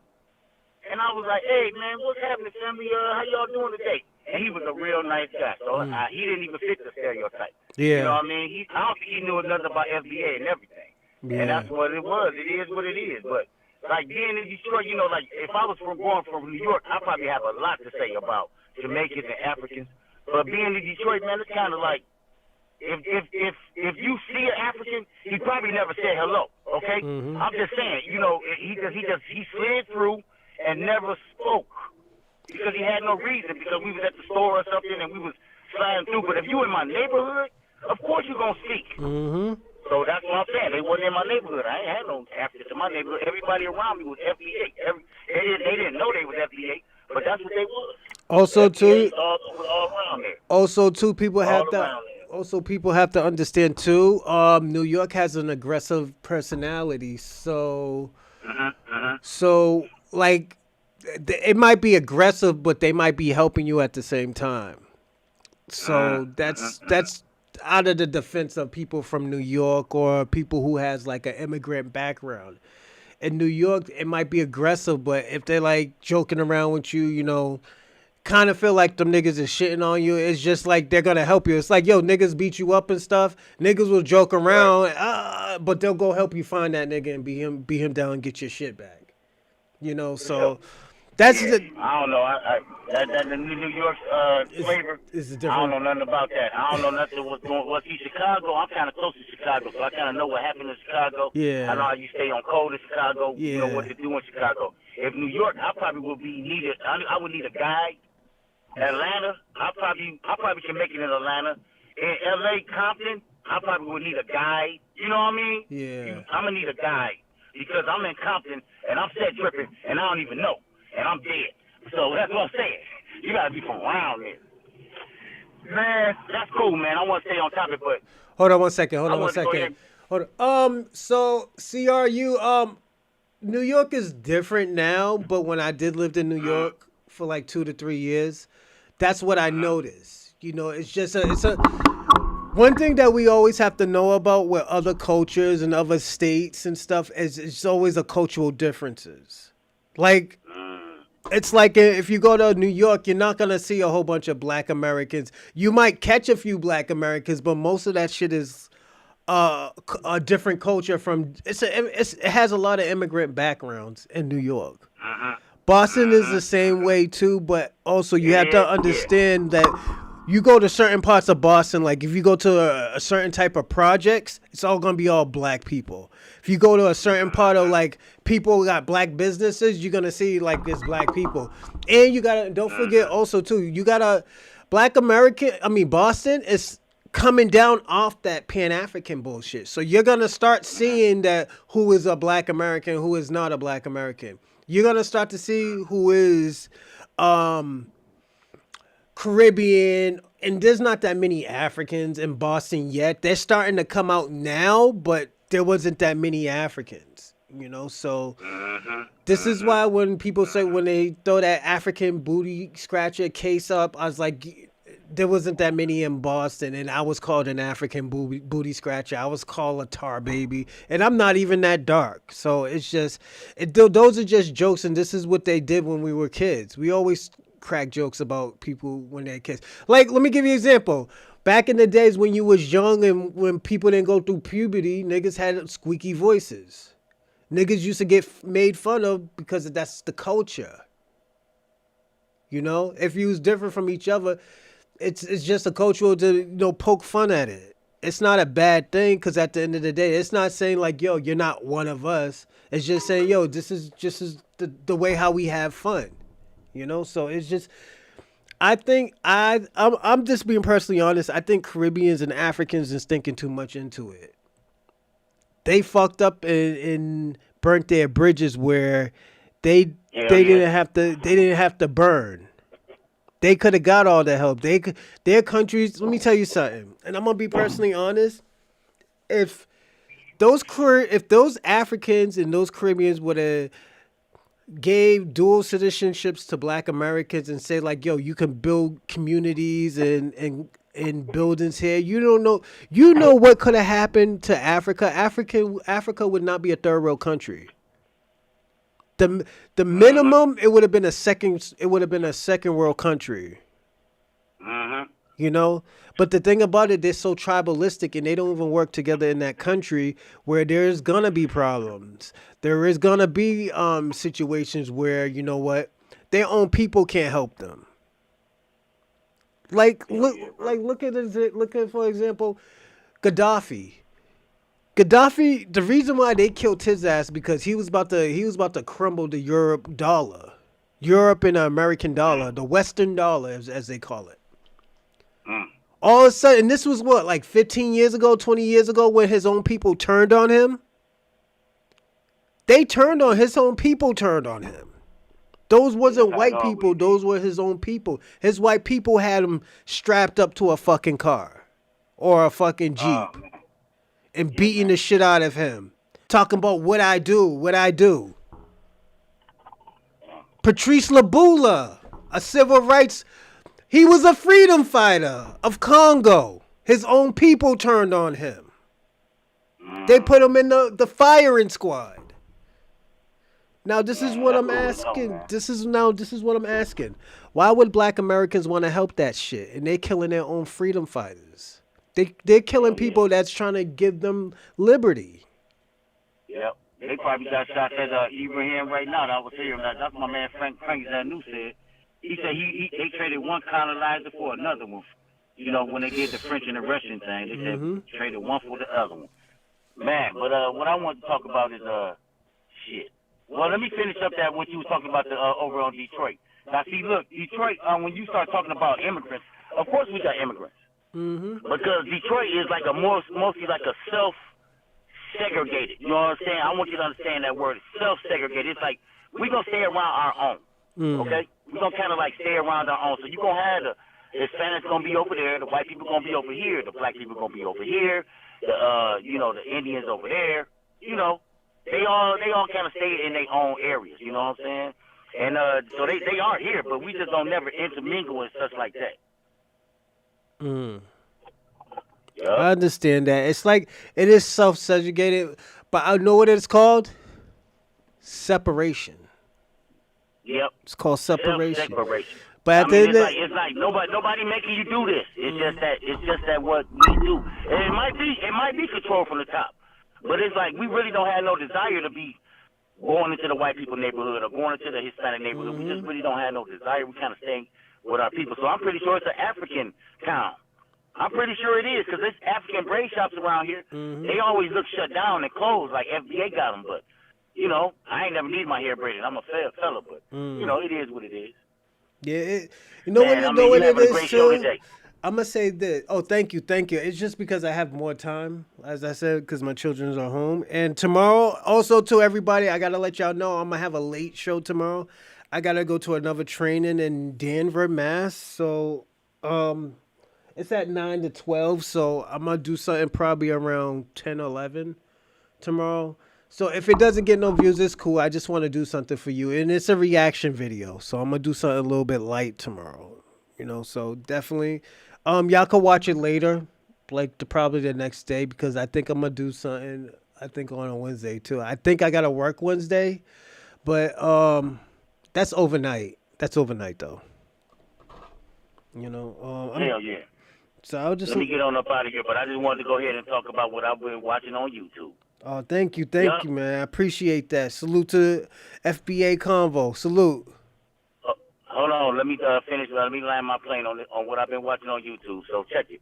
You know, I'll be like watching your show mostly. Whenever you open up the doors, I'm here watching that stuff. But also, I'll be over at FBA Spaces like the Black Alpha Network. So we was over at the Black Alpha Network. Do you know how many people he had in his chat? Say it again. I was over at the Black Alpha Network one night. FBAs was together. And you know how many people he had in his chat that day? How many? He broke the internet. This man had 50K. Damn. Salute to Alpha. Salute. He had 50K when I seen it. But when I looked at the video yesterday, you know, the next day, it was 86,000 had pulled up.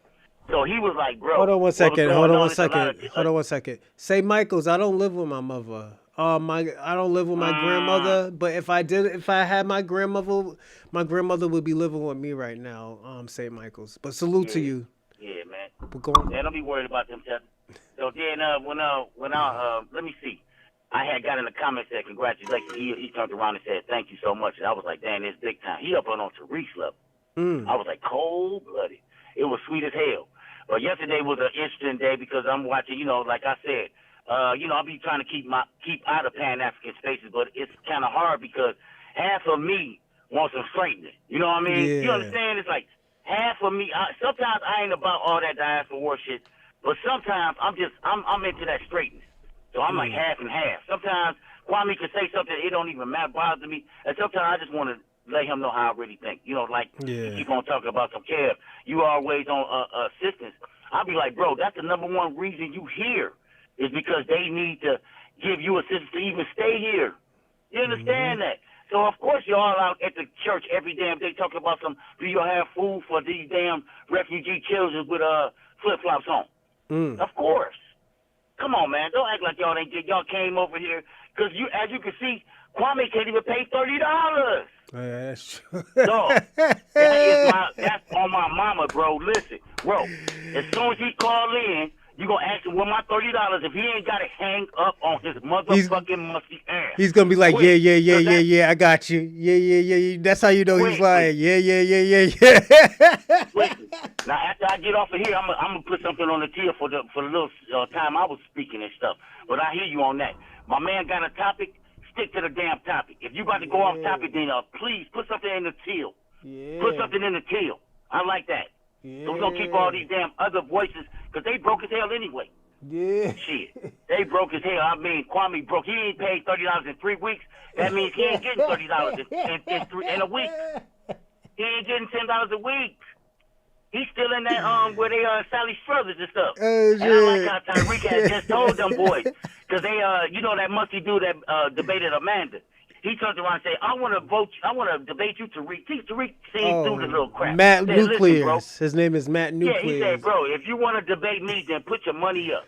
You know what I'm saying? Because ain't nobody about to let y'all clout chase off of us. We the blueprint. Yeah. We make it cool. That's why y'all always in our spaces. We not in y'all spaces. We not over there giving y'all no clout. But let me tell you something. So I'm gonna tell y'all something. He's from Maine, and in Maine, they be having these. I don't want to. They be having these mass shootings in Maine. They had one like not even like 5-6 months ago where this gun instructor just went around Lewiston, Massachusetts. I mean, not Massachusetts, Lewiston, Maine, shooting people. I think he shot like 13 people and killed them. Then off himself. So it's not like, and I'm gonna say this, and it ain't like, this is like sometimes this shit happens a lot in these places. People come up missing and like, don't get me wrong, they gotta I'm gonna say this. In Maine, they don't really got a black community. They got a foreign community. They got like an African community. There's not that many black people there. Most people that are there are like Somalians, right. Congolese and shit like that. So he don't know nothing about black people. Only thing he knows is what's on TV.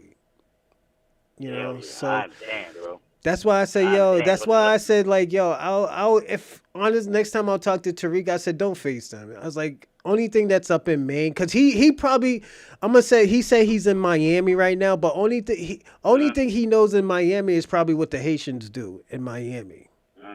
Tyreek straight, he already on code. That's why it be tripping when somebody people be like, I'm FBA, but I ain't really like everything Tyreek say. I understand you ain't supposed to agree with no man for 100%, but I'm just saying that kind of like raised a flag with me. It'd be like, so you trying to get your own section of FBA because you don't like what Tyreek doing? I keep telling y'all, Tyreek is not the leader. He's just a nigga that's the most on code. He the most on. He always on code. So if you ain't disagreeing with Tyreek, that means you are off code on something. That's what it means to me. Anyway, so look, let me finish up. Last night I'm watching the YouTube streets, and I'm over here on Dr. Mayat. I don't know if you know about Dr. Mayat, but Dr. Mayat got a nice face on the pan-African. Now see, that's what I was noticing that where the fighting is there, Rocho.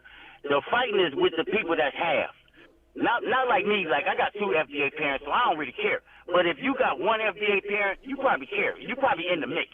And you might be pro FDA, you might be anti FDA, depending on what side you listen to. And that's where they be fighting at. That's why you got your Amanda Seals and your people like I just said, Dr. Mayat. Now I say Dr. Mayat, if I was to look at her, I think that she probably for FDA, both parents. But she still love that pan-Africanism. My girl got Professor James Small to pull up. And that's big time because that's all we talking about is Professor James Small these days. And guess what happened?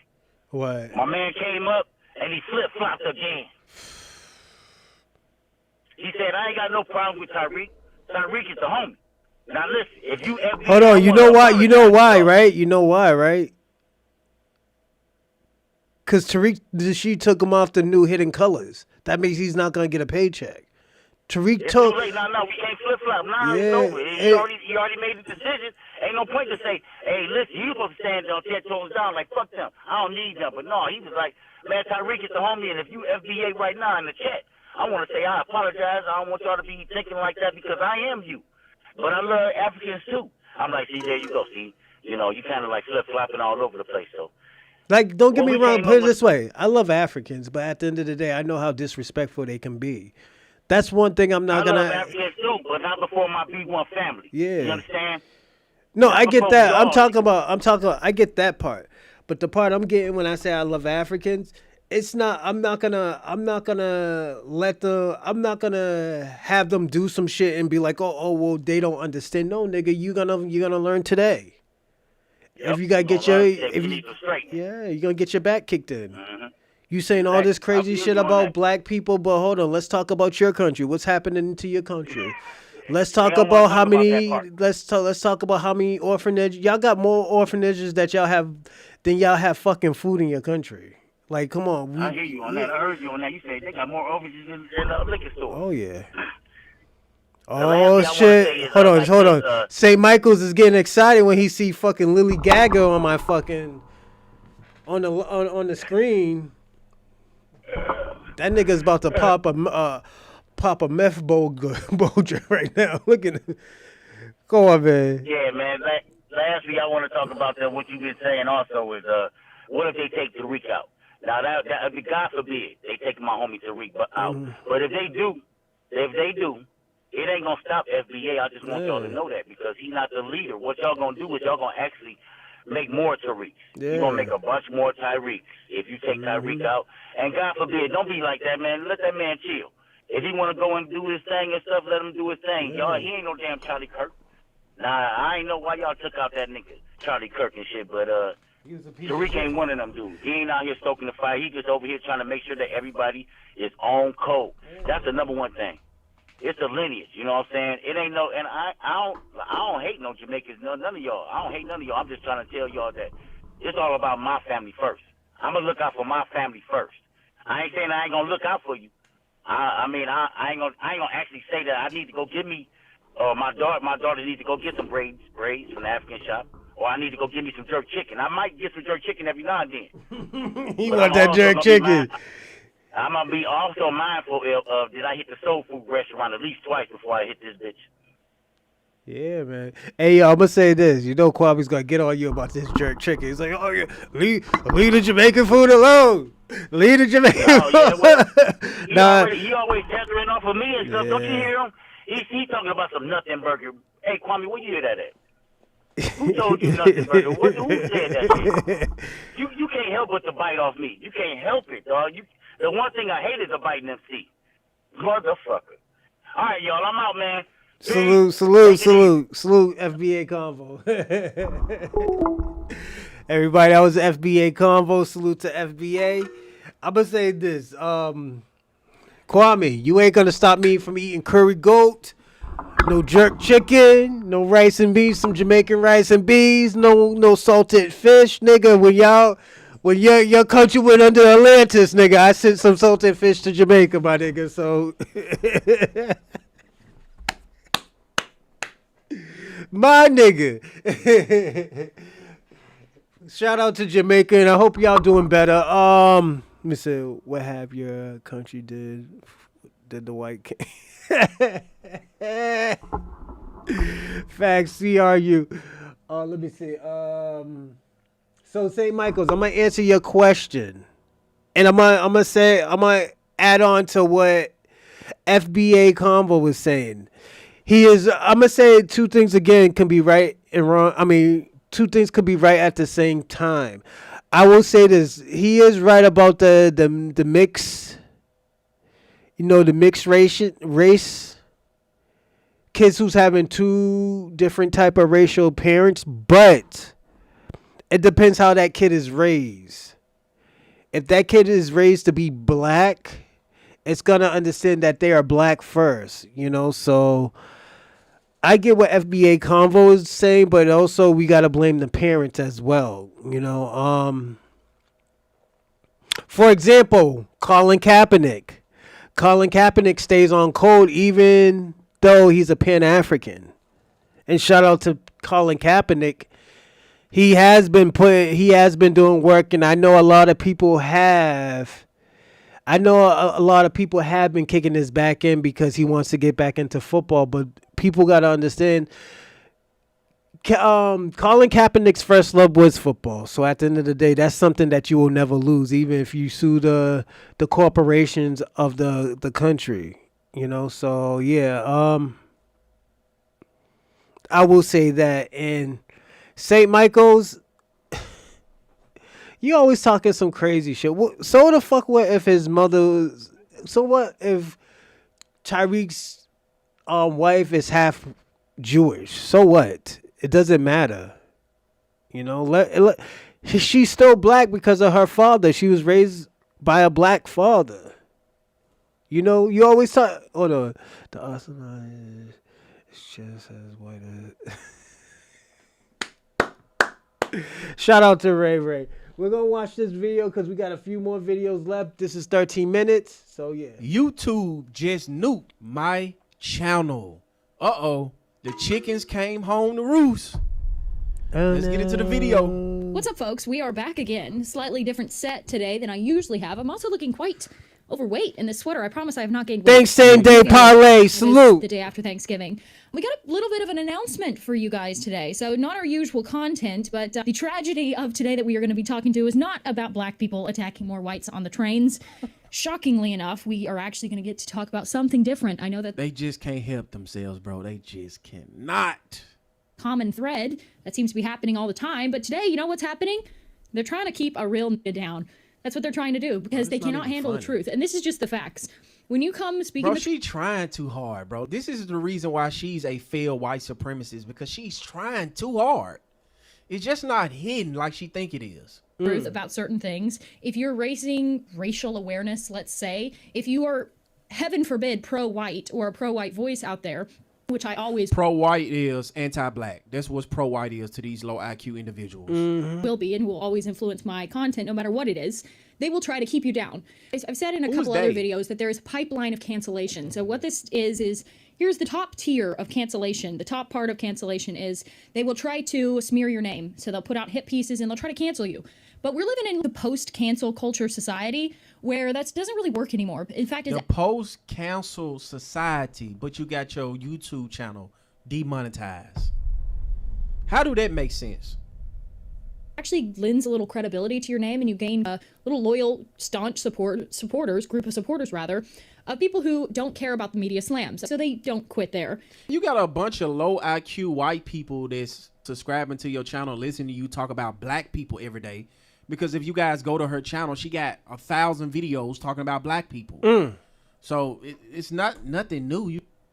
When they can't defame you or smear your name or ruin your reputation, then they will try to take you off the platforms. Hang on, the dog's screaming to be let in. She getting this talking point from Andrew Tate, bro. This woman. Take away your platform. When they can't take away your platform or get you banned, then they will take away your means of funding the project. They will demonetize you so that you can make the money that's necessary to continue putting out the content. If they can't stop you, well, then they try to either jail you or ruin your life through lawfare, or what's happening to Candace Owens, maybe. That means get a fucking job, bitch.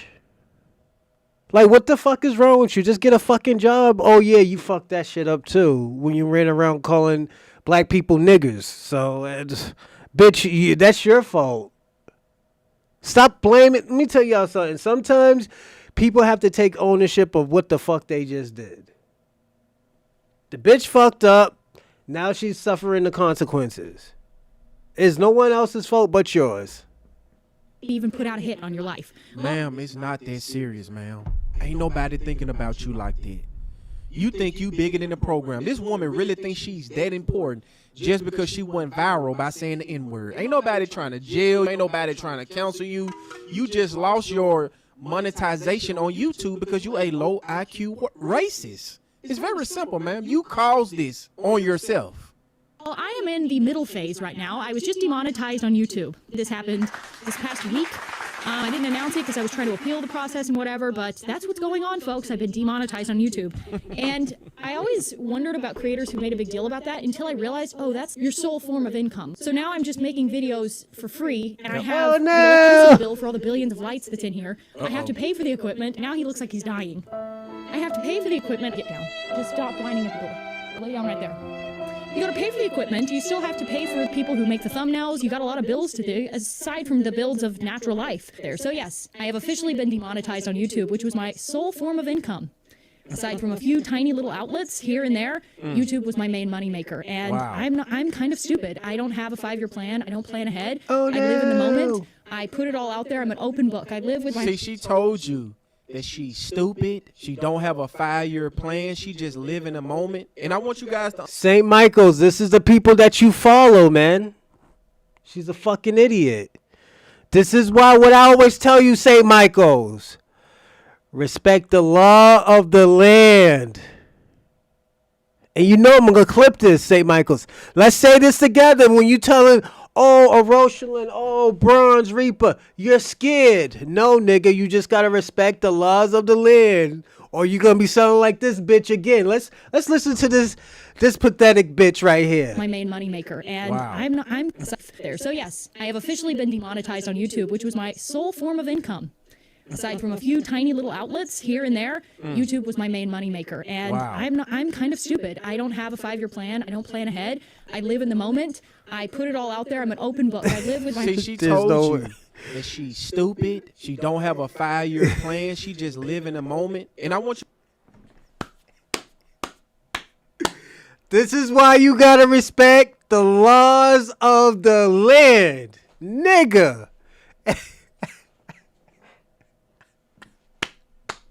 You think I'm going to be over here in some hoochie daddy shorts like Myron Gaines talking about I used to save kids, but the best thing was saving you and walking away in some Daisy Dukes, nigga? Y'all niggas lost your fucking mind. You got to lose your... Yo, that lost your fucking mind. We could talk about what you want to talk about it, but if you have to stay on code, you got to stay on code, nigga. You got to stay on code, St. Michael's. Don't get mad at me because the mayonnaise bitch got demonetized, nigga. Come on, don't do that. Why you doing that to me? That nigga St. Michael's crashing out for his mayonnaise queen right now. Look at him. Look, he mad. You guys to understand is this woman went viral. She had her 15. Oh yeah, everybody, don't forget to like and subscribe and comment in the live chat. And if you're not a subscriber, you cannot participate in the live chat. But if you want to help, share. And also if you want to donate, I will put it in the live chat right now. Hold on, everyone.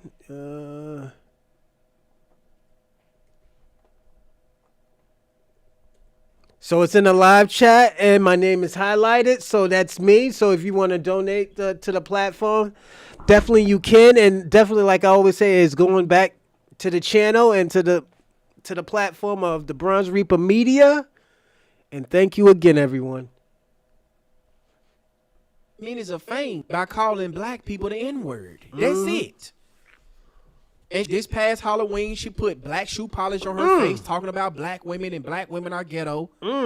This is where she got her attention from. And she got demonetized. And what she's doing right now is she's trying to gather her audience up so she can beg them for money. Because what happens to these low IQ individuals when they lose their monetization on the internet? Just like that guy that went viral going around calling black people the N-word and pulling the gun on them.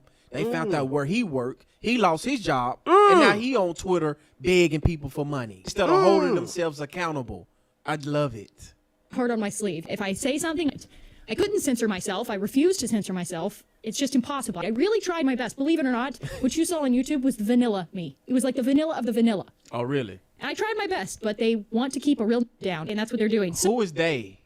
Please explain to me who is they, ma'am. Oh, all of that to say, we will persist. The truth will prevail. These people think, in all seriousness now, these people think that if you take away people's form of income, if you ban them off of platforms, for I'm sure I will be banned on YouTube soon, they think that that can stop the truth. Well, it can't stop people's eyeballs. So even if there was not a single podcaster in the world talking about these sorts of things, you see it for yourself. You've experienced it for yourself. You feel a fear about walking around in the streets that you pay for. You feel fear to get on a train. Again, gotta respect the laws of the land, baby. I've been telling niggas this. Niggas is talk about you scared, you scared, you scared. She was one of those people talk about, I said what I want to say. I'm white and I'm right. And she pulled that shit on the wrong people. Now look we watching the video right now talking about, yeah, I'm stupid and they demonetized me and that was my form of income. Nigga, let me ask you a question. You go to job, do you say what you want to say at your job? Fuck no, because them niggas is giving you a paycheck. You could say what you want, but at the end of the day, you better use code words. This is why I always tell people all the time, Black Americans are so smart. We use code words. We use code words. The other niggas who want to crash out, y'all niggas could crash out. You crash out, player. You crash out. We don't want to hear, oh yeah, they demonetized me and yada, yada, yada, and they stopped my form of income and they trying to hold me down. Nigga, you held your own self down. You are your own enemy. When Kanye West was out here doing stupid shit and you was out here doing all of this shit like that and stuff out there, nigga, chickens came home to roost, baby. Despite the fact that your taxpayer money goes to pay for that train. Bro, what she's doing, she acting like she writing a new script, man. People been talking about being afraid of black people and black people on the train. This woman is like a stray dog. She's trying to find her position inside the conservative movement, right? The white supremacist movement. But these people don't fuck with her, right? Do you think that they gonna give her any type of job or give her any type of money now that she done lost her monetization on YouTube? These people don't give a damn about her. It's just a bunch of low IQ people that watch her channel just to hear some degenerate black porn. That's all she do. She do the same shit that the Hodge twins and the rest of these black conservative do. They go find a random video online and they react to it. That's it, man. You're not reinventing the wheel. You're not doing nothing that we not already done heard or seen before. Because it's dangerous in society. We just happen to be talking about it. We're just not lying. We're just telling the truth. And the people who tell the truth are attacked constantly. My friends are being sued for millions of dollars. Good. The censorship clouds are really moving in, folks. It's starting to get bad out there. So if you want How about hold yourself accountable? How about that? to support what I'm doing, because I will always be a pro-white voice. I will always be a pro-white activist. You know where I stand on that. I have started a new channel. It's called Club Gaddis over on YouTube as well. So if you want to go support me, go follow that channel as well, because I genuinely don't know how much longer this channel is going to be up. Probably won't be up for that long. If the powers that be, who have certainly got the call. This woman really thinks she that important, bro. She really think that somebody is after her, bro. No, bro. Like, ma'am, you are a racist. YouTube don't allow that on the platform. Speaking hatred towards another group. Come on now. Where's the accountability? Oh, you're a woman, so I don't expect you to hold yourself accountable for anything. If the powers that be get their way, we will not be around for much longer. So what I'm doing on this other channel is I'm promoting cultural values. I'm promoting Euro-American values, and I'm trying to take everything that I've learned in politics and actually put it towards something that can help the country. I think at this point... Basically what she's saying is she don't want to talk about black people no more. It's not paying anymore. It's not. The well have ran dry. It's not working anymore because racism is too expensive. And think about the white racist people that's in power. Do you think they're going to do business with this? See, they love crash outs like this. All the white supremacists that you seeing out here crashing out, calling people the N-word, running up on black people at their job, pulling the gun on them. They losing their job and they coming online doing a GoFundMe. This goes to show you that these people don't give a damn about you, right? They think about just saying the N-word and doing black things. I think no, she's supposed that we now know who their movement gonna give her no money. They gonna leave her out here to dry. They're all somewhat black-pilled. There's a global cabal that runs everything. There are powers that be, shadowy creatures that we now know who they are, that control the system. They control the tech. They control Silicon Valley. They control our politicians. Bro, you gotta be at low IQ. And how do y'all listen to? I'm not surprised. All these different methods, and this is just the facts. And there's really not a lot we can do about that. We can try to infiltrate the institutions. We can try to gain institutional power, and that's what I suggest any young man do. And we can support creators who are out here discussing this. There has been a great awakening in the past 2 years. People know the genie's out of the bottle. The game is up. We know. We're on to you. We know who you are. We know what you're doing. And we know what you want from our country. And there's no stopping that awakening. This bitch got her Koofy hat on right now, man. Bitch, I'm gonna make a clip out of this. Bitch, I've been telling you for months. I've been telling your fans, your groupies. The ones who came on my show like St. Michael's. The Kwames. The Shabakas. The double edges. Double edge. What do I always say, man? Respect the what? Respect the what? Respect the laws of the fucking land.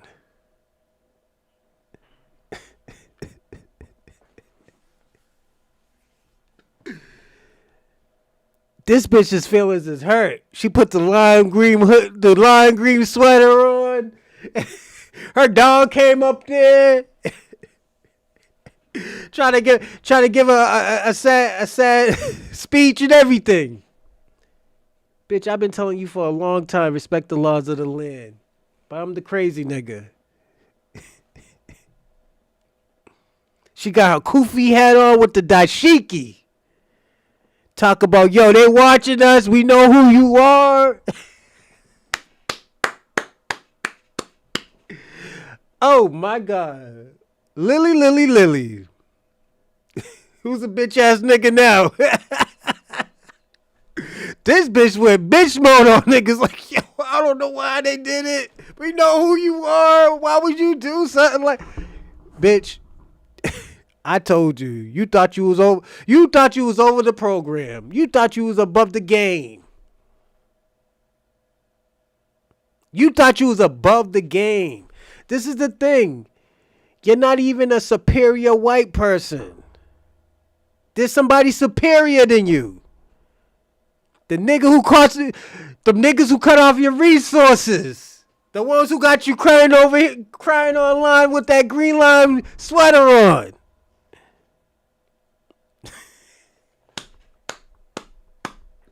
Everybody, we know who she gonna blame now. So, say, Michael, who she gonna blame? Who cut off the resource supply?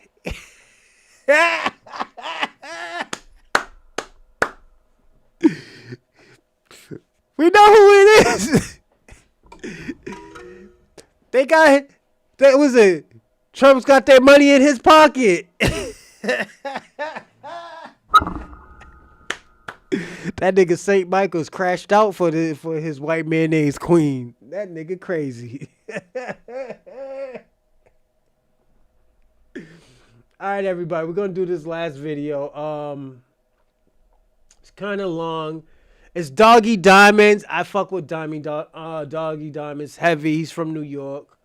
I never seen this video, but I want to know what he's gonna say, and I want to see your reactions of it. You know, so let's see. Log on after the stream. I'll be back, Many everyone. times you probably wonder if I did new content, you haven't been getting notifications. But if you go to doggydiamondstv.com, everything will be there. You won't miss a beat because everything pertaining to me is on doggydiamondstv.com. That is my official website, doggydiamondstv.com. And listen, have you heard about my $100 promo deal? If you didn't, let me give you some details really, really quick. First and foremost, the promotion will be done on Doggy Diamonds TV and the Interlude TV. That's the Insta stories, the YouTube community, the threads, the Facebook, the Twitter accounts. I can promote whatever you need, but as a reminder, this is for serious inquiries only. Must be Cash App ready. I can help you bring more awareness to your products. It could be your YouTube. It could be your album. It could be your t-shirts. It could be your store you're opening up, your brick and mortar, whatever it is you need promotion for. It could be a candle line you got. Doesn't even matter. Hit me up at Doggy Diamonds, and I can help you with that promo. Let's go.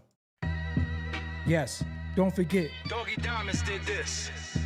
I'm here. I'm gonna need them likes going up. Yes. We here. Sleep 41, what's up? Amir Prescott, I see you in the building. Nate Jackson, I see you as well.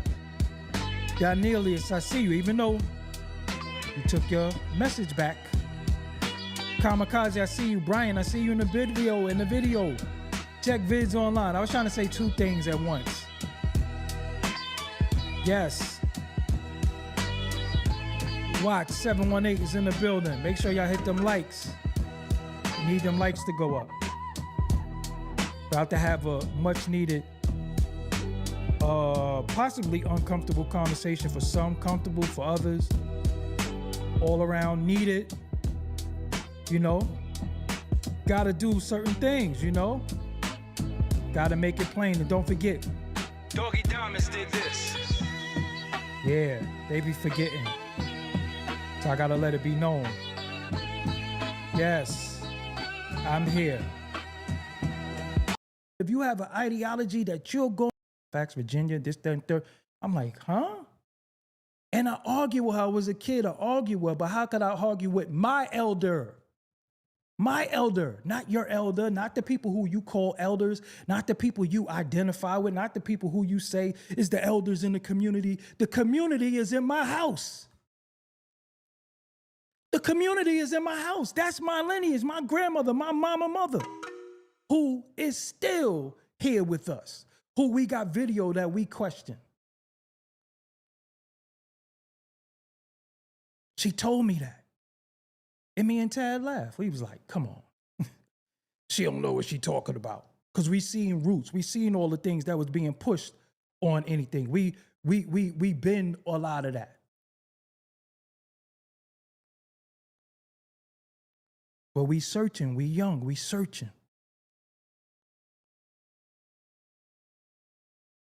We searching for what we are. We searching for a place to be, a being. I didn't fit in with these people. I didn't, and then a lot of people was going from a religious standpoint. That didn't really fit with me either.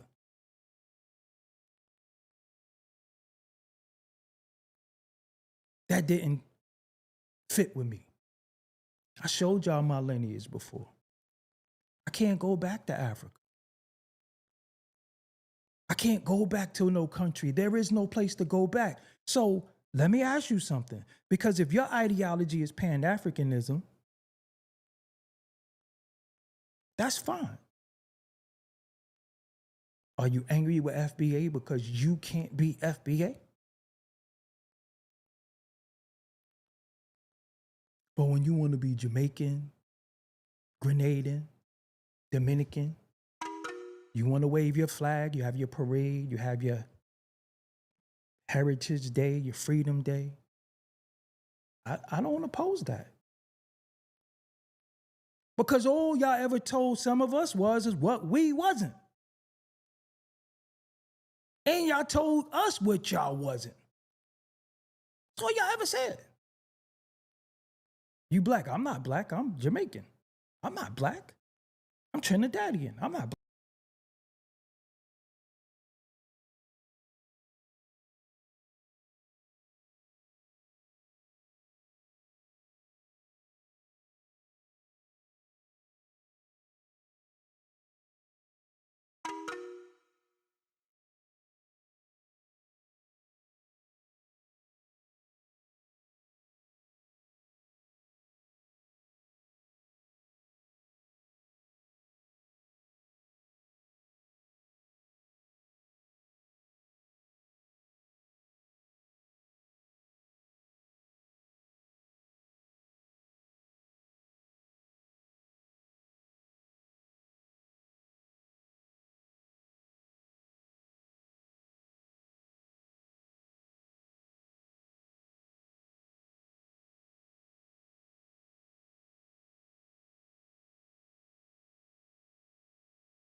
Black, I'm Puerto Rican.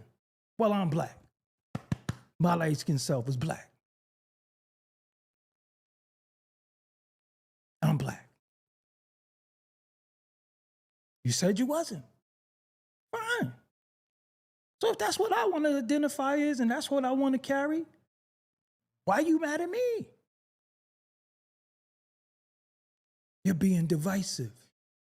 No, you, according to your pan-Africanist ideology, you believe all around the world Black people should have this and get this and get that. I don't subscribe to that because you got Black, they don't call themselves Black. You got countries where they're ruled based off of colonialism.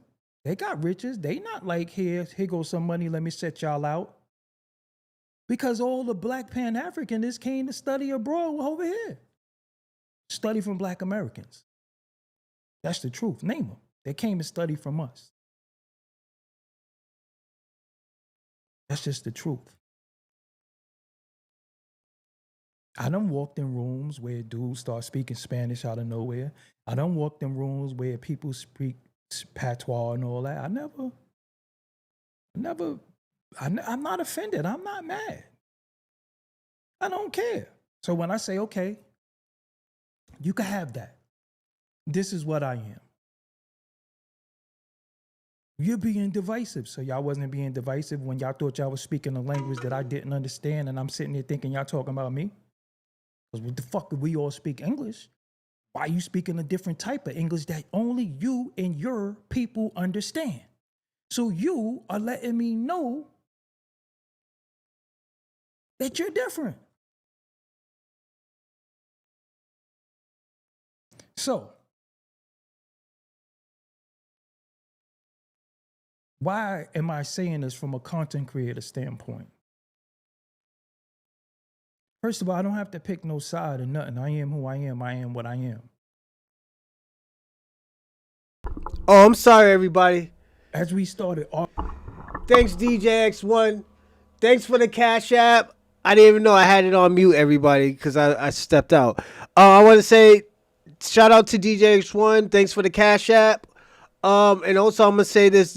Two things can be right at the same times. Like he said, he's light-skinned, but he's black. And this is the thing where I was saying with FBA on Convo. Remember Convo? You were saying like, yo, you gotta be watching out for the mixed kids or the light-skinned kids. This is where two things could be right at the same time. Yes, you gotta look out for them, but it depends who's raising them. If there's a black man that's saying that their black is raising them, the kids is gonna come out pro-black or black. As I use, for example, Colin Kaepernick. Colin Kaepernick was raised by two white parents, but he still had the time. He still gave effort to figure out. He had time to figure out the culture. So yeah, salute to Kaepernick for that. Arguing and debating in the last couple of years about the creation of culture.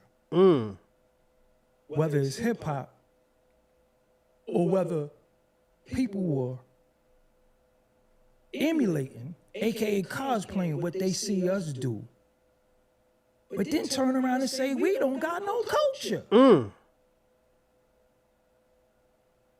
Now Busta Rhymes is Jamaican American, right? When it's convenient, I bust up the mash up the when it's convenient. That's where he is, right? Okay. He's one of the people who said black Americans don't have no culture.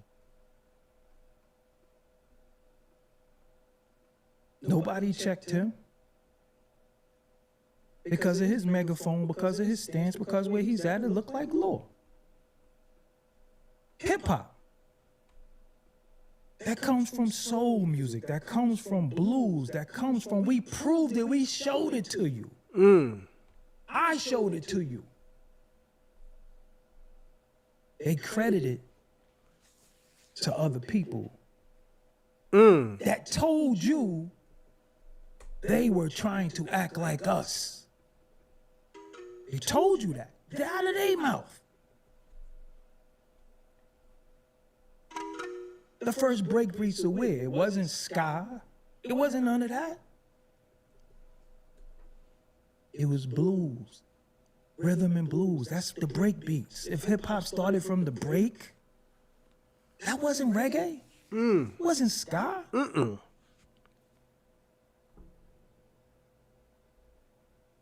Who created the break beat? You mean rap? Double edged. Hip hop and rap is two different things.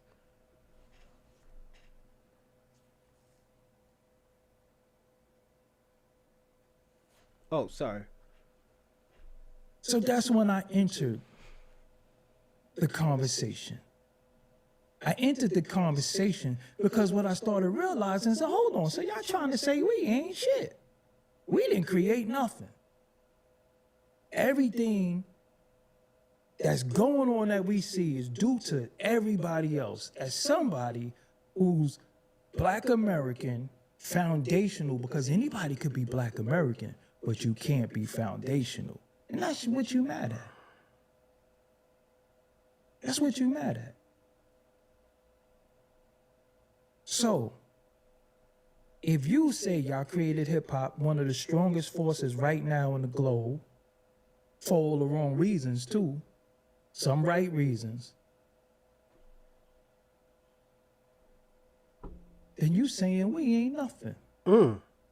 We didn't create nothing. Nothing came from this powerful mind of ours. When I showed you all the inventions, I Facts. showed you all the inventions, but what are you telling? Such as disco is in hip hop, funk is in hip hop, R&B is in hip hop. There's a lot of stuff that is in hip hop, so definitely, yeah.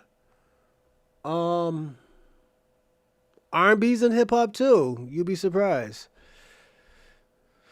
So, you are right about that, but the reason why I say it's two different things, hip hop and rap. In rap, somebody can write your music, and could be still considered certified as a rap song. Hip hop, if somebody writes your music, it's not considered hip hop. You know, it has law. Hip hop has laws to it. Rap doesn't. You know, that's why drill can't be considered hip hop. You know, first of all, if somebody writes it, it can still be considered drill music. So it's under the component of rap music. You know, and like I said, there is a similarity for hip hop and rap, I believe. But this is just my own definitions of it. I think it is two different things because certain things you can do in rap that you can't do in hip hop. To our children, when they got different genres. You think so? And they believe that we didn't create shit. We're a part of the destruction. We're a part of we the biggest gang members. We the biggest hoes. We the biggest crooks. That's what we are. Like, let me ask you a question, CRU. I'm just trying to see where you're coming from when you say that. When you say drill music is hip hop, because don't forget, hip hop has a form of. Chicago has a stepping stool for hip hop, like Twista. You got Twista. You got Common Sense. You have there's Common Sense. There's a few others. You can even say R. Kelly is hip hop, because R. Kelly can rap. He can flow. But now when you start getting down to the components, and when I say components, if I write you a song and you rap it, is that still considered hip hop? Even though in hip hop it says that if somebody writes your music, it's not hip hop.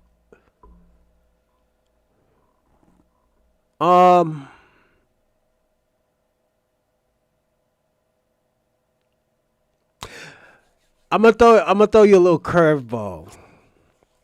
Let me tell you who I think the creator of drill music is, and you might crucify me for this. Oh yeah, Kanye West. Put it this way: Kanye West he was born in Atlanta, but you got Ludacris and you got T.I. They're both from Chicago.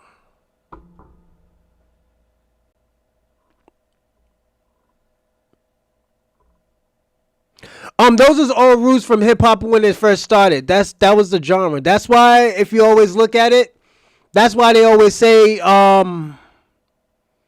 what's his name? Drake is not hip hop.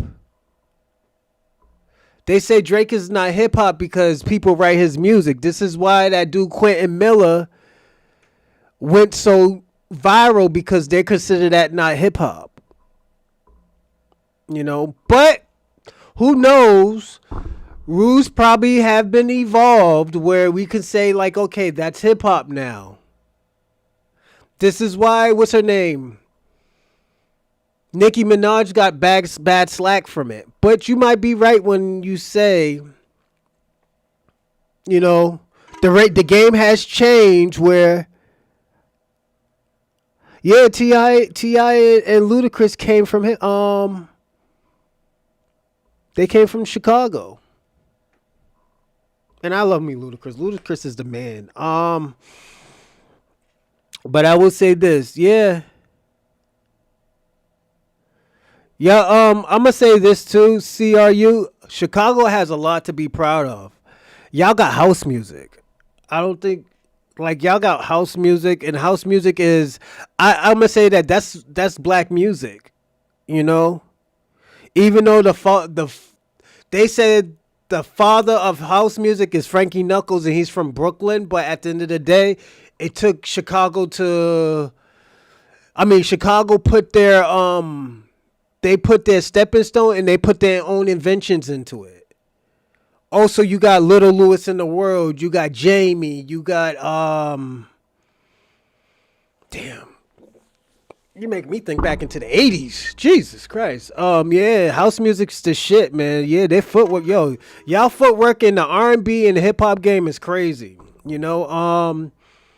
But that's just another form of hip hop. When hip hop started, you can't have nobody write your own rhymes and stuff. That's why, if you ever notice, that's why it's frowned upon when somebody writes your own rhymes. I get it, then I don't get it, but I understand the game now. Everything is a money move. It's just like, let me give you an example. If we're gonna say that's true. Let's say that's true. We would not consider, what's his name? We won't consider Eazy-E hip hop. We would consider him rap. We would consider that gangster rap. There's no such thing as gang. I never heard of no gangster hip hop. But yeah, the gangster rap. The gangster rap, it's, don't forget, Ice Cube wrote Boys in the Hood. Oh, hold on, FBA. I'm gonna tell you too. Detroit got their own genre too. You know what it is. Techno. Black people created techno, especially they created that in Detroit. That's why when you see that's why when you hear certain beats in California, a lot of those people from Detroit and Chicago moved down to the California area, and you can hear the genre, you can hear the music come from Chicago and Detroit. So yeah, definitely shout out to you, Double Edge, man. Yo, keep it up. Don't give up on the rap shit. Yeah, the rap shit is dope, So definitely, how you still rapping? You just disparaging hip hop. Shout out to Double Edge. Oh, I thought you say you still rap. My fault, Double Edge is still rap. No, yes and no. Because let me ask you a question. Is Post Malone hip hop? Because then after that, we got to go Post Malone, Marky Mark and the Funky Bunch, Vanilla Ice. Is that considered hip hop or is it rap? It could be like, this is what I'm saying. Even though they made a lot of money, even though they wrote their own beats, is it considered hip hop because it's not using all the components? There's elements to hip hop. That's the thing. That's the word. Elements. This is what the Caribbeans and the Africans and the Puerto Ricans been fighting over. The components of hip hop. You know, it's not only rhyming and stuff like that as too. So I will say that. He said water bees. Shout out to the CRU. I'm sorry, everybody, to go off topic. How about we? According to y'all, because who is these people? Let's What's finish the watching shit? this, Niggas and don't I'll know land They it. don't say. But say what they- thank you, listen, CRU, for no the way, bro, they information call themselves too. a I nigga. appreciate That's it. a foundational Black American thing. There is no niggas around the globe. They call each other nigga based off of hip hop music. They don't call each other niggas. Niggas is our thing. Unfortunately, ain't nothing really to be proud about, but it is what it is. It is what it is. And also too, I'll say this, CRU, you might be right. Who knows? That's how I was growing up. That there was 5 elements. Give me 1 second. I'll look them up because I can't remember that shit right now. That shit was like probably 40, 50 years ago. Give me a second and we'll look it up and I'll tell you. So once you say y'all created hip hop, and then they created it 50-50. So the Jamaicans and the West Indians created hip hop 50-50 with the Puerto Ricans. So what did we do?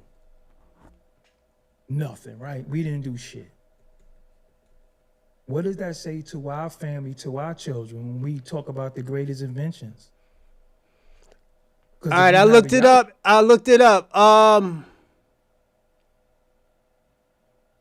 There's 4? No, they said there's 5. Okay, there is 5. So one of the components is MCing, DJing, graffiti art, and breakdancing, and the 5th one is knowledge of self. So those are the 5 elements of hip hop. I'm gonna read it one more time to everybody. It's MCing, DJing, graffiti art, breakdancing, and knowledge of self. So those are the 5 elements of hip hop. Well, y'all invented everything. Y'all said we don't have no culture. That's what some of y'all said. Yeah, salute. Thanks. I had an asshole living with me CRU. right in my crib, and I was like, yo, this dude said Black Americans don't have no culture. Nigga said they don't. They don't, or you don't. See, depending on how you feel about a person is whether you want to adapt names. But you call yourself an African American, but at the same time call Jesse Jackson Messy Jesse because you believe the CON conspiracy. Facts, that he you're right had about something that, to do with the CRU. Martin Luther King thing because Steve Coakley and Dick Gregory said this, but you call yourself an African American. Peace, And then you wanna peace, say, American "Why y'all dream. calling yourself Salute, Americans?" salute. I'm an African in America. Some of you pussy niggas never even been to Africa. And you don't plan on going. Some of you never. Can I ask y'all a question? Are any of y'all planning to go to Africa? I'm not. You know, if I go to Africa, there got to be a reason why I'm going. You know, who the hell care about music? Whose time has passed? I'm with that mothership shit. Oh, you talk about the Funkadelics, or you talking about Africa? I'm gonna land right here. You know, I'm having too much good time. I'm gonna say this, everyone. Let me ask y'all a question, and y'all can throw it in the chat, and I'm gonna read it off. Actually, let me ask American Dream this, because since she's here. American Dream, do you think Pan-Africans disrespect push Black Americans away from the Black Diaspora or the movement? Yeah, P-Funk in them, huh? You look like you like Bootsy Collins a little bit more than P-Funk. I will tell you that. I will say this, everyone.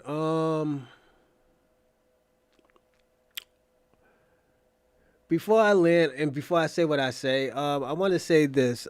I'm gonna answer the question.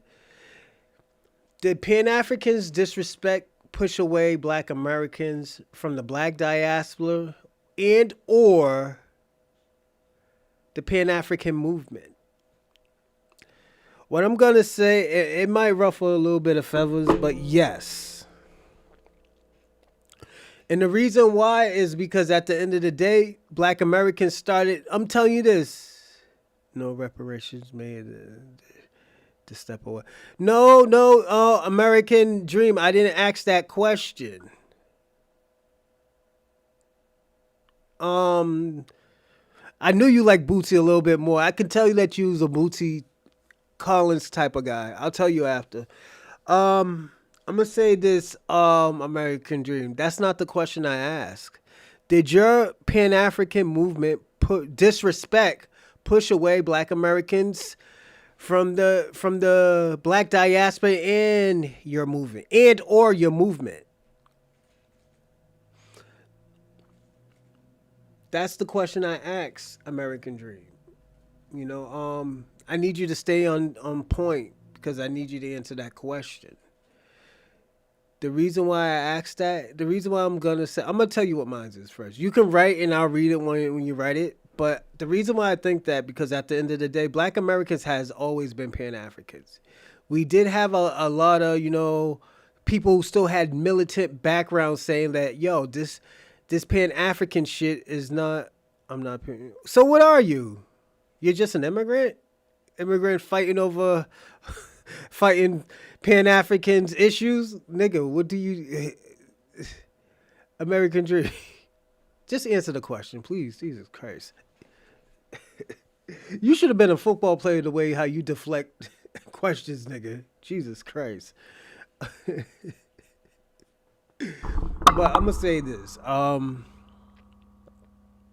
It hasn't worked for Black Americans, and Black Americans have been seeing it. And the thing about it, the reason why Black Americans has been seeing it, here we go with this American shit.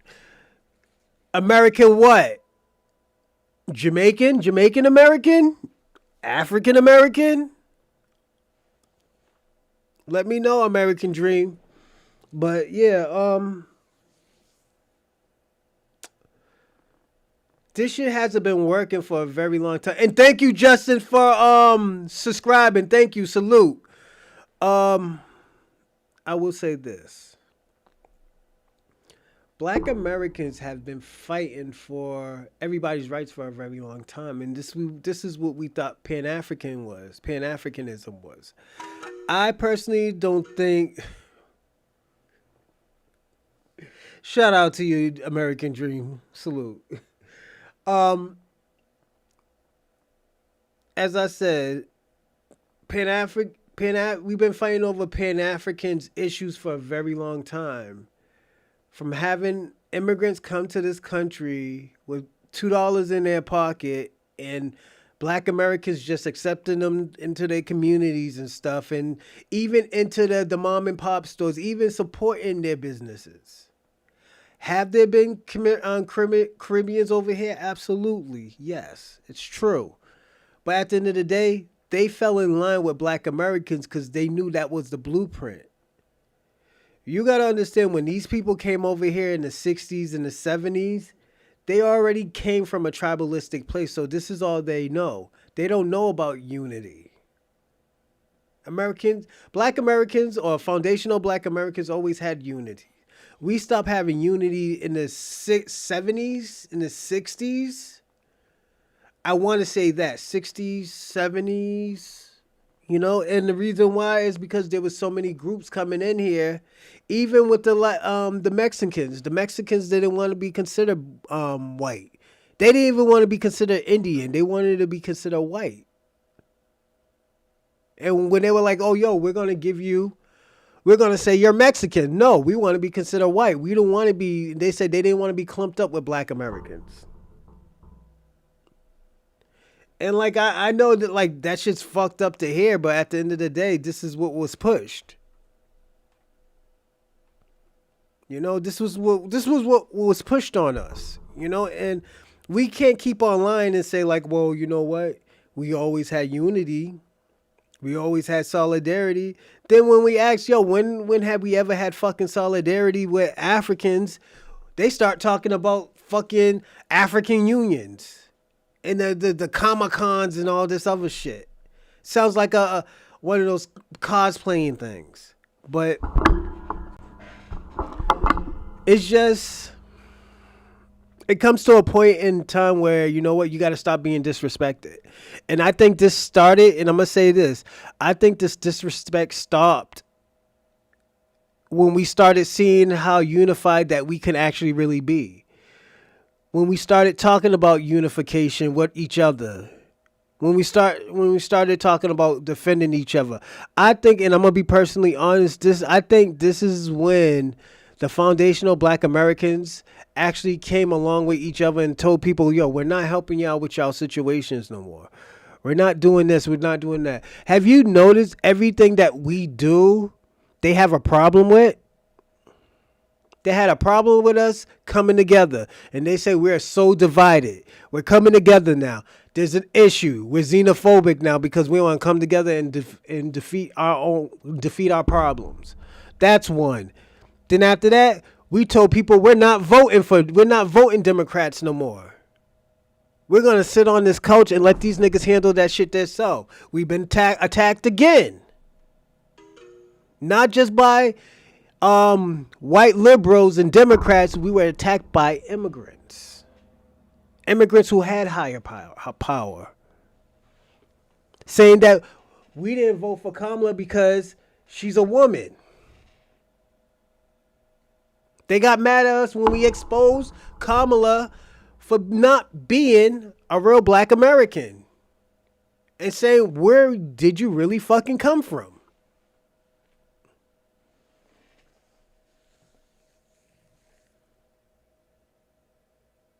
So at the end of the day, what are we saying?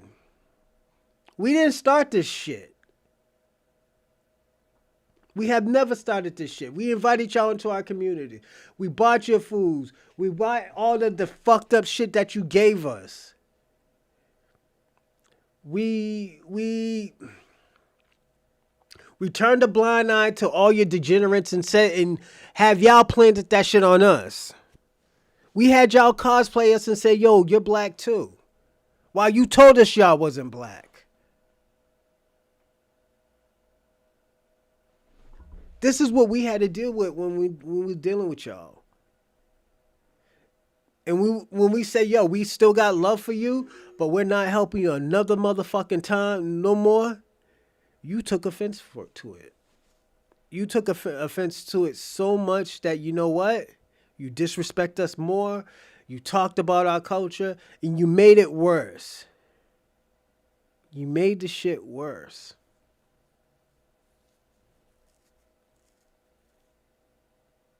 And we still to this day say we love you, but we're not fucking with you. Nothing can never get solved with you.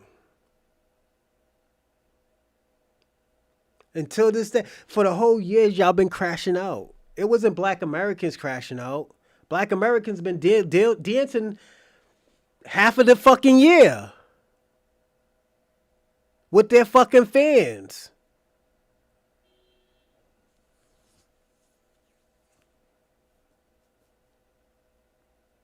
This is what we have been seeing.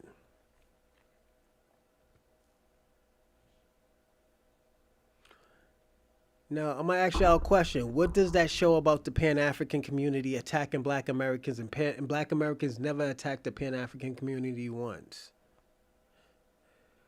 Let me tell you something. We started saying stuff when we started seeing the COINTELPRO and we started doing the research. And we started seeing y'all been leading us down the wrong road. Saying that we need to take care of Africa, help Africa. And there's billions of them there, and there's only 43 million plus here. So that's like 53 to 55 million Black Americans. All of a sudden, we have to take care of everybody. Nigga, we're tired of big brothering y'all. Let me ask you a question. Instead of dehumanizing us and talking shit about us, when have y'all ever helped us?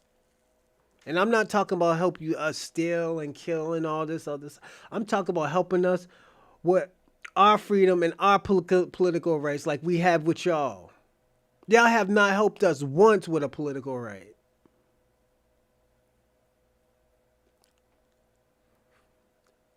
And I can't even say y'all contribute. Y'all benefited off of that. Or how about this? Let me make it even simple. When have y'all ever helped us with a policy or anything without y'all benefiting from it?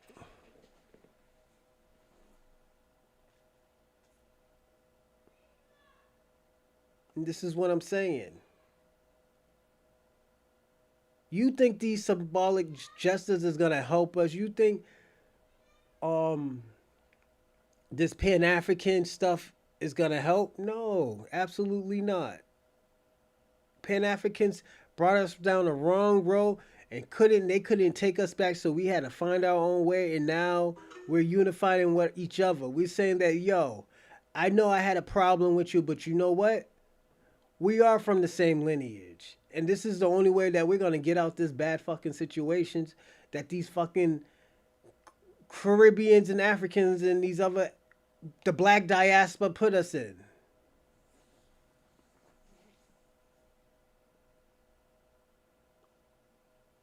So I'm gonna say this: they're not mad at the disrespect. They're mad at the unity that Black Americans are giving each other that they cannot control anymore. They can't control that shit no more. They can't say, "Oh well, you know what? I could depend on the Black Americans. I could get busy with the Black Americans because you know what? They're always gonna help me." No, not today. It's a wrap. Now they start talking about all this African shit and stuff like that and what they doing in Africa. Y'all niggas ain't doing shit in Africa. Y'all niggas is still on a buy stand right now. I mean, standby. Y'all niggas are still on the standby right now.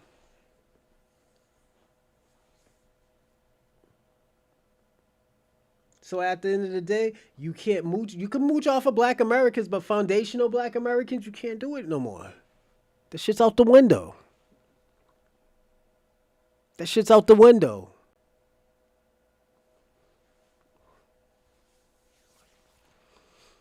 So now I'm gonna say this, and I'm gonna land. His degree will lead us to success. No one ever. Facts. I agree with that, Ray Ray. I'm gonna say this.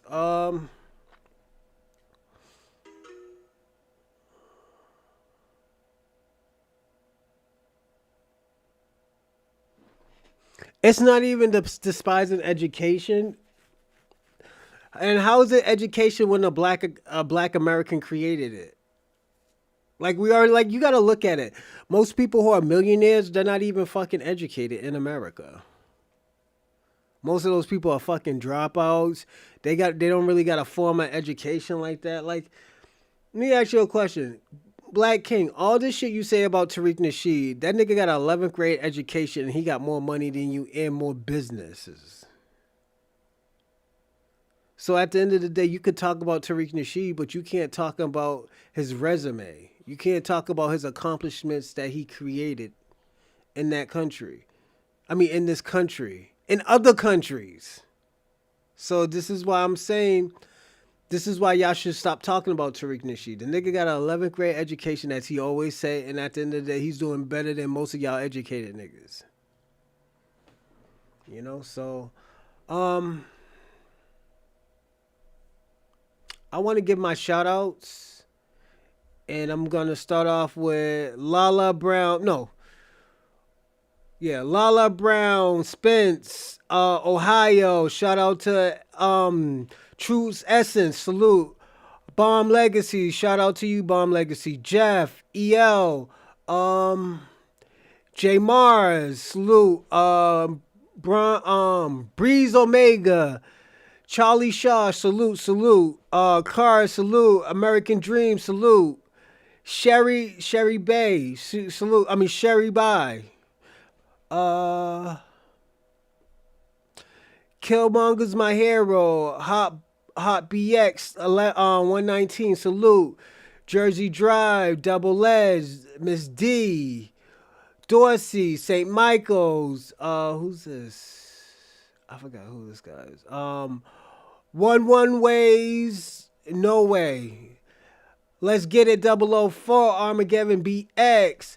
Black King salute. Claude Zandam, Kwame, Shabaka, 3131, Joey, FBA Convo, Ray Ray, CRU salute, and DJ X1. Thank you. And everyone, thank you for the Cash Apps, Super Apps, Venmos. I appreciate everything, everybody. And we did great today. We did 5 hours and 20 minutes. And we probably did 6 hours because don't forget we had to shut down the other show. But I just want to thank y'all for, being in the live chat. Thank you for subscribing. Thank you for sharing. And I think, as I said, this is a new beginning for the Bronze Reaper Media. But at the end of the day, you're going to appreciate the structure that I'm giving. And I hope you like the new structure where, we stay on topic. We stay on topic. It's only subscribers only. You can still watch it, but it's subscribers only when it comes to comments and just everything. And like I said, I hope you appreciate the upgrade for the Bronze Reaper Media, the Chocolate Man podcast, everything. And again, thank you, and I will see you tomorrow.